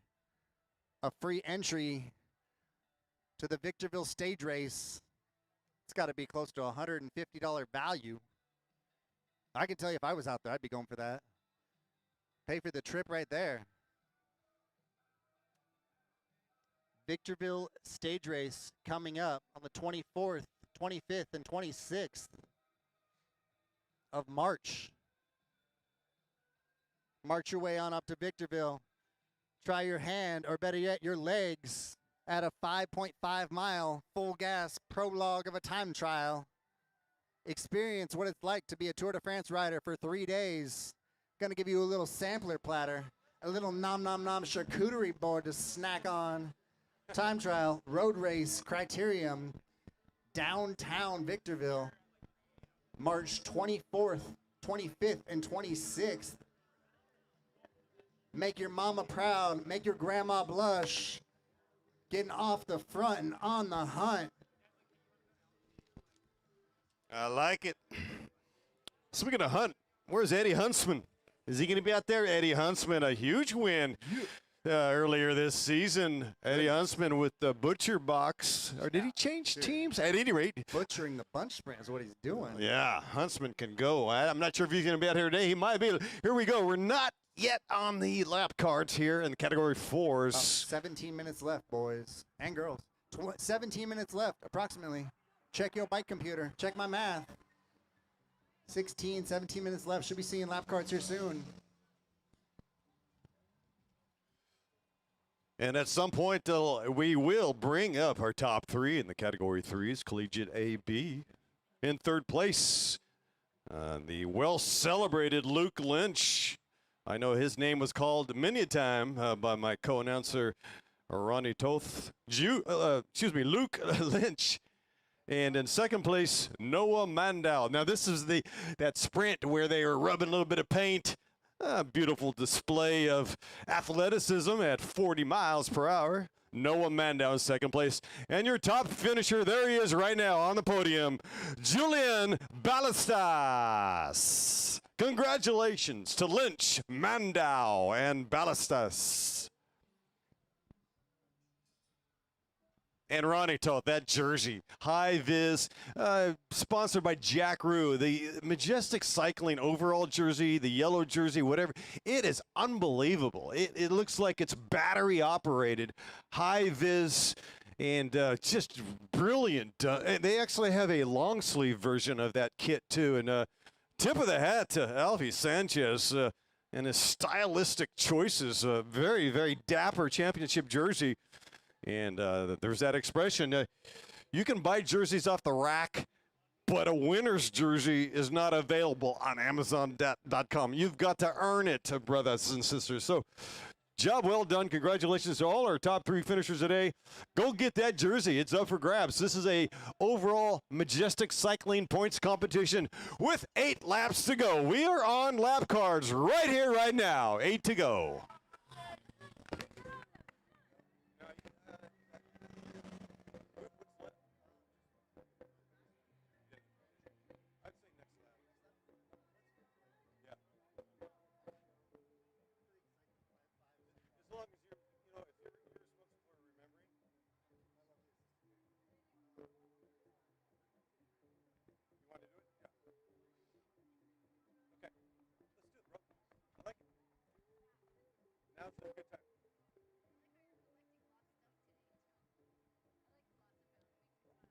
If you guys are feeling a little low on energy, go ahead and head over to Bang Energy, giving out free drinks all day. We're talking like 300 milligrams of caffeine. You're going to feel so good, you're probably going to sign up for the pro race late. Bang Energy, hella flavors, making NorCal sound cool with that hella. Get you a free drink. The good folks at Bang Energy, one of our lovely sponsors.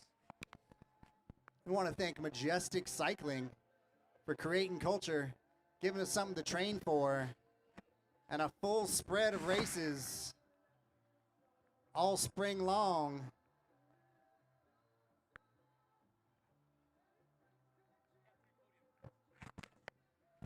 Our Category 3 top 3 finishers, please report to Podium Plaza. Category 3 top 3 finishers, report to the Podium Plaza.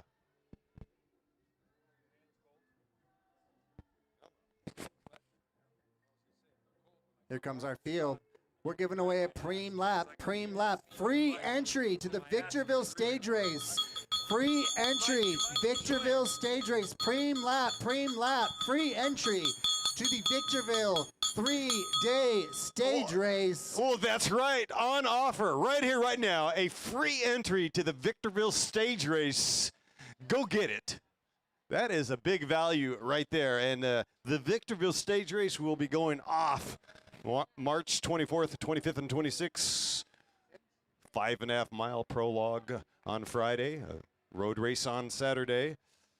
We got Julie Sims, our lone woman, duking out there with the men's Category 4 field. Got to give her some credit. Takes courage to fight out there with the boys. Clipping in, dipping out, and double dipping on races today. She raced the 4-5 race this morning. Hopping in with the men on tired legs. Time trialing OTB off the back like a snack. Girls getting after it.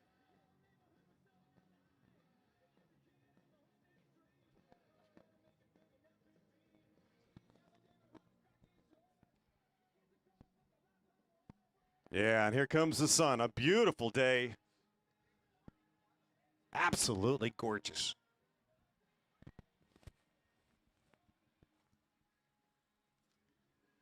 Got a wheels in, wheels out policy today. So you're getting ready for the pro race up next. You got extra wheels. You woke up. You drove here. Might as well put some insurance in the pit. Goodness, insurance getting off the front. This is what we're looking for, animating the race. Rider number 424.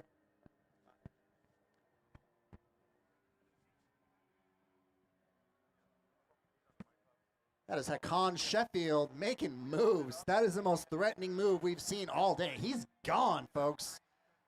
Look, here's the way I see it. If you're a breakaway rider, don't be bringing a brake back. Bridge to it, but don't bring the whole field up. If you're a breakaway guy, any other breakaway rider is a teammate. I'm going to call it like I see it. It does you no job just to bring it back if you're a breakaway guy, because then you're tired. You can't do anything once you get there. This is where the strategy of the age-old battle of sprinters versus breakaway riders comes into play.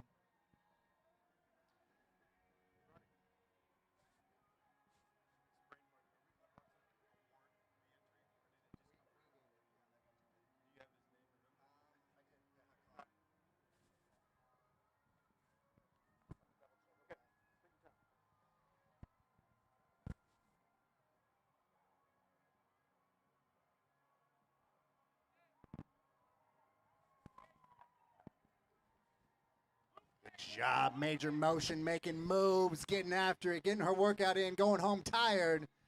Look, I don't like to sit around and wait for a bunch sprint. I want to go home tired. We're going to leave it all out there.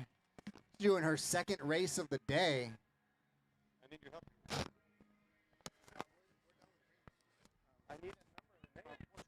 Luke Lynch, please report to the Podium Plaza. Luke Lynch. Goodness. Hakan Sheffield all in, kissing that stem, dropping a gear, dissing a pier. He's got almost a full straightaway. Yeah, he won a free entry to the Victorville Stage Race, and he is holding them off. Talking about Hakan Sheffield. Wow, he is on fire with 5 laps to go. And this bodes well. We see riders single file with gaps and flicking. When riders are not even on the front and they're flicking, that bodes incredibly well for the breakaway. Sheffield making moves. What a statement. This reminds me of Tess this morning. Tess in the women's category 4-5 race. Sort of gal that's just passing through the categories. In a year, people will say, oh, I raced with Tess back when we were Cat 4. And now she's World Tour and I'm Cat 3. But Tess absolutely killing it this morning.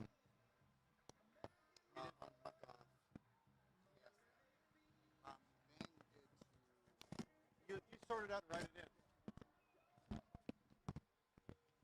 it in. We need to bring up our top 3 category 3s to the Podium Plaza. Luke Lynch in 3rd place. Yeah. And in 2nd place today, Noah Mandau with the Los Angeles Bicycle Academy, age 21. Job well done. And your winner today, Julian Balestas.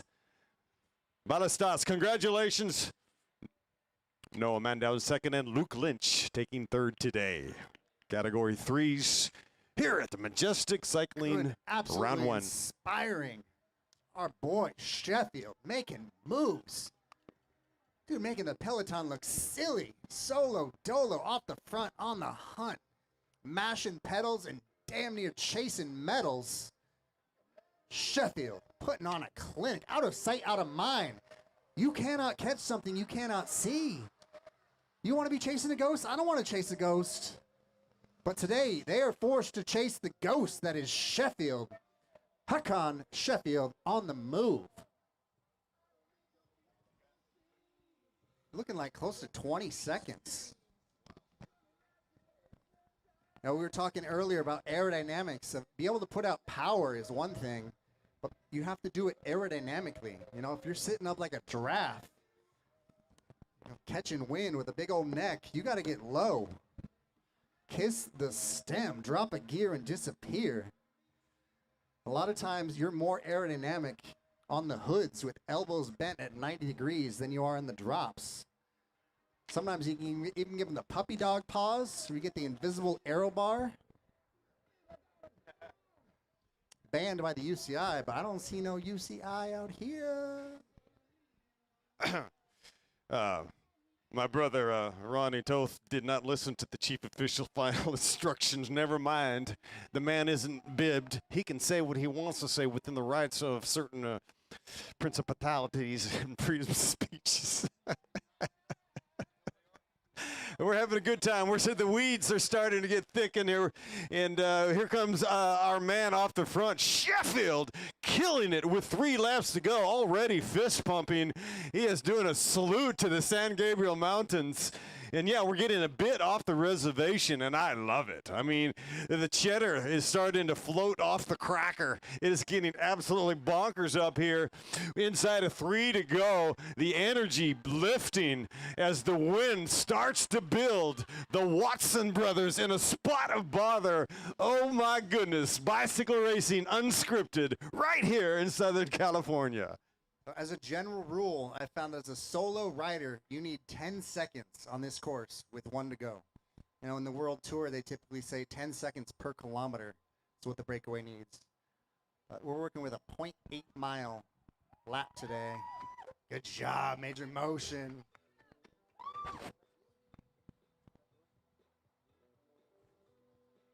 Julie, time trialing, holding it down for the ladies.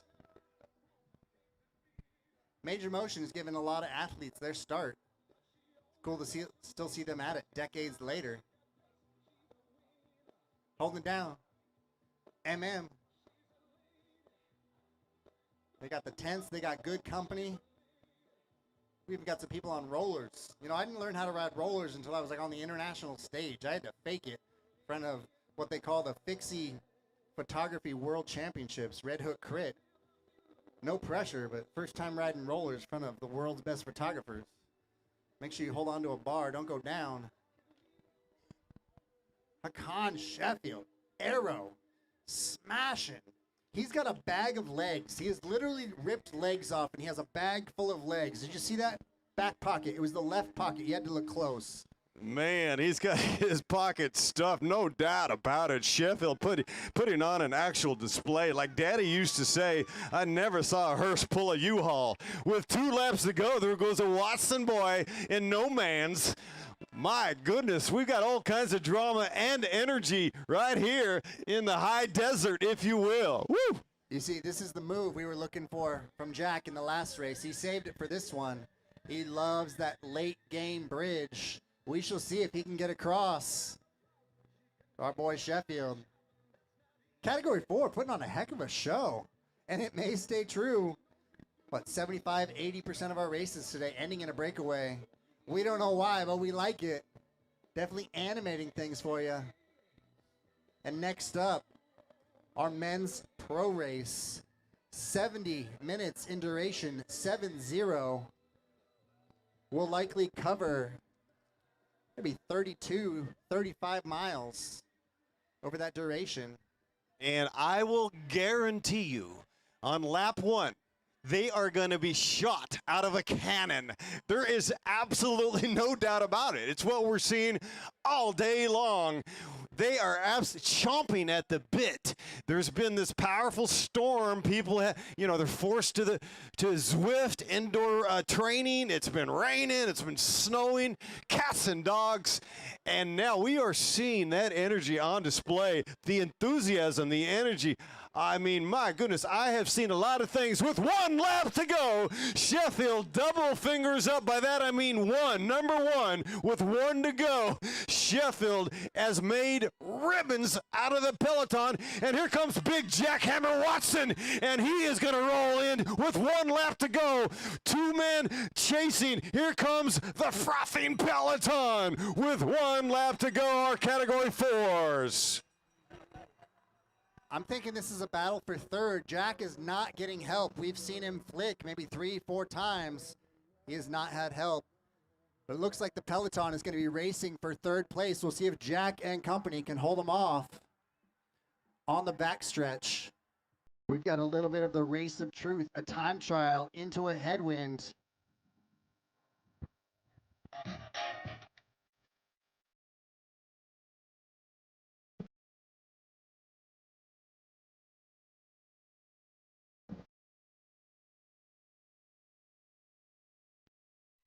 Well, who's got the testicular fortitude to sign on the line, which is delivered in the fancy words of Stevie Wonder? This is going to be fabulous. We've got 1 rider, Sheffield, done and done. He's got it. It's in the bag. And then we have 2 riders in between. We are looking at pictures on the back stretch right now, brought to you by LA Crits. That's where the drama is. The positions of 2nd, 3rd, and 4th. That's where the chapter is written right now. Ronnie, what do you see?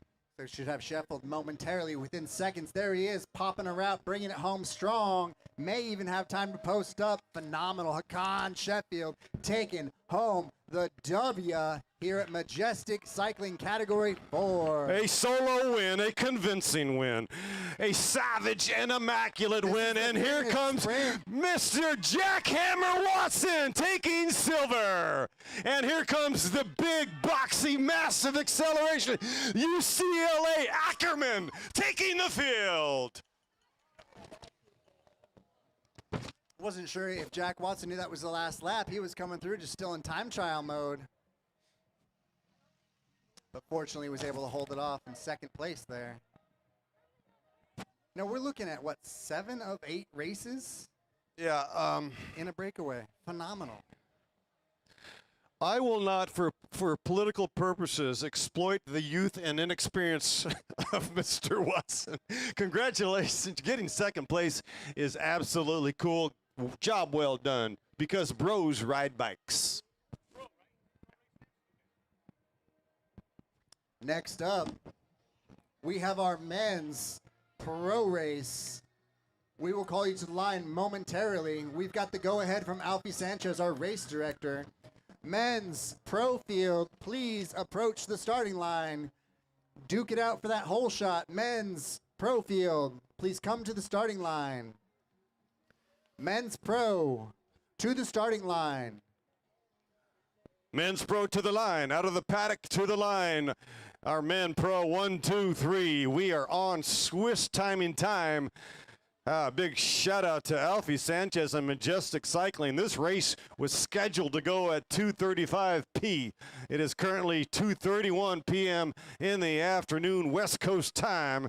We are absolutely on time, and this is going to be a fabulous race. I mean, let's check out the totality of the situation. Look at this peloton. Bright, colorful, absolutely Del Fuego. A beautiful sight to see here in Southern California. A star-studded field here on display, and I promise you they will come out of this start-finish lit from a cannon.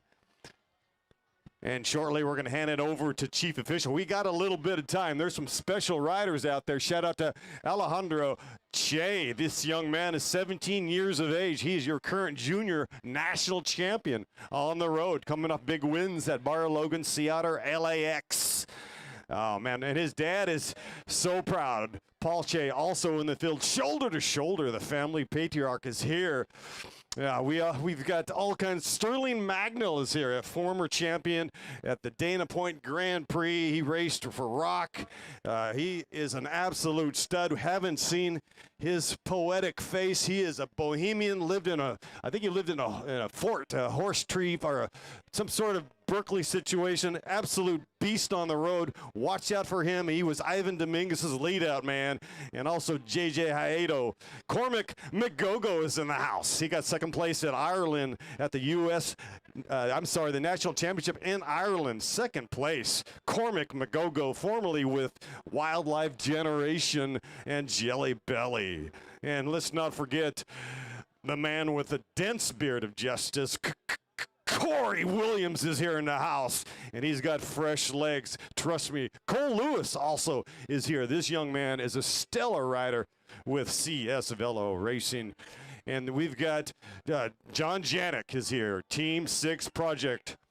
Everybody loves John. How about John? He got second or third at the Tour de Big Bear last year, right there at the Onyx Summit, 8,400 feet above sea level, which is about 5 feet under snow here today. It's been a frigid winter, and we are blessed today with a pause in this powerful storm, a reprieve, a respite. It is a gorgeous day. Hey, we also have Jason Paez. What a brilliant rider he is with Legions of Los Angeles. Always loves watching Jason animate. He doesn't participate, he anticipates. It's going to be an absolute barn burner out there. My goodness gracious. Austin Carroll is also in the house. He's representing Team 6. Austin also raced with Bahati back in the day, seeing a lot of cool stuff on the gram from Austin Powers and Rasan Bahati. I think Austin Carroll, he finished top 3 here, I believe, in the points competition, trailing, came in behind, Corey Williams and Dante Young taking first and second in the points competition last year.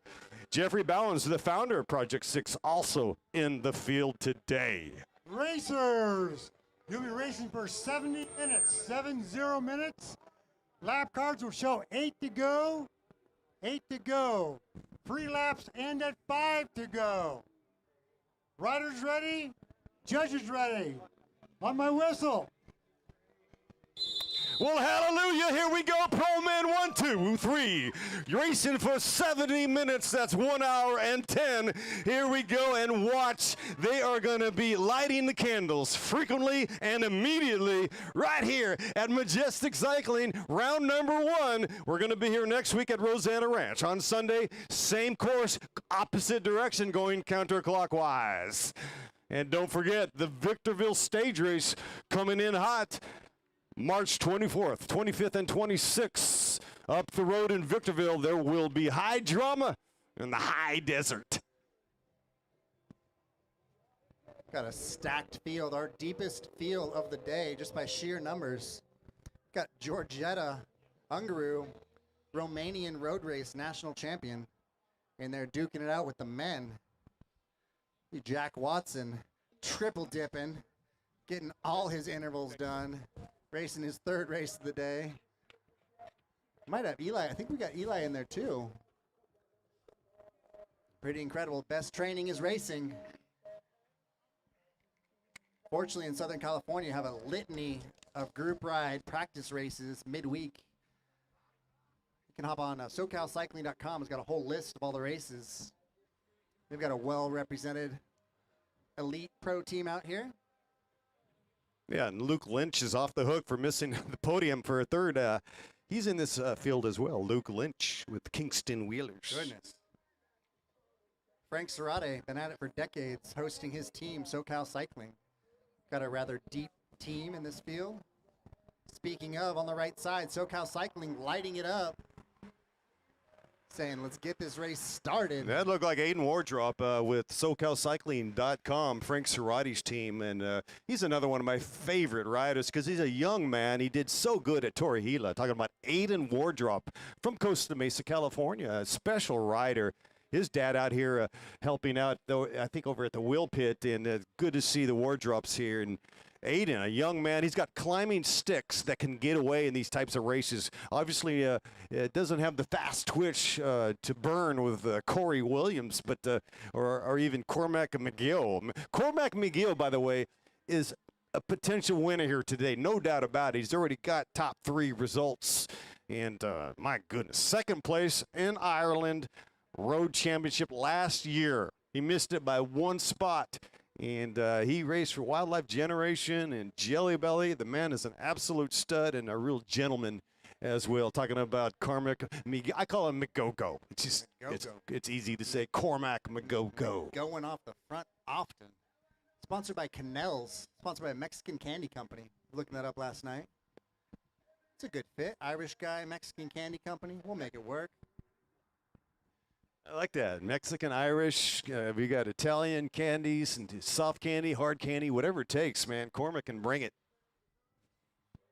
So mark the clock, a 70-minute race. And look at this. Record laps already, hotting it up on lap 1. Here we go, Southern California. It is game on. That's Wyatt Funk, the Funk Master from Team 6 at the head of the spear.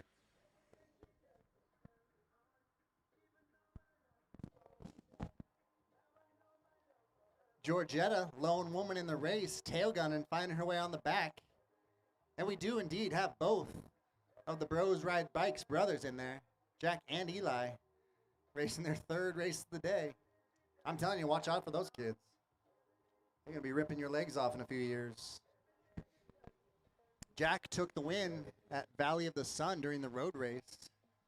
Bahati was giving him some tips. He said, in a road race, every second counts. You got to pedal all the way through the line. Because he did have a little bit of a gap. And depending on how the USA Cycling films it at the finish, you could get a second plus the time bonus. Valley of the Sun was giving away 10 seconds during the road race for first place, 6 for second, and 4 for third. 10-6-4 bonus seconds after a 10-mile time trial the day before. So if you felt like you missed out, you wanted to try your hand at a stage race, Majestic Cycling, brought to you by Alfie Sanchez, a.k.a. The Foundation, brings you the Victorville Stage Race, March 24th, 25th, and 26th. 5.5-mile time trial, you versus the clock, the race of truth. Followed by a road race and a downtown Victorville Criterium. High-speed racing, lighting it up on the front, followed by SoCal Cycling, John Janik patrolling. Yeah, that wheel number 2 is Blake Bailey with SoCalCycling.com. And now I do dig their kit. It's that splashy red kit. Frank Cerati always does a good job. He is basically farming out these riders, and they go on to pick up these professional contracts. Frank Cerati has been doing this since the 90s, and he's a tip of the hat to Frank and what his program is all about with SoCalCycling.com. You could definitely feel the wind when they were coming by 10 wide. Lets you know that the speed is one of the highest of the day. We have had 8 of 9 races, I believe, end in a breakaway, which is an absolute anomaly. Typically, most races are going to end in a bunch sprint. But people brought their motivation today. The breakaway riders fired up to get after it. Roll the dice. Ronnie, another notable rider, Cameron James Bond 007 is here. He's racing for Guillotine this year. Another special rider. Bond can roll, as we well know.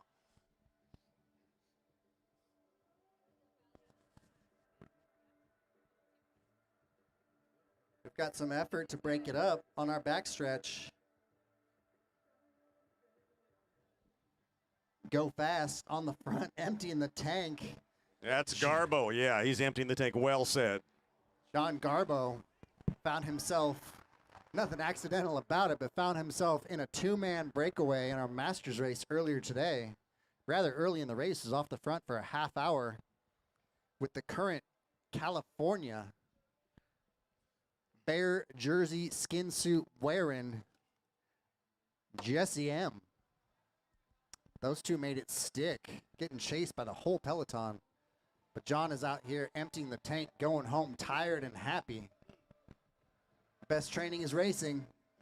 SoCal has got you covered, whether it's the Rose Bowl in Pasadena, Bud's Ride in San Dimas for Wednesday nights, or Fiasco Island down in San Diego, Montrose out of Pasadena on Saturdays. Group rides galore. If you like what you see today, you're catching the Stoke. Hop on Craigslist, get you a pony, carbon pony that is, two-wheeled carbon pony, and bring some tangible change to your life. The bicycle is a conduit for hope and change. If you're depressed, ride your bike. It'll change your life. That's exactly right. We all talk about something called pedal therapy. Pedal therapy is, we have a hard day, with the boss is busting your balls, the Zoom meeting didn't go well.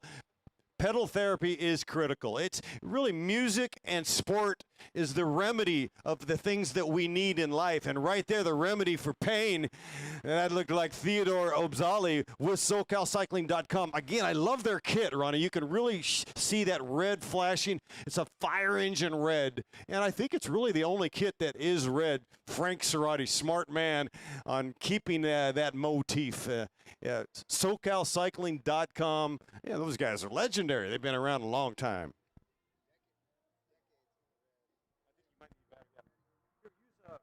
Hey, Ronnie.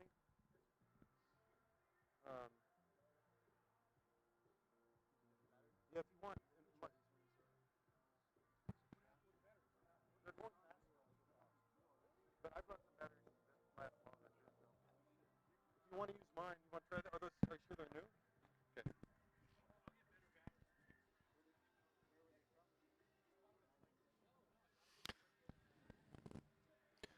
So a 70-minute race, man. This is it's going to go red line pretty early. As you can see, ladies and gentlemen, they are lighting it up right here, right now. I mean, there is no holding back. No holds barred today. We've got a few lost and found items over here at the start finish. We have a Garmin. You tell me what year it is, what make and model, I'll give it back to you.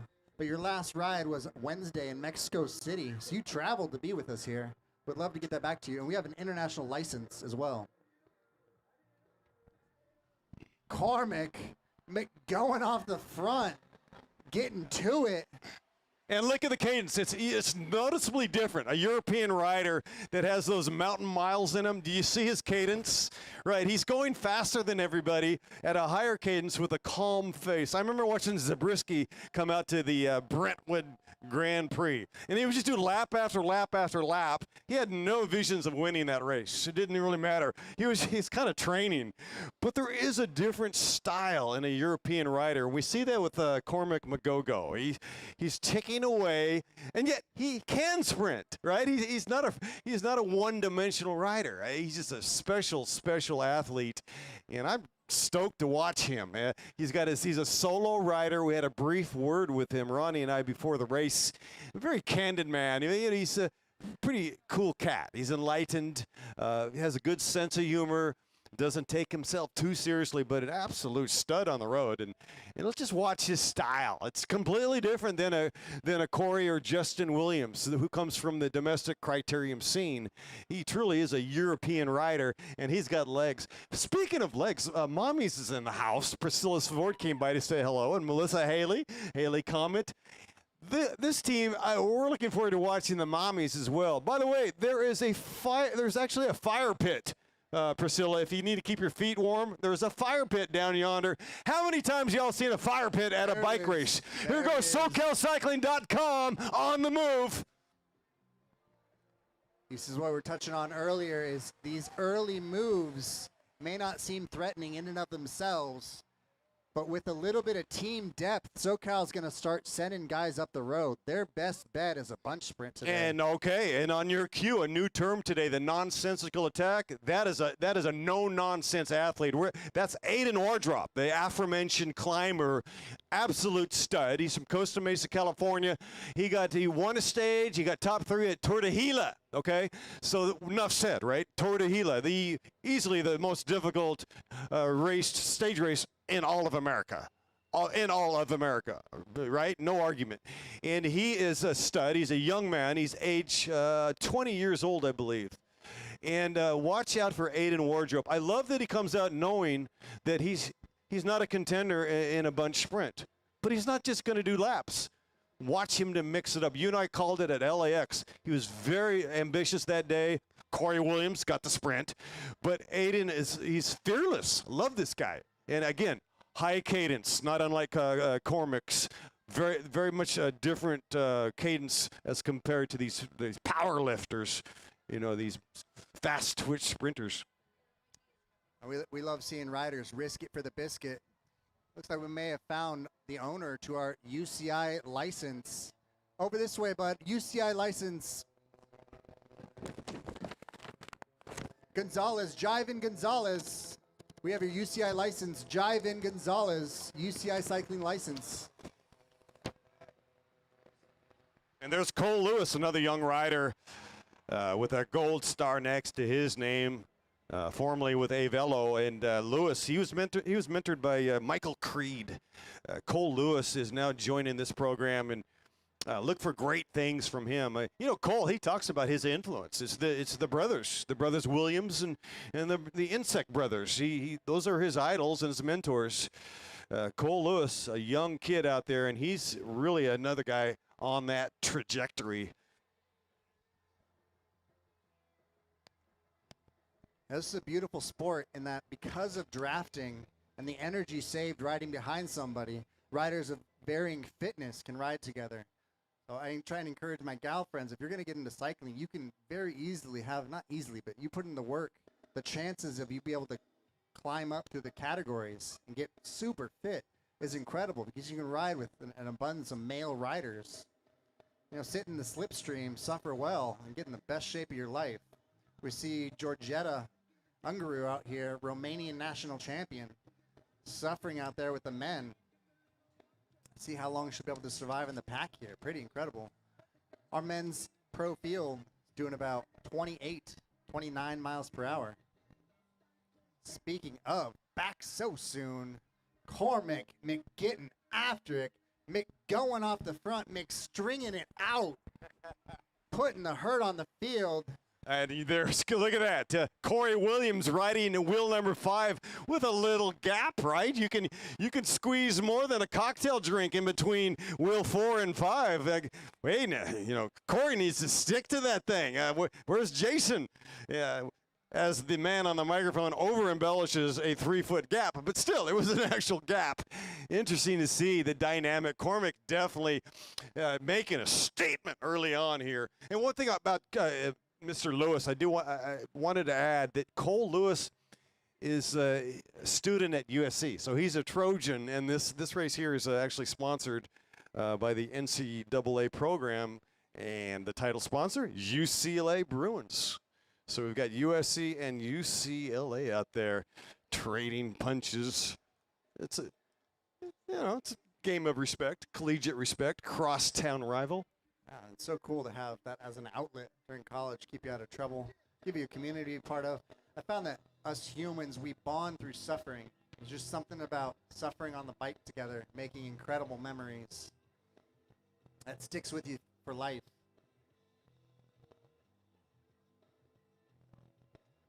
Last time they came through, it was probably the most strung out that we've seen them so far. And there it is. Sure enough, you string it out. A few minutes later, a little bit of a break happens. SoCal Cycling off the front on the hunt. Low arrow riders 14 and 40. Yeah, that's Theodore Bolze once again with SoCalCycling.com, and he is absolutely on a mission. You know it's showtime when you see the sprinters on the front trying to weld it back together. We had Corey Williams on the front putting in a little bit of work. Try and weld it back together. When you've got some of the nation's top sprinters on your team, as Legion does, it is in your best interest to set it up for a bunch sprint. Earlier in the season, we saw them take a little bit of risk and have Jason Paez in the break. And our boy Eddie Huntsman was able to sneak away with the win. Eddie training for the Olympics, some of the track events out of Carson, California. The indoor velodrome out there.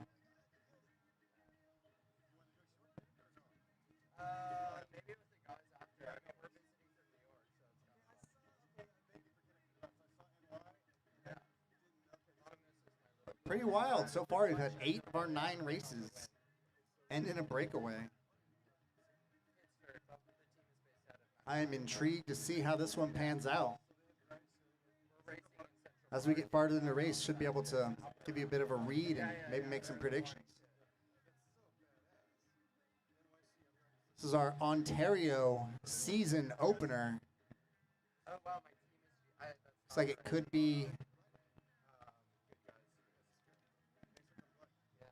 our Ride Bikes riders possibly. Let's see. Oh, we got CS. Sponsored by District Tacos. Stringing it out through the start finish. For those that aren't super familiar with the dynamic of cycling, is when you see the pack, what we call the peloton, all clumped up, maybe 3-4 riders wide, it means they're riding a little bit easier. But when you see them single file, even with gaps opening up, that lets you know they are riding hard. There's a few outcomes that can happen in a race. Is what's called a breakaway, where a few riders slip off the front, stop providing assistance to the rest of the pack, essentially forcing the riders left behind to work 30% harder, taking turns in the wind. Cycling is indeed a team sport. Teamwork does indeed make the dream work. And the other outcome is called a bunch sprint, which is where everyone is together until the end. And the sprinters, the fast twitch, muscle fiber riders, unleash absolute Hades upon the peloton with a hard last 1 to 2 laps. Common misconception is that sprinters are only good for 200 meters, but a lot of times it takes a few minutes of incredible fitness. You got to be able to have a FTP of mid 300 watts and some pop. We've got Cormac McGeough, Justin Williams on the front. Wouldn't call it a break, but there's definitely a gap. Rider number 2 joining them as their companion, Matthew Amano, taking it mano a mano with Justin Williams and Cormac McGetting after it.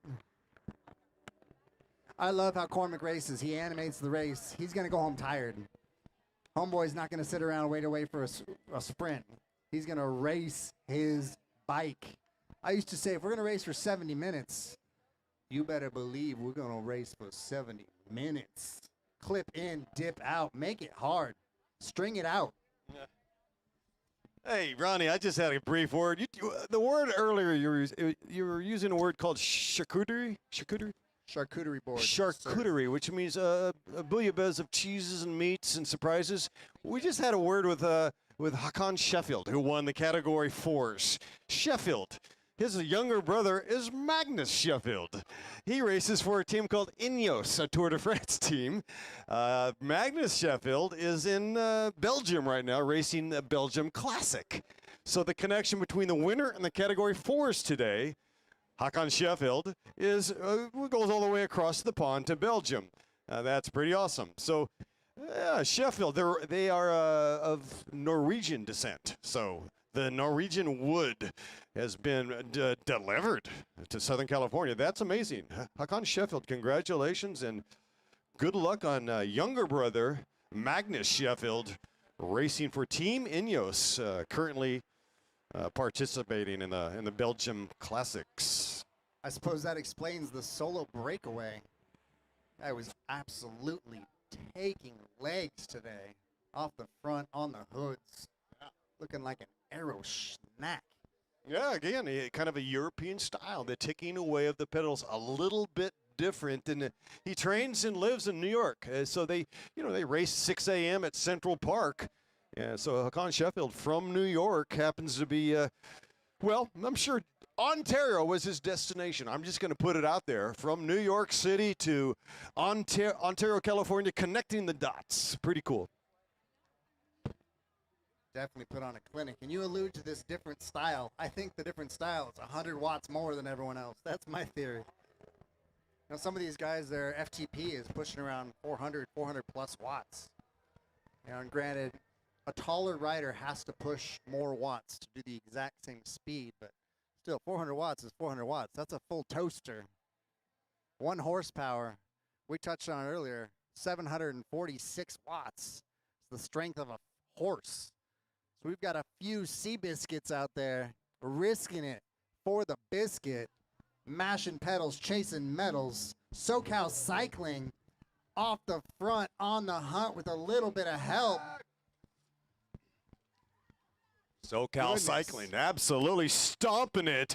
And that's Cormac Daly with Century Road Club Association, age 27, in that move with SoCalCycling.com. 2 riders putting on a statement, and there to the front, right on cue, Jason Baez, the first lieutenant for Corey, at the front doing the work.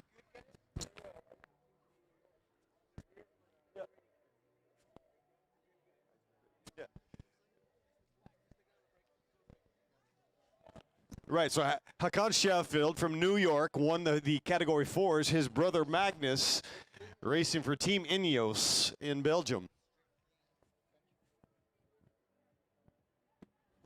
Double the Cormac, double the fun. The Cormacs are going for the break today. Good Guys Racing, absolutely, from New York. It's listed as Genesee Valley. They've changed names. Good Guys Racing out of New York, upstate New York, here in Ontario. So they've got guys in this race, and they won the Category 4s. New to us in SoCal, but great to have Good Guys Racing representing here in Southern California. And cycling is one of those sports where if you have the insider knowledge of how to read a race, you can absolutely pillage somebody with small bets along the way. So between the Cormacs, you can kind of predict they're just going to take turns going off the front until something sticks. Cormac Daly, Cormac McGeough, absolutely putting the hurt on him today. Cormac making moves. Daly, Mr. Daly, arrow on the hoods, smashing. Rider number 3, Blake Bailey. That just rolls off the tongue. Stringing it out, single file. We now mean business. And my goodness, that's Kendall Ryan, and she's 1/3 up the field right there. Kendall Ryan with Legions of Los Angeles. The Lioness is representing. She is your U.S. national champion. Goodness gracious, and look how fast they are going. It is strung out like a street poet in Amsterdam. Gotta love that. Chuckling on the inside and the outside. Gotta love Southern California for having such an abundance of racers that it attracts international talent. And what that does is it kind of throws a wrench in some of the plans. Some of the riders out here, even the bigger teams, might not know who they're dealing with as far as some of these international or across the country national riders. Cormac Daly putting out the watts.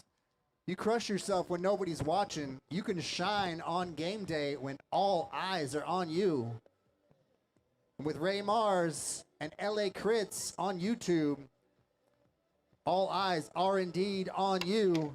Live streaming our race on the interwebs, making your mom proud, making your grandma blush.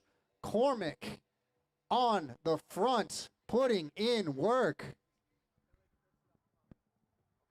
And also, lacrits.com is their website. You can find them both on YouTube and lacrits.com. Now is kind of make or break to where someone could counter this move, get some fresh guys up the road, reshuffle, and really put some of the sprint teams up against the ropes.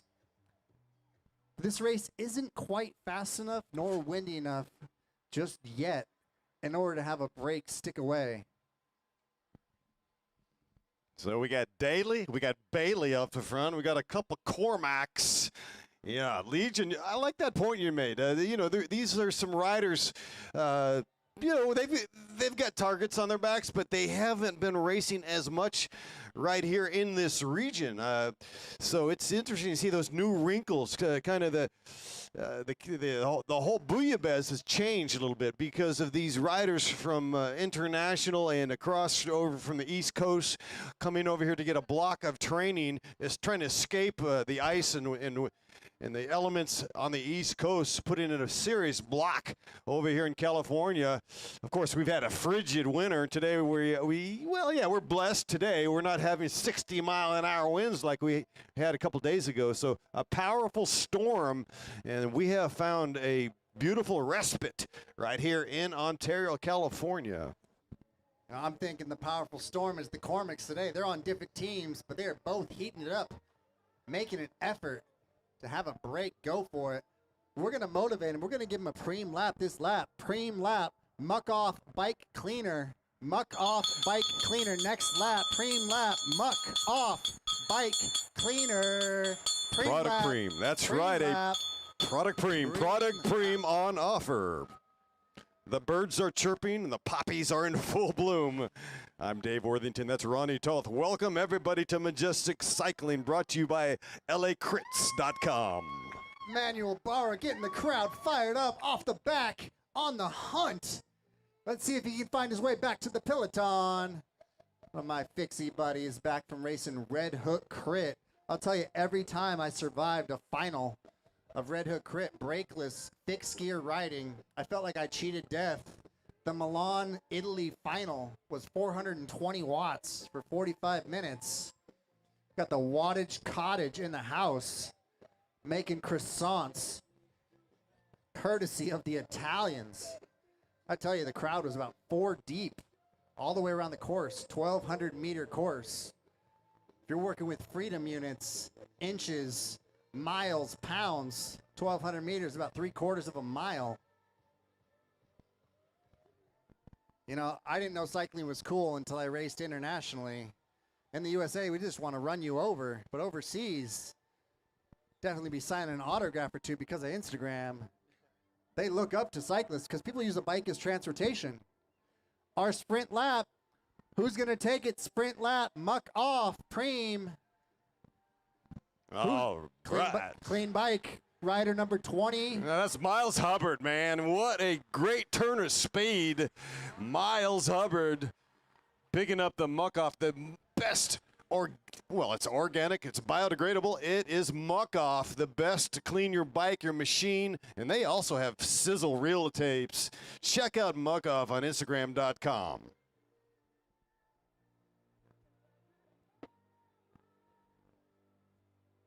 You know, we all have mentors in cycling as we're coming up to the ranks, and my mentors had a little bit of a sense of humor. They told me that chamois butter and energy gels can just be used interchangeably. So does not recommend, in hindsight, to consume chamois butter 4 calories, nor energy gels as chamois butter. Words of the wise. Manuel Barra getting after it. Well, I'm told that if you use chamois and you put it on chamois cream and you throw some popcorn kernels on top of that, right, and you go for a hard ride, you get an instant snack treat out there on the trail. My goodness gracious. The cheese has slid off the cracker. We're getting dingy like a hubcap, as my old buddy Dave Wills used to say. The phrase instant snack, I can't help but think of the in-cycle mommies about to light it up in our women's pro race. Instant snack on the move. Our men's pro race strung out. Single file. Cormac, I can't help myself getting off the front. Goodness. Frank Martucci throwing it back to Red Hook Crits. You know the pace is hot when people are skipping poles. It has been blistering pace. The wind is starting to increase a little bit. Going to be very interesting to see how this unfolds with the building wind. They have been going high octane from the gun. Blistering pace.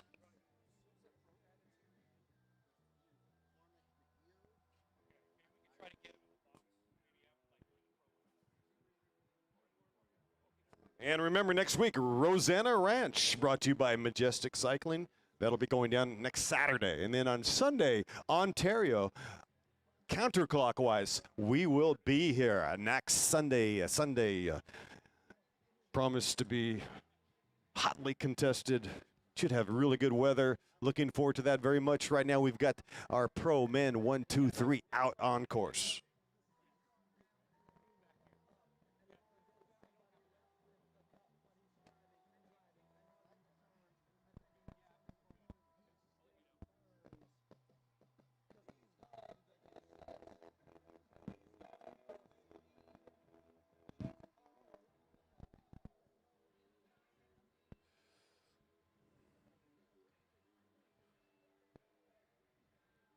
Sitting at 35, 36 minutes left, 37 minutes.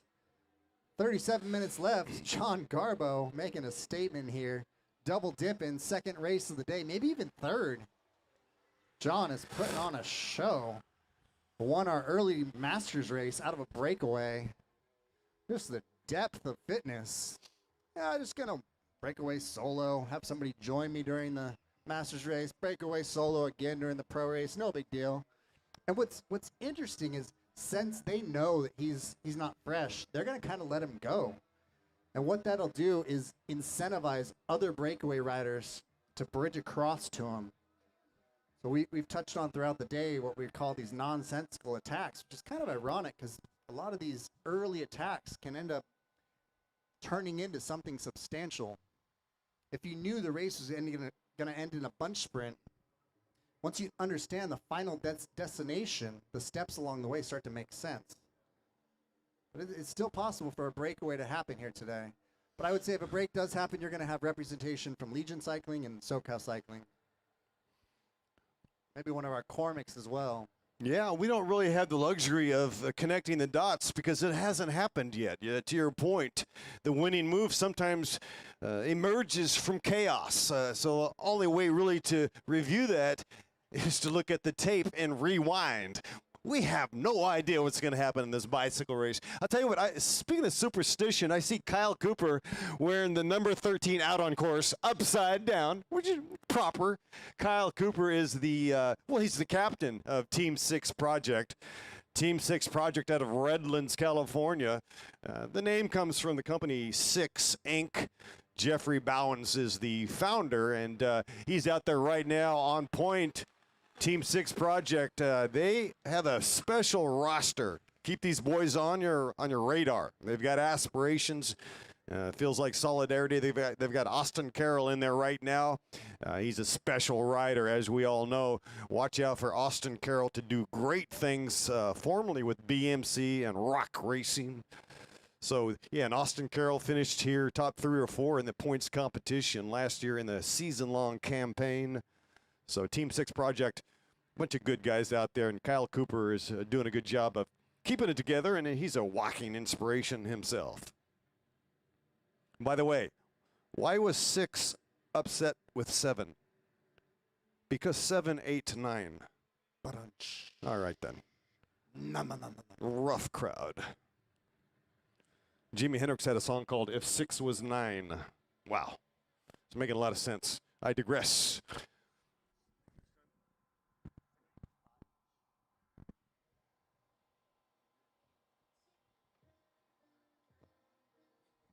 Very superstitious. Stevie Wonder.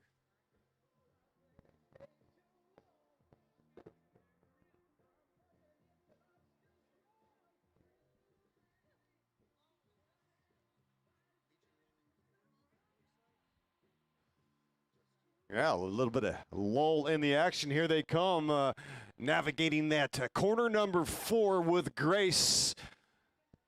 Plowing forward on the right barricade. That's the protected side. And there's the flying Frenchman right there. And he is doing the work. Pinning it on the right side. Not allowing anybody to get that draft. Goodness gracious. It is absolutely on right here, right now.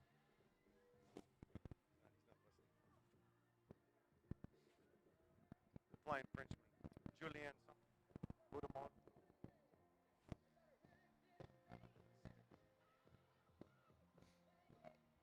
Essentially a bit of a head-to-head SoCal Cycling versus Legion with some other key players that would be happy to throw a wrench in things.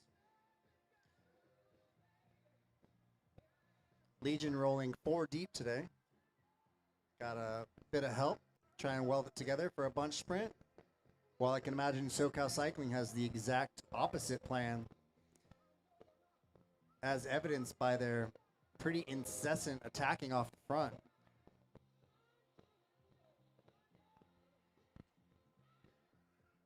Got 72 riders towing the line for our men's pro race. 70 minutes. We're about halfway through.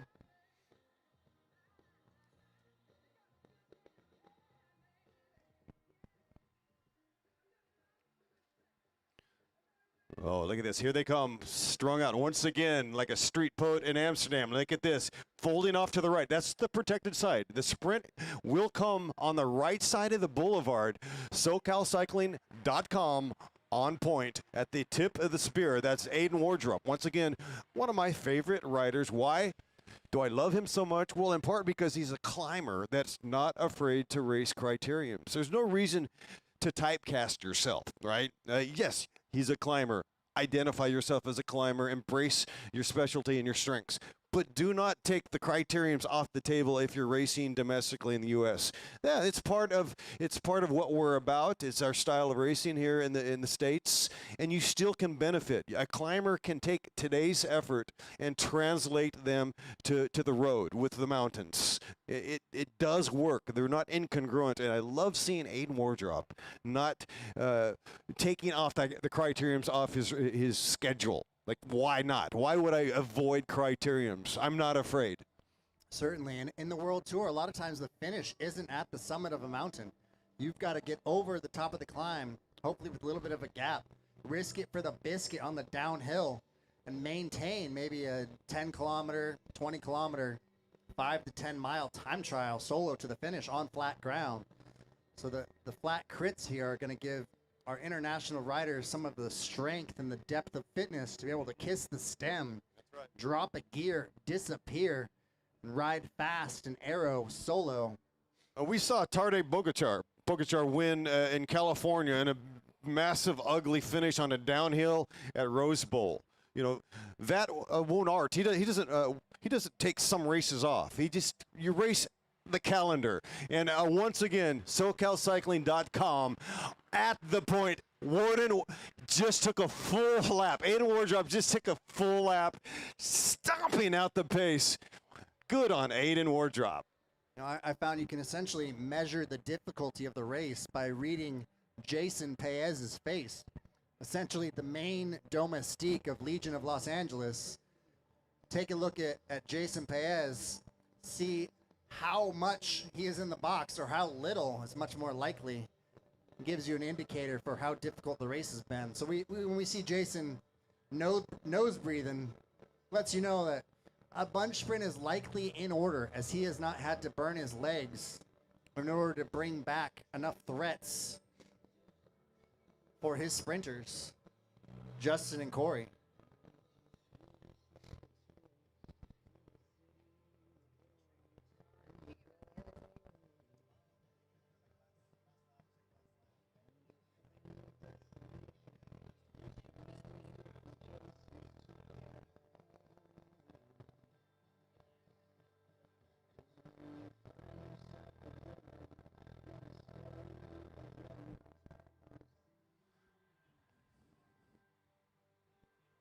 Had about a 28 mile per hour average speed here. And it looks like we have some action at the front. A man rolling away, ticking away. Yeah, once again, Matthew Amano, and here comes the frothy chase with fragmentation. We're starting to see fissures in this chunk of granite. It's starting to get a bit blocky there at the front, a bit dodgy, if you will. Goodness gracious, the pressure is on, and pressure can burst. Pressure can create diamonds. Woo! Ronnie Toth, this is going to be a fabulous finish. It's starting to unfold. It's unraveling. The drama is building with each and every lap. I don't know what's going to happen, but I think there still is a opportunity for some sort of break to launch. No, we've been pretty accurate throughout the day. Going on a limb, I'm going to say 80% chance of a bunch sprint at this point. Maybe even venturing towards 90, just based on they haven't had to burn through. Legion has not had to burn through CJ. They have not had to burn through Paez. Keeping both Justin and Corey nearly completely fresh. I've seen that near the front, not quite on the front, never really having to weld it together at 400, 500, 600 watts. But that's what I'm saying so far is 80 to 90% bunch sprint. Got not too much of a wind. Not going to be too much of a factor. But we shall see. Possibly as a long shot, I can see a last 2 to 3 laps flyer from one of our Cormacs or a mix of SoCal Cycling and a Cormac. Maybe a Corey Williams as well. And look at the shape of the peloton right now, a little bit blocky, you know. It's like bugs on a bumper, halfway to Barstow. And by the time you get to Barstow, you're halfway to hell. Here we go, everybody. Not yet on lap cards, mixing it up, hotting it up here in Ontario, California. Thank you so much, Majestic Cycling, for making it happen.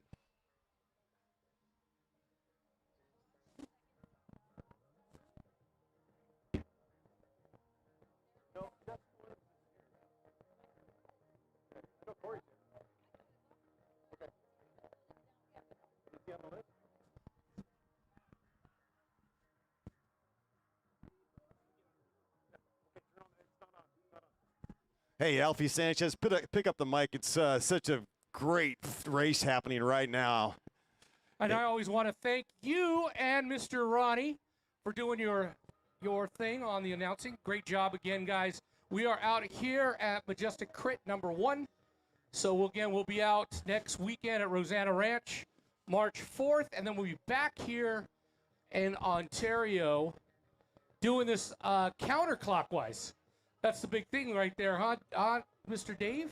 Yeah, it's a completely different dynamic, Alfie Sanchez. I'm looking forward to it very much. And we are always looking forward to having you guys out here on the ones and twos, doing your thing, making this thing happen. Again, LA Crits, we are live. So I want to shout out to all the folks out there that are watching us. Again, follow us on Instagram, Majestic Cycling, LA Crits as well. So again, for all those who are out there, Dave, go ahead and call this.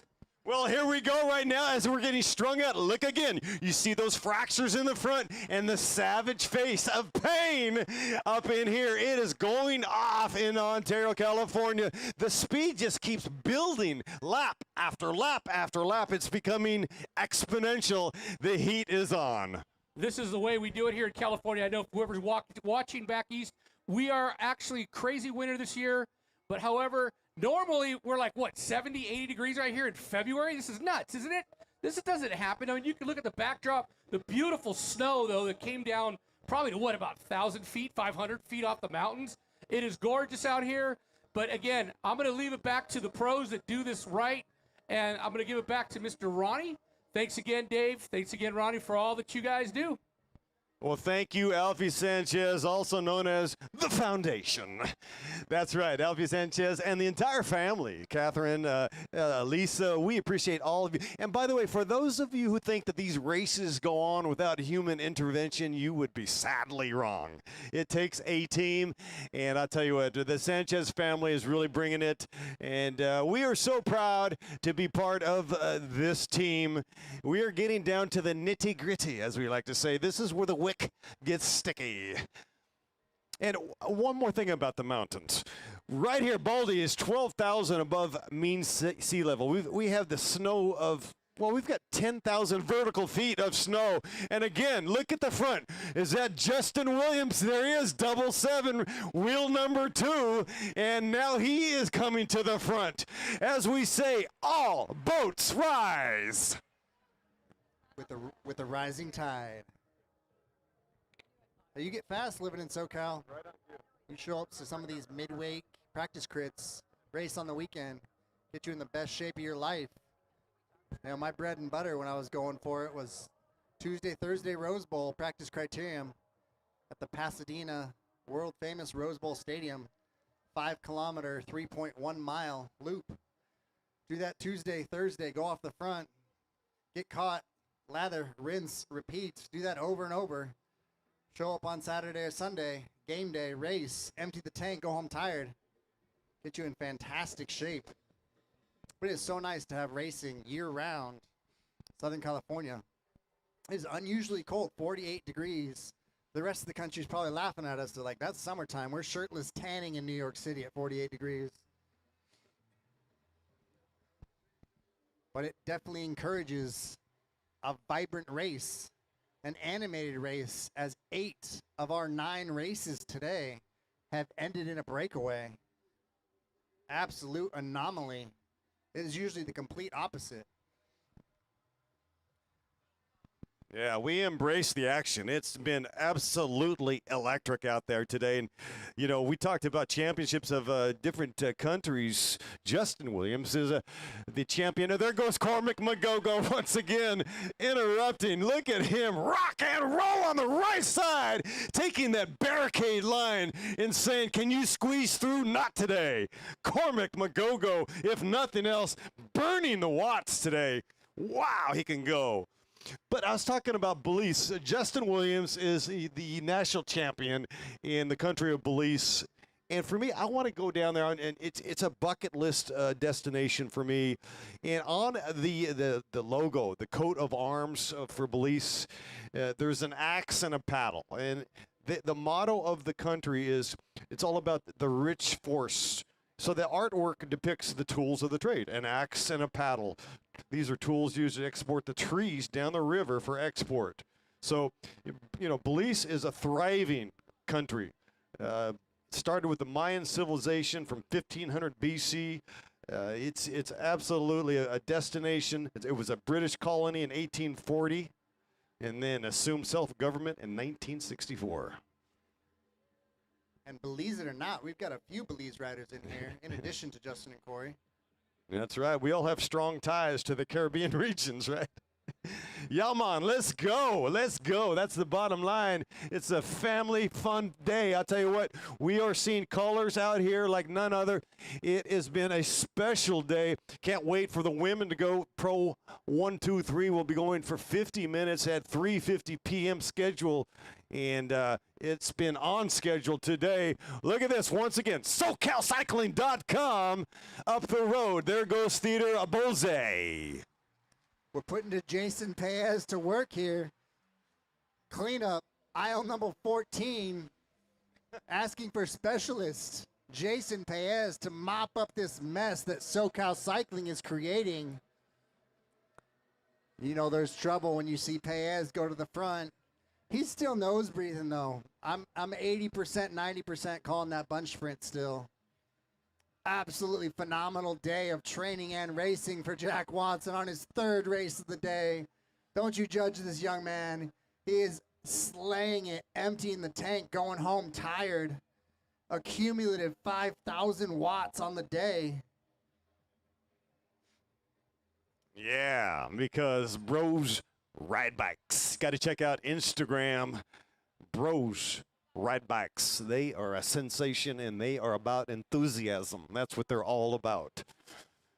Don't look for a cogent explanation. It's about love and passion for the sport, and they epitomize that.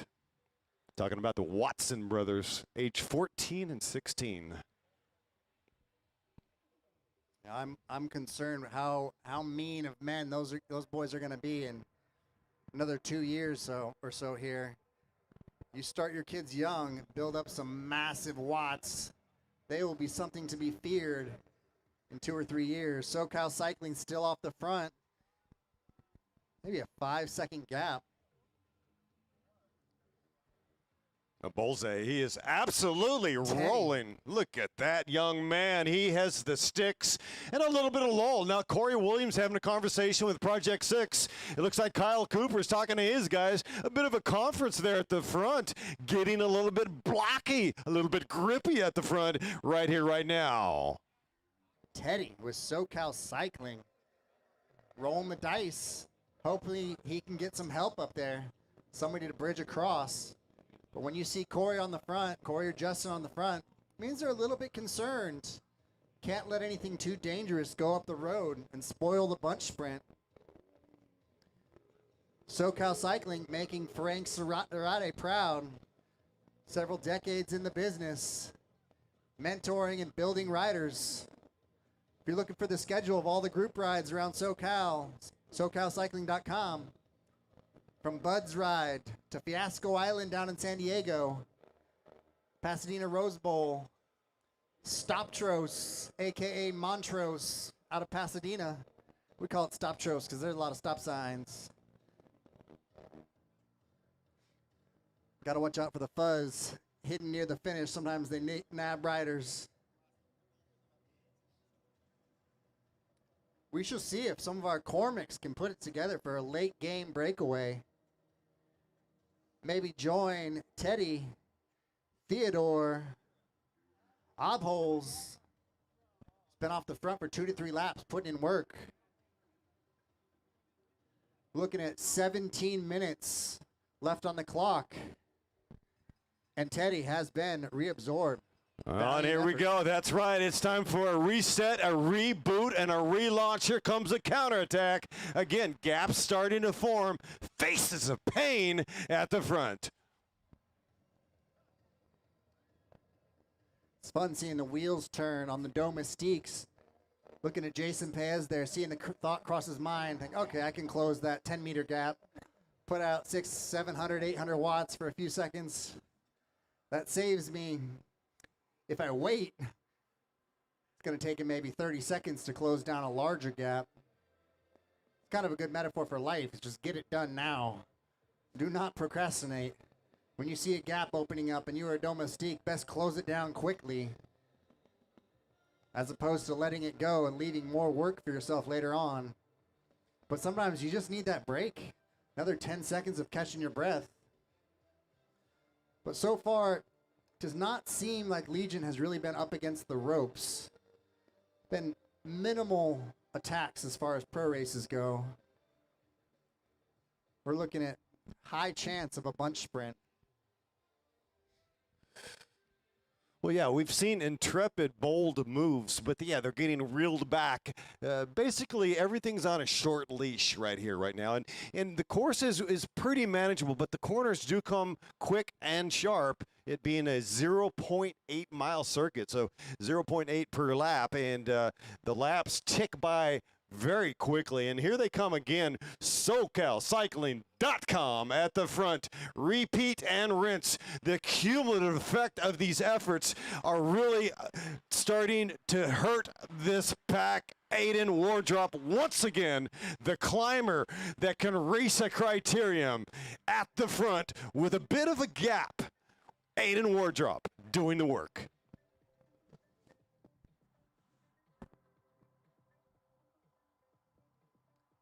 Well, it's an interesting dynamic here, seeing Justin a little bit farther in the pack than we normally have. I always try and guess as to whether it's going to be Corey on the day or Justin that they're setting up for the bunch sprint, but it seems both of them are relatively fresh.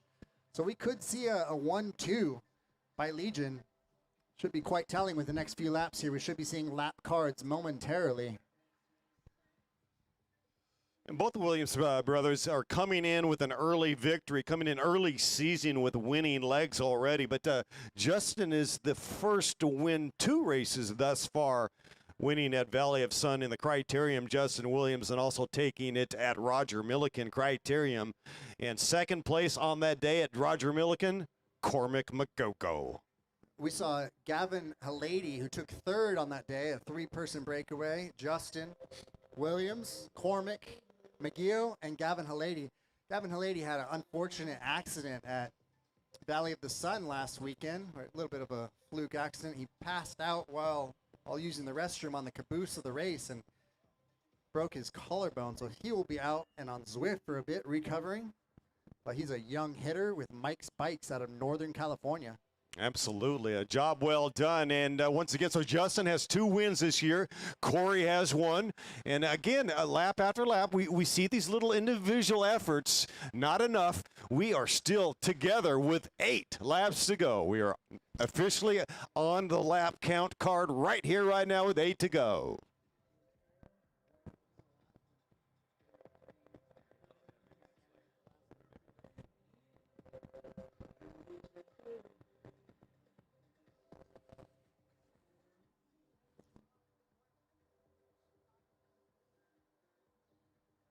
These stage races are probably the best indicator of how you would perform on the continental or world tour level.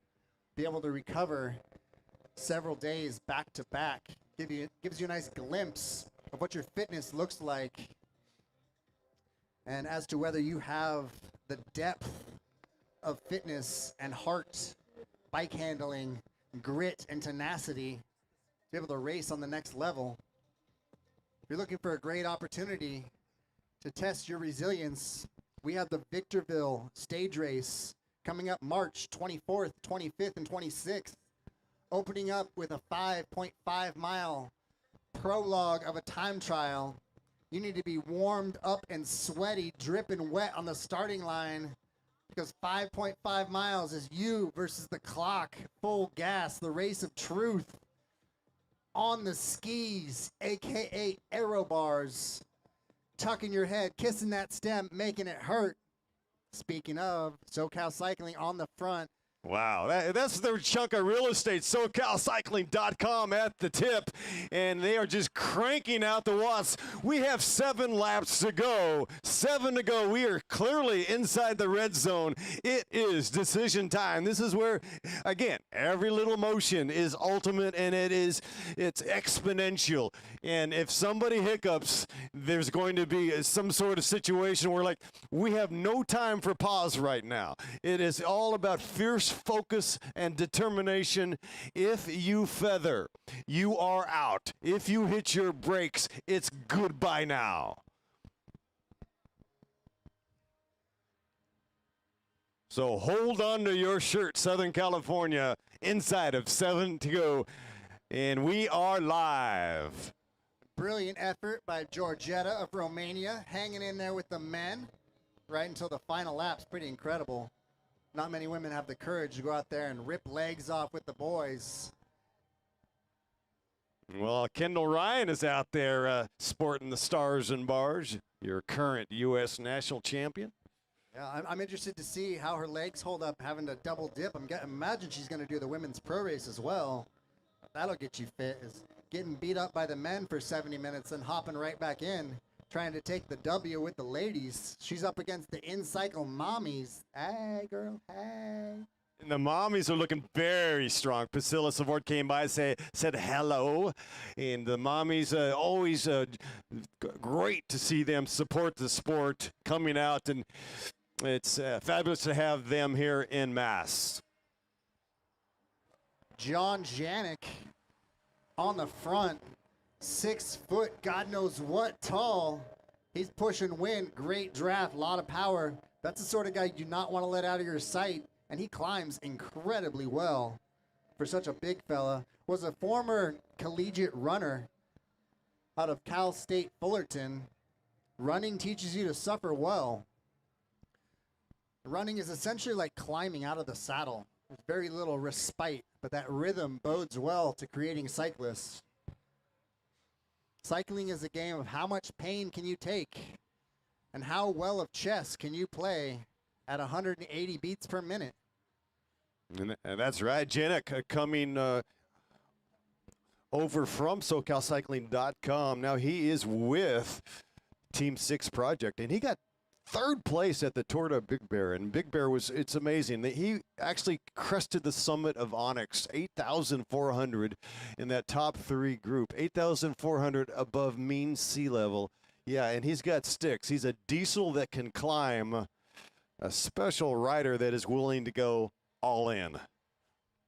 Definitely not one of the tiny whippet riders. A lot of times climbers tend to be very small, maybe 5'4", 120 pounds.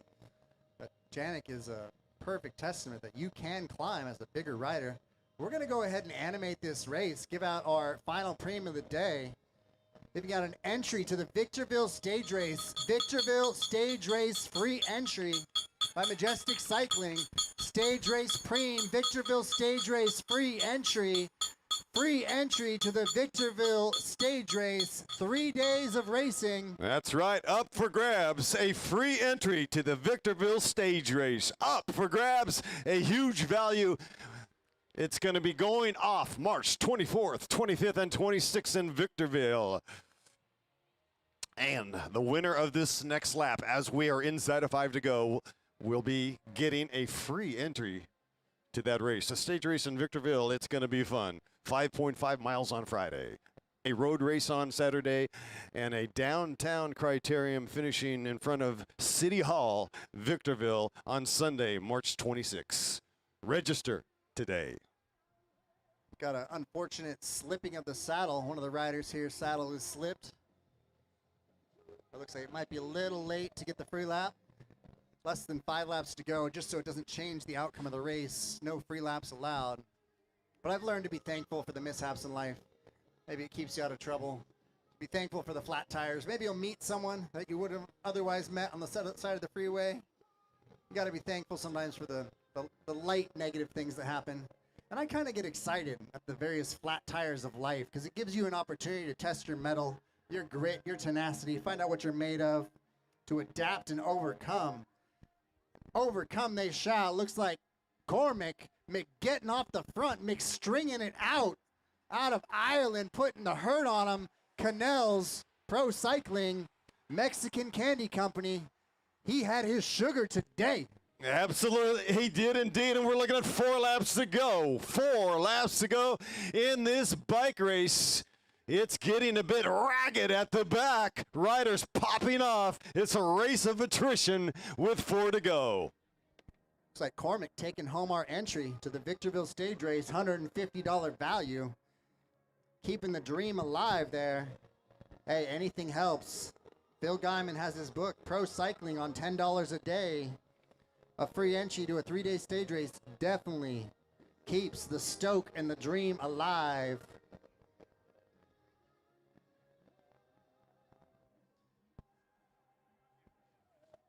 Yes, it is so cool to watch the peloton in their natural habitat. It changes size, formations, depending on the effort at the front, depending on the atmosphere, the wind conditions. It looks like we are definitely making our money on the 80% projection of a bunch sprint. Cannot see anybody splintering off. Jason Paez is still fresh, too, as a lieutenant, right? As a worker, he still has a bunch of watts there in the tank, and he can use them, and he will use them, whether it's a lead out or to stitch and weld this thing together to set up his 2 sprinters. It's a 2-headed monster at this point with Justin and Corey Williams. Certainly, Cormac Magogo has been using up a lot of his energy, so you wonder what he's got left. And here we go with 3 laps to go. John Garbo at the front. 3 laps to go right here in Ontario, California. Who's it gonna be? Absolutely smashing it in his second, maybe third race of the day. John Garbo came away with a win in our Masters race earlier today, and still on the front, making it single file at 400 watts or more in our men's pro race. Looking at 3 laps to go.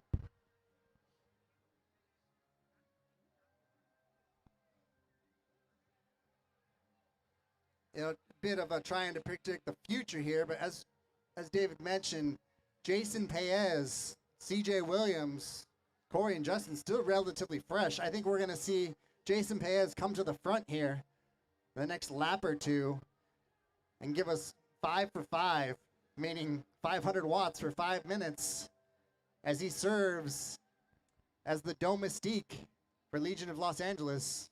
SoCal Cycling looking to throw riders up the road, and some of our international talent possibly thinking of throwing a late game Hail Mary. Maybe a final 2 laps solo race. Yeah, that would be tough sledding to get away right now in the final couple of kilometers here. We're going to look at, 2 laps to go when they come through. That would be a very, very long row to hoe to try to get. Look at this right now. 2 laps to go. A big intrepid move at the front, ticking away at the pedals. And here we go. 2 laps to go in this bicycle race. Who's it going to be today? With 2 laps, pretty much know from the depth of fitness that Jason Paez has that he's going to take over from his friend and compatriot, John Janik. And it's going to be the Paez show. I'd be willing to bet at least $3 that Jason Paez comes first across the line, lighten it up, going into 1 to go. The Domestique, Jason Paez, going to put on a show of how to properly conduct a lead-out train.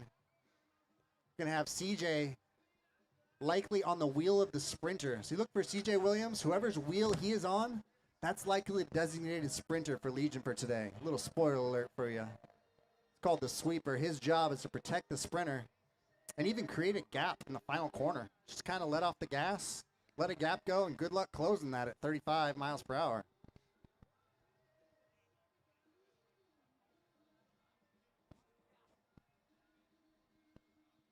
But if you are SoCal Cycling, or one of our other hitters internationally, you're essentially faced off in a time trial versus Legion's Domestiques to try and upset the bunch sprint. I'm going to 1 lap and change.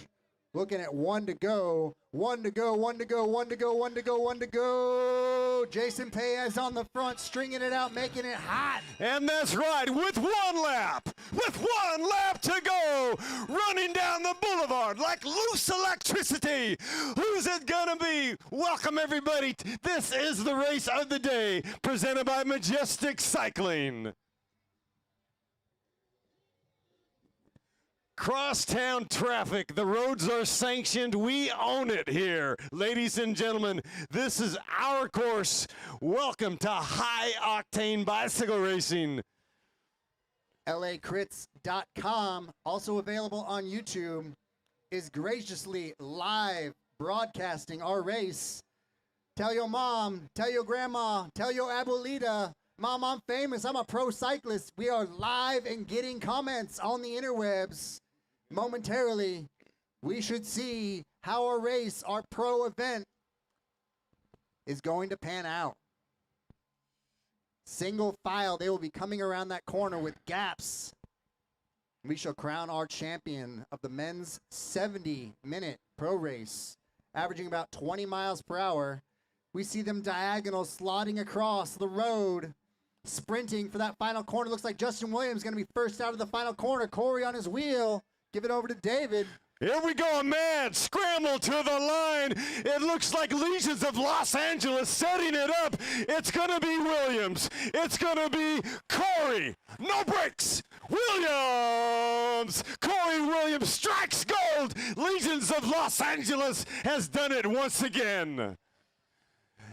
Timed to perfection.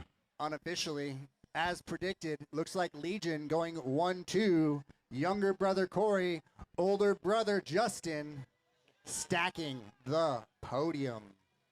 Wow, that looks like an unofficial sweeping. Swept like the beard clippings at a barber salon in Portland, Oregon. Goodness gracious, the Williams brothers signed, sealed, and delivered. Now that truly is a race into that last corner. Looking about maybe 2 football fields from here to that last corner, taking that at 35 plus miles per hour. A lot of times, if you're not a pure sprinter, you can use your final sprint, your maximum 1,000, maybe 1,200 watts, just to get in position. And then from there, easier said than done, but just hold the wheel to the finish. I found a lot of times it behooves you to use your final sprint just to move into the right wheel and then absolutely suffer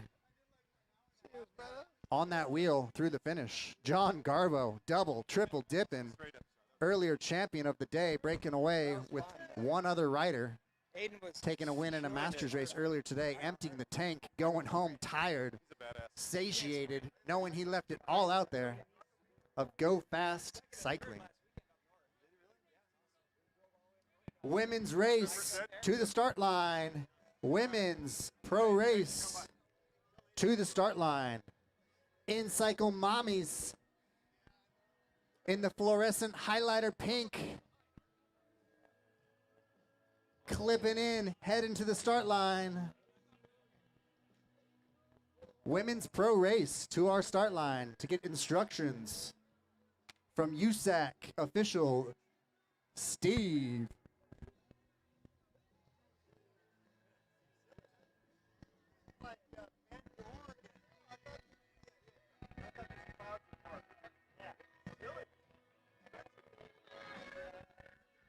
All right.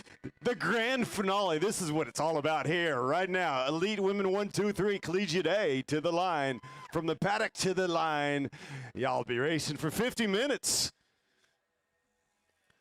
Hey, Cormac Magogo, next time do some work. You're a stud, my man. The mommies to the line. What a gorgeous kit. That hot pink kit is absolutely electric. And congratulations to Priscilla Savord, your current Masters U.S. National Champion on the road. Priscilla representing Orange County. Food Park, Como, whatever it takes, Priscilla will get the job done. We'll be racing for 50 minutes. Gonna be fun.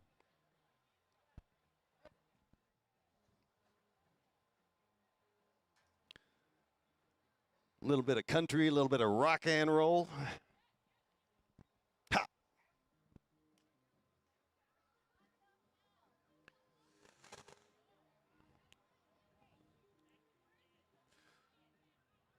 Georgeta Ungariana is here. The Romanian rocket. Oh, goodness gracious, here comes a gust of wind.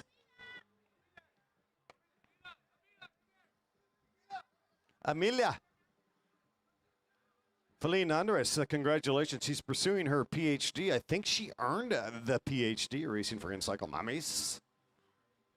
Feline had a great race around about a week or two ago, I believe. Yeah, finishing, I think, second at Roger Milliken. What does PhD stand for? Oh, MD, my goodness. So I just I didn't give her the proper credit. MD, that's awesome. All around her.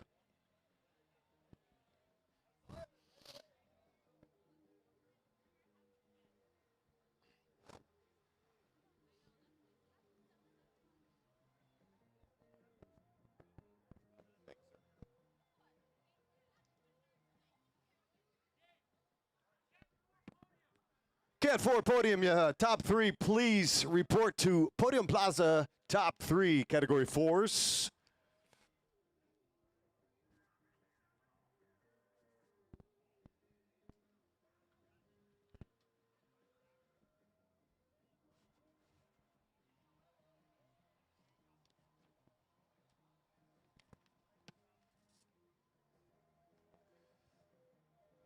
Shelby Reynolds, another featured rider. At the line.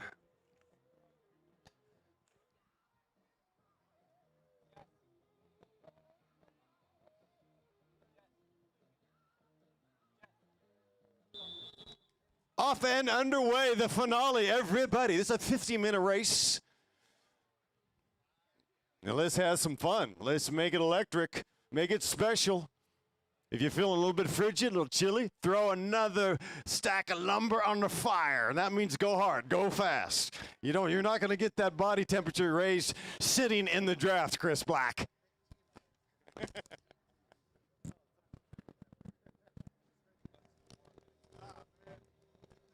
I'm expecting a break from the gun, only on account of it being cold.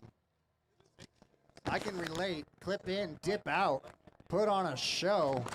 Our women's main event, represented well by the Incycle Mommies. Getting after it. That fluorescent pink.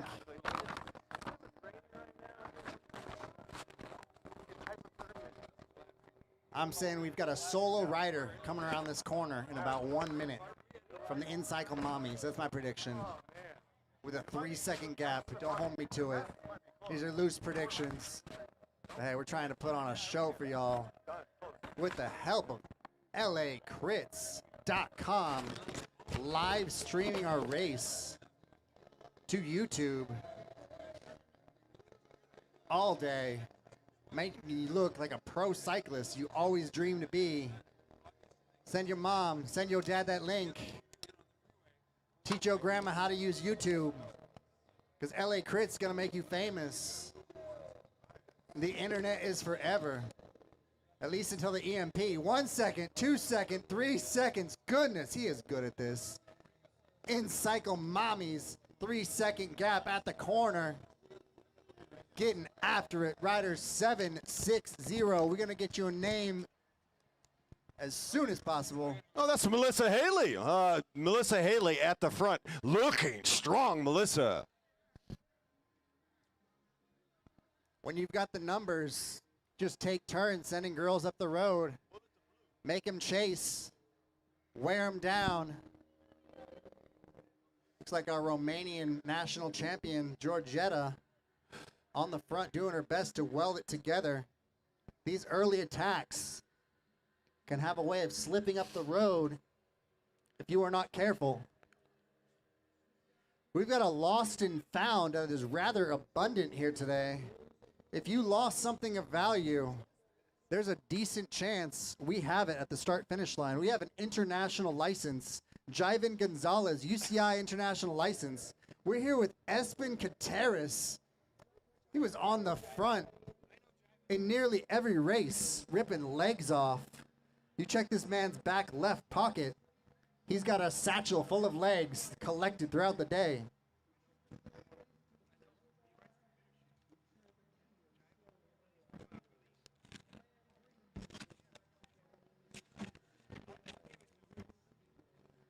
Jivan, I think we have, Jivan, is that you right there? I think we have your UCI license, international cycling license. You better collect it, otherwise I'm gonna try out my UCI cycling career on your behalf. We look a little bit alike.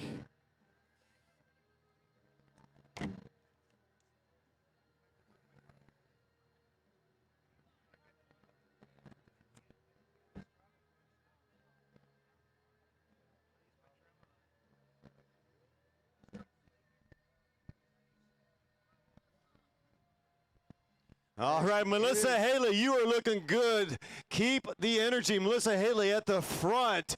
This is very good for mommies. A great move by Melissa. Courageous, intrepid, and bold. Fabiola Garcia also in the peloton, as is Carmelia Arenas from Huntington Park, California. Good to see Jessica Garner out there. She's a really cool person, and she's an addition to the InCycle Mommies program. Jessie, she's always helped out on these races with the medical. She's, I don't know if she's a nurse. Yeah, I believe she is a RN and a real giver, like Jessica a lot. India Harvey from Los Angeles, also out there, Los Angeles Bicycle Academy. And the aforementioned Georgetta Ungoriano, currently living in Escondido, also known as the Romanian Rocket. Georgetta's with Ice Speed Racing this year. So good on her, a good program. Very deep team. Feeling the solidarity with Ice Speed, no doubt about it.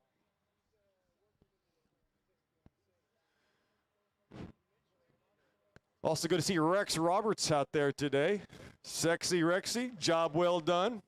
He's got his SP14 on because he's always looking to sport a tan. He's probably going to go get some rays, maybe go skiing. Did you bring your board out, your snowboard, Rex? So now that you've given up the dream of snowing and you've exchanged it with the asphalt. Well, job well done, man. Team looks good. Good to see Sterling Magnell out here. We recited a poem earlier by Mr. Magnell, The Cat Can Write. We're all back together. So Melissa Haley's done her work, and now she's integrated back into the field, queuing up for the next counterattack. Now the duty of one of these InCycle mommies, and that is not a slur, this actual team name, the mommies on the loose for InCycle, their duty is now to send another girl up the road. They brought Melissa back. Or teamwork does indeed make the dream work. You got to send another girl, a fresh one ideally, and just continue that until the break sticks. If you have the numbers, you got seven gals deep. It's a numbers game. Keep sending girls up the road, make the rest chase, and eventually you get a mix of your own team with a gap on the rest of the field. Georgetta, out of Temecula, California, by way of Romania, a Romanian national champion, would like to thwart that plan, and ideally, I can imagine she would like to find herself in a break herself or a bunch sprint. But this is a relatively small field. You're essentially starting off in a breakaway. Now, there's a famous Mike Tyson cycling quote, "Everyone's got a plan until we're doing 30 miles per hour in a crosswind." Little play on words of the original. Everyone's got a plan until they get punched in the mouth, was the actual Mike Tyson quote. But the cycling version, you can make all the plans you want until we're doing 350 watts into a west-southwest crosswind. There we go. True to her team. Attacking. In-cycle mommies going for it. We got 2-on-1. Rider 763 in our women's pro race. Priscilla Savord flicking the elbow, looking for a little bit of help. And Georgetta's willing to help. She's like, I'll take it. Take these 3 to the line. I got some big girl watts. I'm ready to throw down. Empty the tank. Go home tired. Go home happy. Nowhere to hide in this women's race. My hunch is InCycle is going to try and beat them up as much as possible. Cycling truly is chess at 180 beats per minute. And seldom does the strongest rider win. You know, when I say strongest rider, probably the time trial, this race of truth. If you were to take all of the pro men's field, the pro women's field, have them all do a time trial, you're going to see a spread in speed and time of maybe 30 to 40% from the fastest rider to the slowest rider. But oddly enough, the fittest time trial rider, the rider with the highest FTP, doesn't always win a bike race. It takes grit, tenacity, strategery, I believe that's the French term, and fitness. You got to have a mix, the trifecta. Be fit, savvy, and resilient.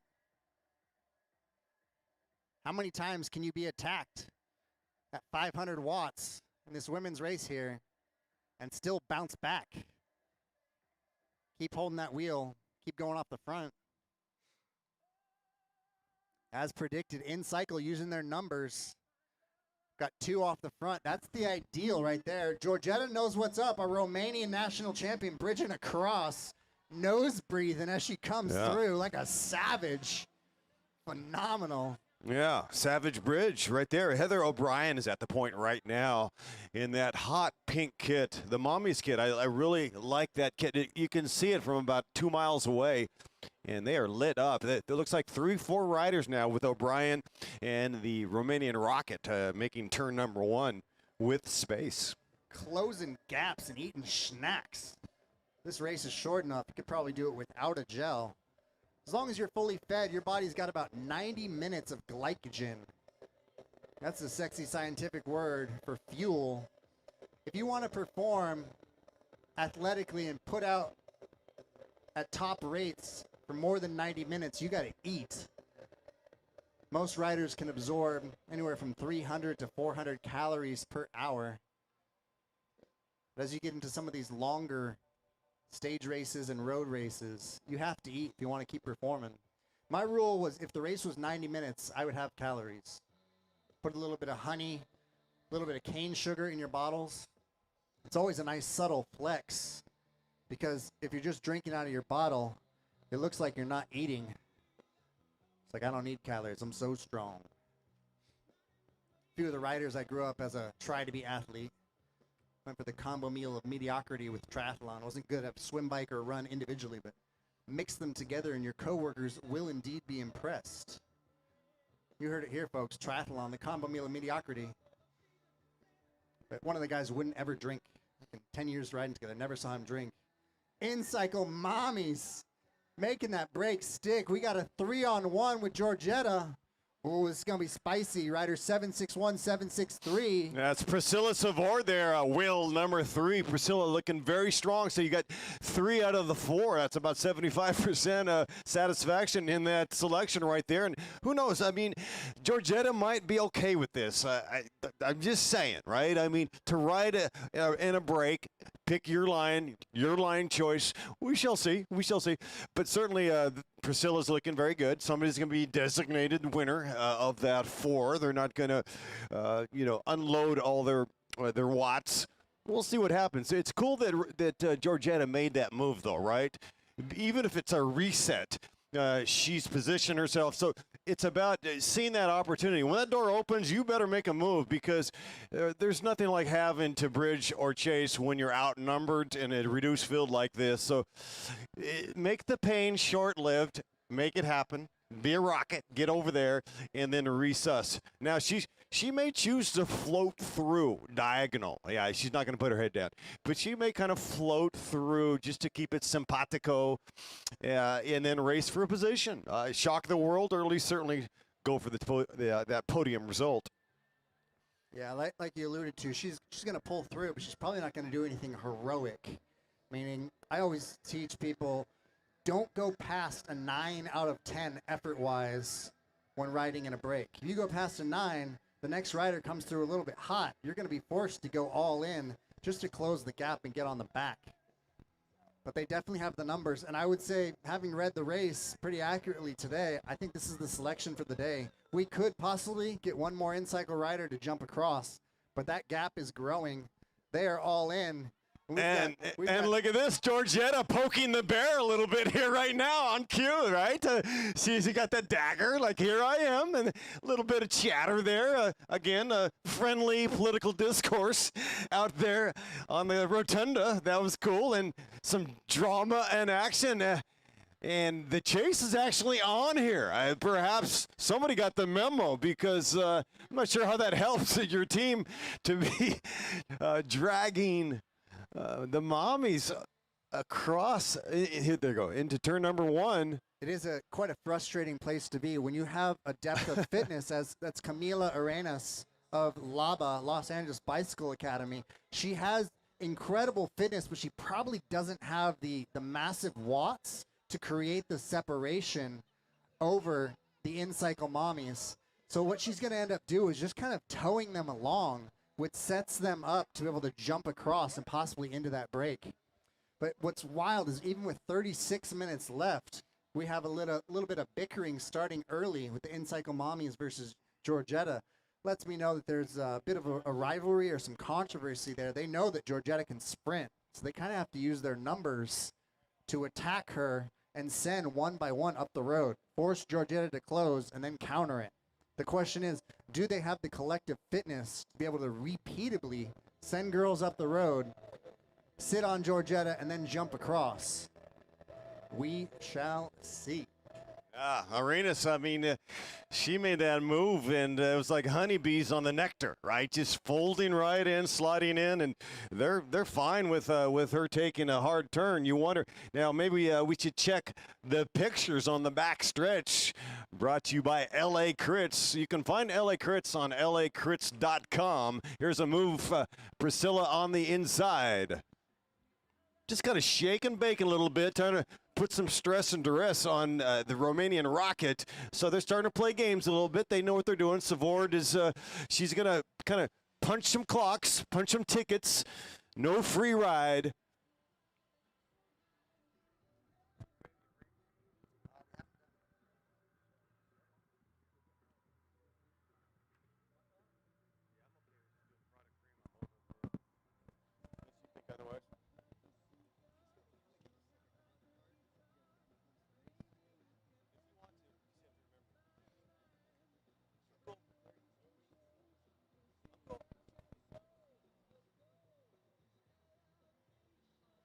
Looking at 32 minutes and change left in our women's race. Our final event of the day.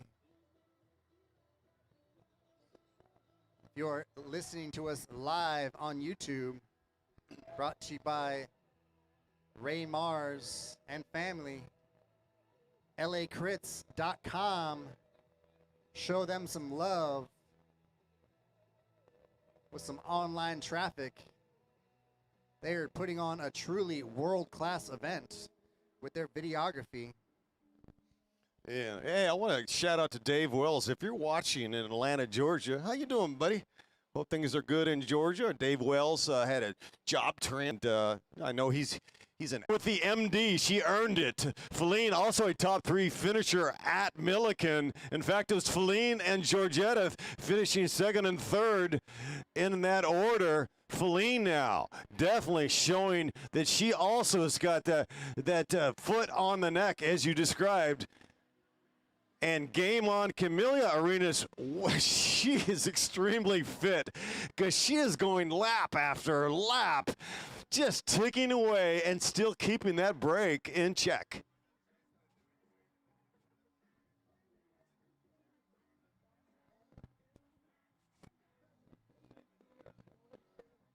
Oh, man.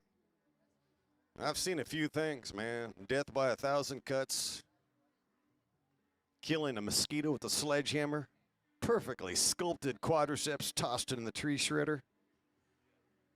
But I've never seen a 38-degree day in late February in Southern California.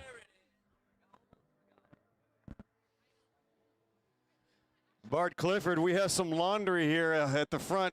Bart Clifford, laundry pickup for Mr. Clifford.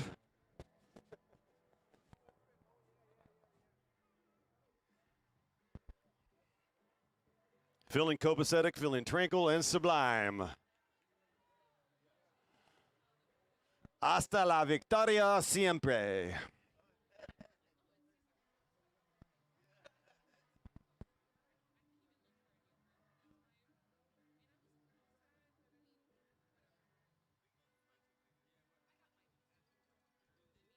As the crosswinds start to build.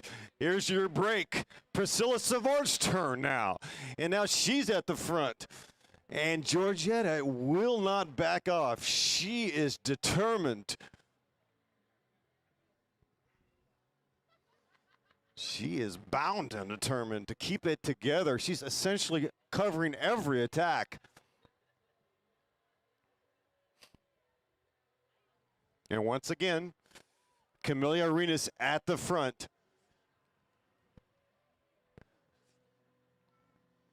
And her teammate, India Harvey, wheel number 4 or 5, surrounded by hot pink. In Cycle Mommies, putting on a clinic.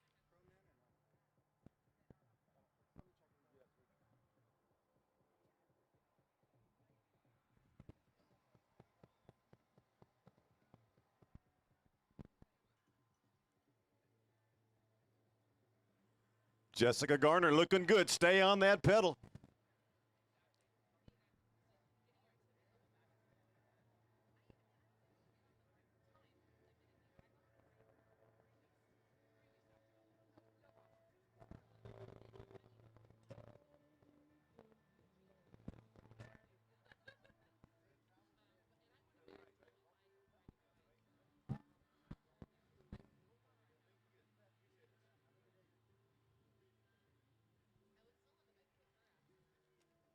We're looking at 23 minutes. A Michael Jordan worth of minutes left. Should be seeing lap cards within the next maybe 5 minutes or so.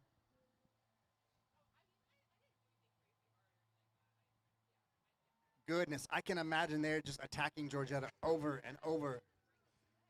This is where, as a sprinter, you really have to have a depth of fitness. You can't just have fast twitch fibers. In Cycle Mommies, 3-on-1. This reminds me of DeKunik. Do you remember that race back in the day? It was a 3-on-1 with DeKunik and I think Quickstep.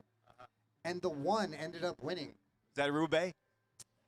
What race? Anybody know offhand? It was a 3-on-1 with DeKunik at Roubaix a few years ago. And it was just phenomenal because they were attacking the one over and over and over. But it was an announcer's dream. Speaking of Camila Arenas out of Latin America, lighting it up, showing us that depth of fitness, literally towing a group of 3 with a little bit of help from her teammate India. But Camila putting in the lion's share of work. Maybe 6 of the last 7 laps she has been on the front. Have to check the Ray Mars videography, lacrits.com, see what's going on in the backstretch. Maybe see Georgetta getting wrestled into submission in the headwind back there. See, that's where they're kicking each other's teeth in. Getting real sassy like at 25 miles per hour.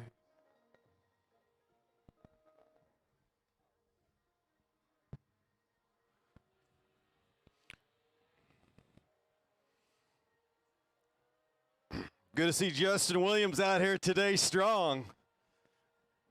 Good on you, Justin. Thanks, man. Thanks for coming out. Congratulations. Justin has 2 wins already this year and a second today, I believe. And so he's got good legs. You cannot typecast Justin Williams. As soon as you think that he's maybe changed his format, maybe he's going to be an ambassador, that's where he comes out with the daggers. Justin Williams, a class act. And, well, he's a champion of Belize, and we love the fact that he has built a program. And don't forget, Tour de Marietta is on the schedule.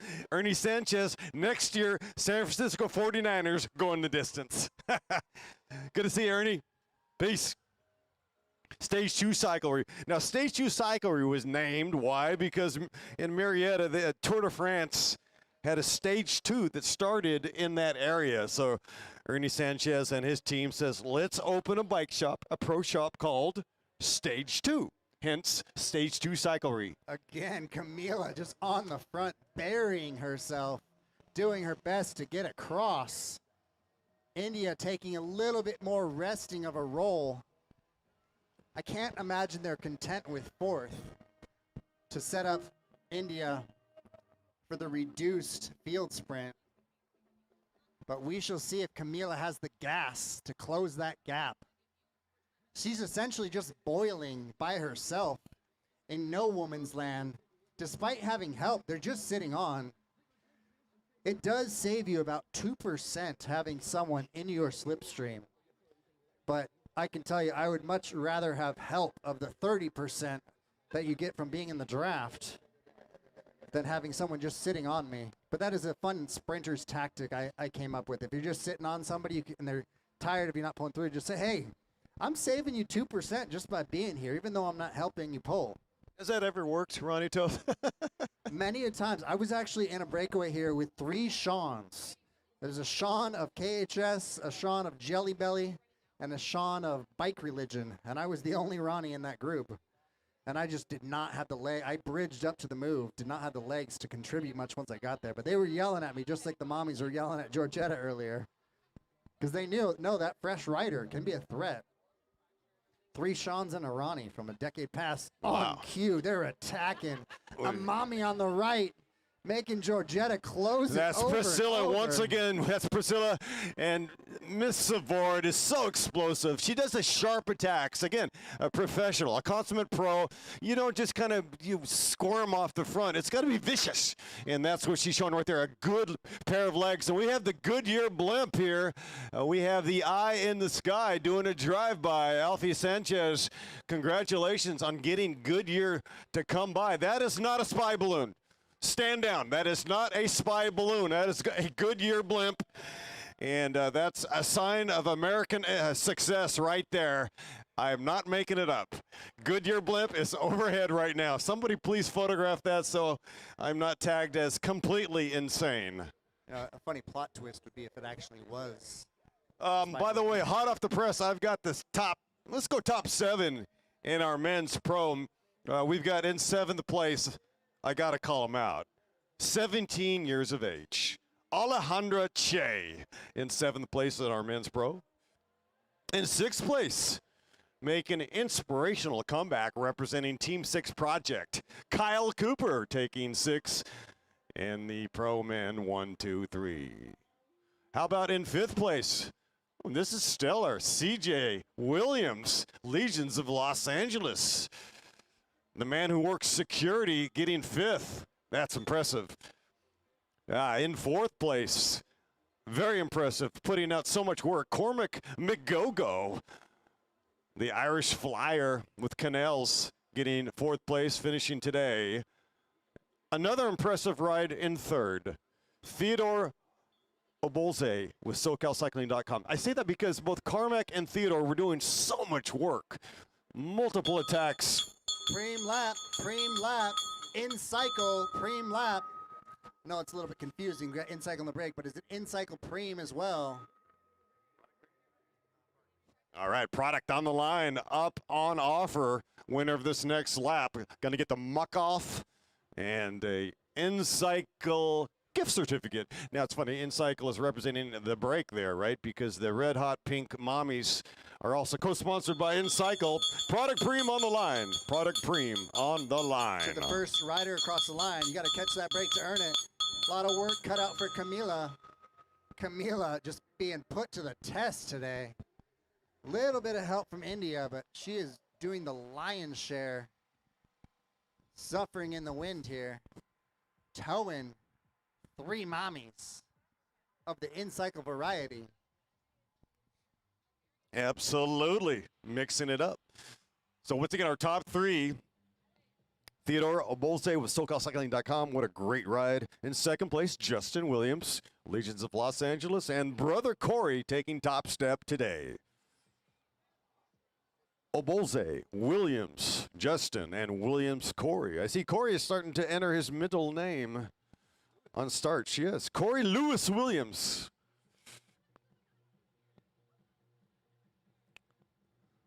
Corey Lewis Williams showing some separation on the nameage nomenclature. I'm with Ronnie Andrew Toth. My name's David Allen Worthington. We should start including more middle names out there, right? And last initials. I'm actually Ronnie Andrew Toth the 3rd. Get that pinky way up in the sky. Yeah. And David Allen Wells, by the way. The 5th. Regal, straight up royalty here. And speaking of royalty, we've got the mommies and Georgetta pulling through. This is going to be a fantastically entertaining finish. The mommies and the poppies. You know The what, California poppies are blooming. And the Rocket she is so stubborn, right? She just will not give up the ghost. Oh, really? Tucson. So I was curious to see how that one was going to pan out because we're giving out an in-cycle gift card. Do the in-cycle mommies need a gift card from their sponsors? I mean, they could have maybe saved on the annual budget by keeping that money in-house, but Georgetta did pip them at the line, happened to pull through and take that muck off and in-cycle preem muck off cleaners. Speaking of taking them to the cleaners, there she is on the front. Little zigzag there. I like that move. Camila trying her best to break away. And it looks like she has done it. The little engine that could. Camila Arenas somehow breaking away from 3 in-cycle riders. She may not be able to get across solo, but she can at least guarantee herself 4th and moving up in the money. This has changed the dynamic completely for 4th place. As now in-cycle, who was getting a free ride up until now, is going to be forced to team time trial, which to complicate things further, will set up India of LA Bicycle Association to get a bit of a free ride. And we know India can sprint. I remember watching her come up through the categories as a 4.5.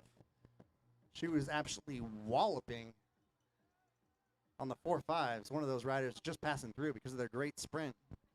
And the in-cycle mommies, we are all back together. 3-on-1. How are these team tactics going to play out? Got to keep throwing girls up the road, testing Georgetta's legs and her repeatability. She is nothing to snarfle at. Georgetta is our Romanian road race national champion. Our top 3 finishers in the Pro Men 1, 2, 3. Please report to the Podium Plaza. Our top 3 today. Obolze, Williams, and Williams. Romania breeds some fit riders. One of the strongest racers from Red Hook Crit. Brakeless fixed gear criterium, Marius Petrash.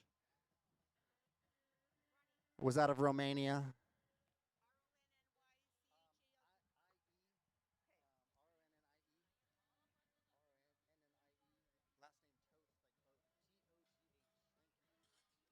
And we are all back together, just beating up on Camila in India. Camila had a little bit of a gap, but we are all back together. 7 laps to go. InCycle staying fresh against the onslaught of the one-woman band, Camila Arenas, out of Latin America, partner to Manuel Barra, both training and romantic. You train with the boy, you're going to get fast. Special Manuel Barra.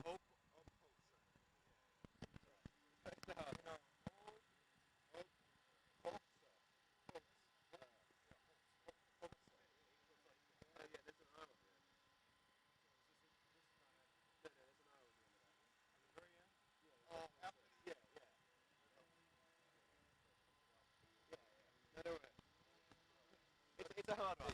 Great job. What's your nationality? British. British. You're killing it out there, man. Yeah. Great job. How does Frank find these guys? That was great. That was really excellent. I mean, you beat Cormac.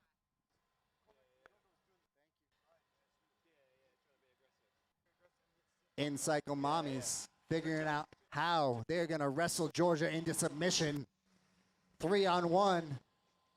We're going to see some beautiful pro cycling team tactics play out here. But my hunch tells me that Georgetta's got the best sprint out of those 4. Meaning you need to shake her before the final laps begin. I don't know if the wind is going to be enough of a factor to help get rid of her. This is definitely InCycle's race to lose. 3-on-1. Perfect team tactics opportunity. All right, we are looking at 6 laps to go. I just got a name check on that 3rd place in men's.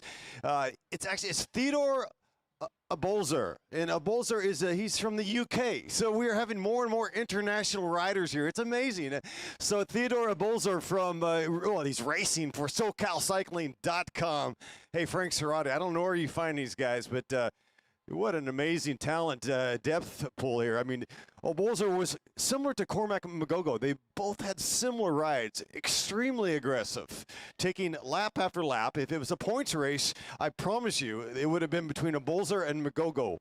Abolzer picks up 3rd, Cormac getting 4th. I mean, the ability to attack like that redundantly over and over and still get top 4 is incredible. So I got to say, big shout out. Big shout out to Cormac, Mago, and Theodore Abolzer. I mean, those cats really had excellent performances here today in Ontario, California. I got to tell you, I am downright smitten with the performance today of Camila Arenas. She has been riding the front for a good 90% of this race in the chase, trying her best to bring it back. Kind of setting up her teammate India for a sprint. But it'll be interesting to see who from InCycle in the chase has legs left. With 5 laps remaining, 5 laps to go.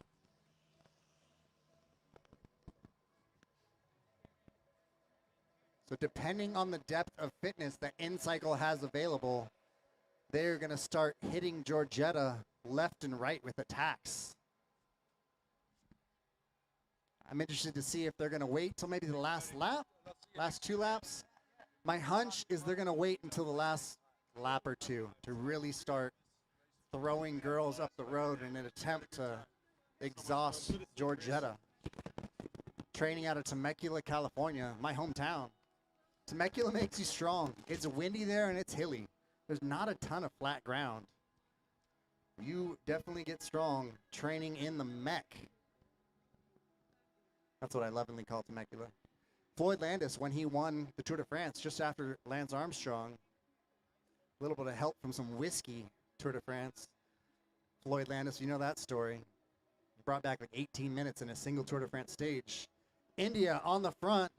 5 laps to go. 5 laps. Melissa Haley checking the cards. She's good.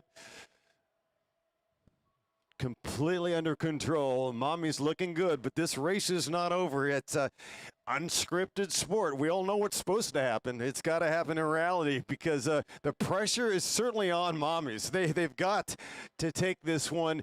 We're getting inside of, it's going to be around, 4 laps to go, and she's still there. So there's not separation yet at this juncture with O'Brien, Savord, Andres, and Georgetta. Got to give credit to Lana Harshaw, kind of stuck in no woman's land, no man's land. The land of barbed wire, machine gun fire, caught in between packs, having to push wind all by herself, trying to find her way to a group and get some shelter from the wind.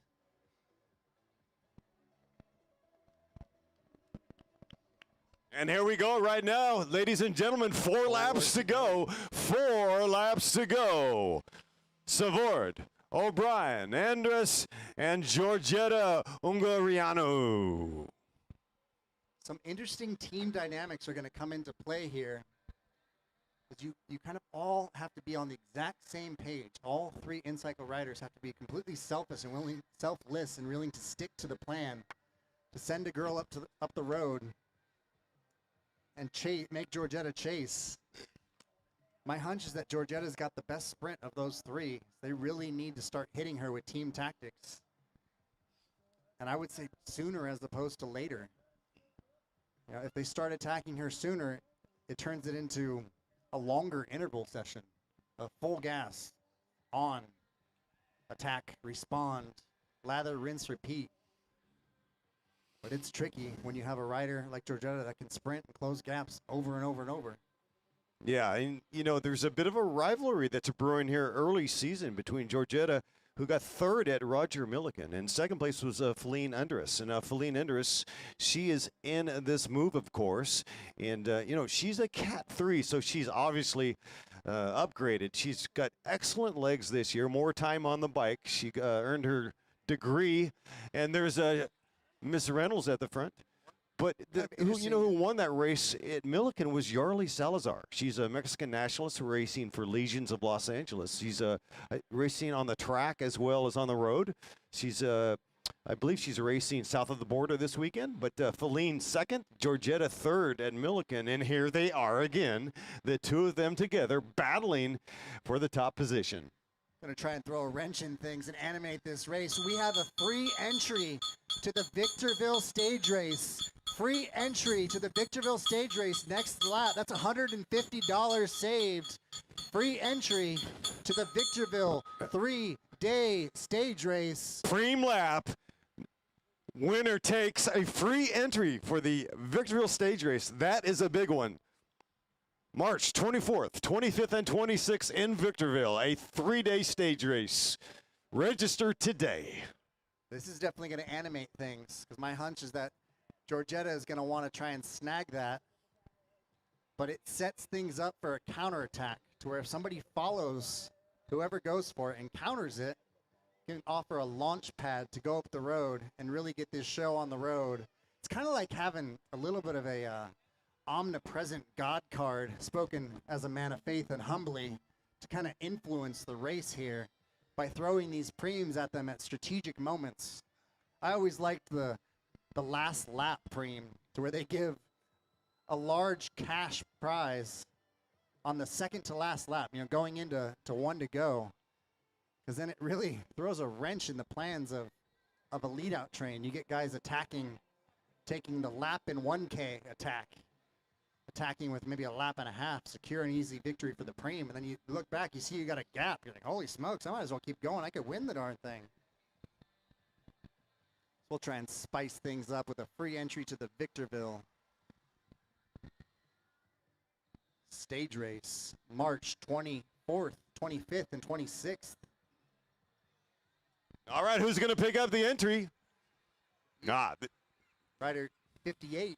Who do we got? So we are all together. No, we're that is the chase still. We got Excuse Sarah me? Fair enough. Meriwether driving the chase. Should have our leaders momentarily. Maybe 20, 30 seconds. Ray Mars will be able to tell us. Often in error, never in doubt. LACrits.com bringing you a live stream, taking the free entry. It's going to be the In Cycles That's Priscilla Savard picking up the preem. Georgetta in check. This is interesting. 2 laps remaining. 2 laps to go in our women's 1, 2, 3, the grand finale. See, that was a little bit of bait, but it didn't seem like anybody took it with full commitment. It seems that the in-cycle mommies are content to bring this down to a bunch sprint. That lets me think that maybe Priscilla Savard is probably the fittest of the 3 in-cycle girls. I know she does a lot of gravel racing with the Belgian waffle ride, which has turned into a full-on race, expanding their gravel calendar to include Arizona and Mexico. We got racing all year round in Southern California and the Southwest, from cyclocross, time trial, triathlon, road cycling, crits. Ain't no excuse to be in the less than the best shape of your life. Manuel Barra, your girl has been killing it all day, absolutely destroying herself to try and weld it together. Makes me wonder what she could have done if she made that selection. You know, cycling, you got to go whenever the fittest person in the race goes. And speaking of the fittest person in the race, we have all come back together, it appears. No, pardon me. This is our chase. But they're lighting it up. Yeah. It's interesting, isn't it? I mean, yeah, so the shape of the chase has completely changed dramatically, but the break is up the road, and they will be coming through. We had a lapped rider With a bell lap when they come through. So we are very close to the nitty-gritty. We still have the famous 4, Andres, O'Brien, and Savard with LA Mommies. 1 rider. The intruder, Georgetta Ungarianu, is in the move, and she is still there with 1 lap, with 1 lap to go. 1 lap to go. Who's it gonna be? Savard, O'Brien, Andres, or the Romanian Rocket? Goodness, I see that knowing smile from Georgetta. She's grinning, subsequently rhymes with winning. She is looking stoked and chomping at the bit at the inevitable bunch sprint. I'm telling you, sprinters see 1 to go, and they don't care how many watts you're putting down for that last lap. They're going to hold your wheel, steal your lunch money, date your sister, and never call her back again.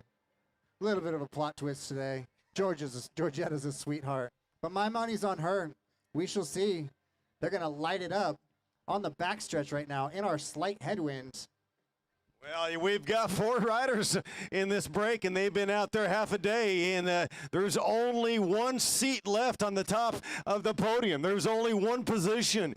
Who's it gonna be? We would think at this point that there would have been separation, that the tax would have shedded the Romanian Rocket, but she is still in place, and here we go. Will she shock the world? This is the pack. Yeah, these riders out of contention. This is 1 to go. 1 to go, 1 to go. 1 to go, 1 to go. India, falling wheels, followed by Camila. We have separation. And here we go. This is it. We have a solo rider right now with mommies. We got Georgetta. That's Jessica Garner, maybe. That's what I was wondering. It's like Georgetta leading out of the last corner. David. And here comes the Romanian Rocket. And here comes. That's it. She has done it. Priscilla Savard, in a ball of confusion, takes the win unscathed, immaculate. Congratulations. So there you have it, folks. That gives you the answer. 3-on-1. The 3 will pretty much always take the 1. They seem to have softened up the ever firm and sturdy legs of Georgetta, taking her off the top step. Riders all over the road, a bit of chaos. Priscilla Savard dancing on her pedals, getting the job done, taking the gold. Congratulations to Priscilla Savard and the entire squadron, and a big shout out to Georgetta. What a tremendous display of athleticism. And you're right, Camila Arenas, goodness gracious, lap after lap. I would look for her in the time trial at Victorville. Camila Arenas towing the field around and just getting caught out, not making that break. I'm fascinated to see how this pans out. See if Camila's got anything left after towing the field, doing the lion's share of the work. We've been giving you guys 2-for-1s pretty much all day. A lot of breakaways, a lot of field splits, giving you 2 sprints for the price of 1. You get to watch 2 bike races at once all day long. And here we go. This is it for fifth place on the road, Ronnie Toth. Ladies and gentlemen, who's it gonna be? Goodness, teammates sprinting it out. Camila and India, it's gonna be close. Who wants it? Bragging rights for the week. Looks like India. On our west side. High-fiving Camila and India bringing it home for 5th and 6th place on the day. Man. Right, courageous effort. India Harvey taking the bunch. Wow, that was pretty impressive.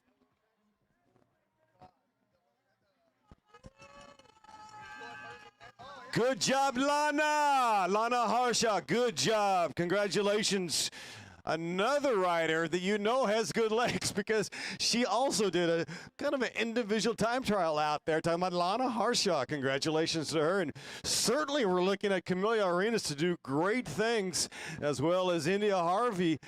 You know, they just didn't play the tactical game correct, but they certainly had good fitness on display out there on course today. Thank you so much, everybody, for coming out and supporting bike racing here in Ontario, California.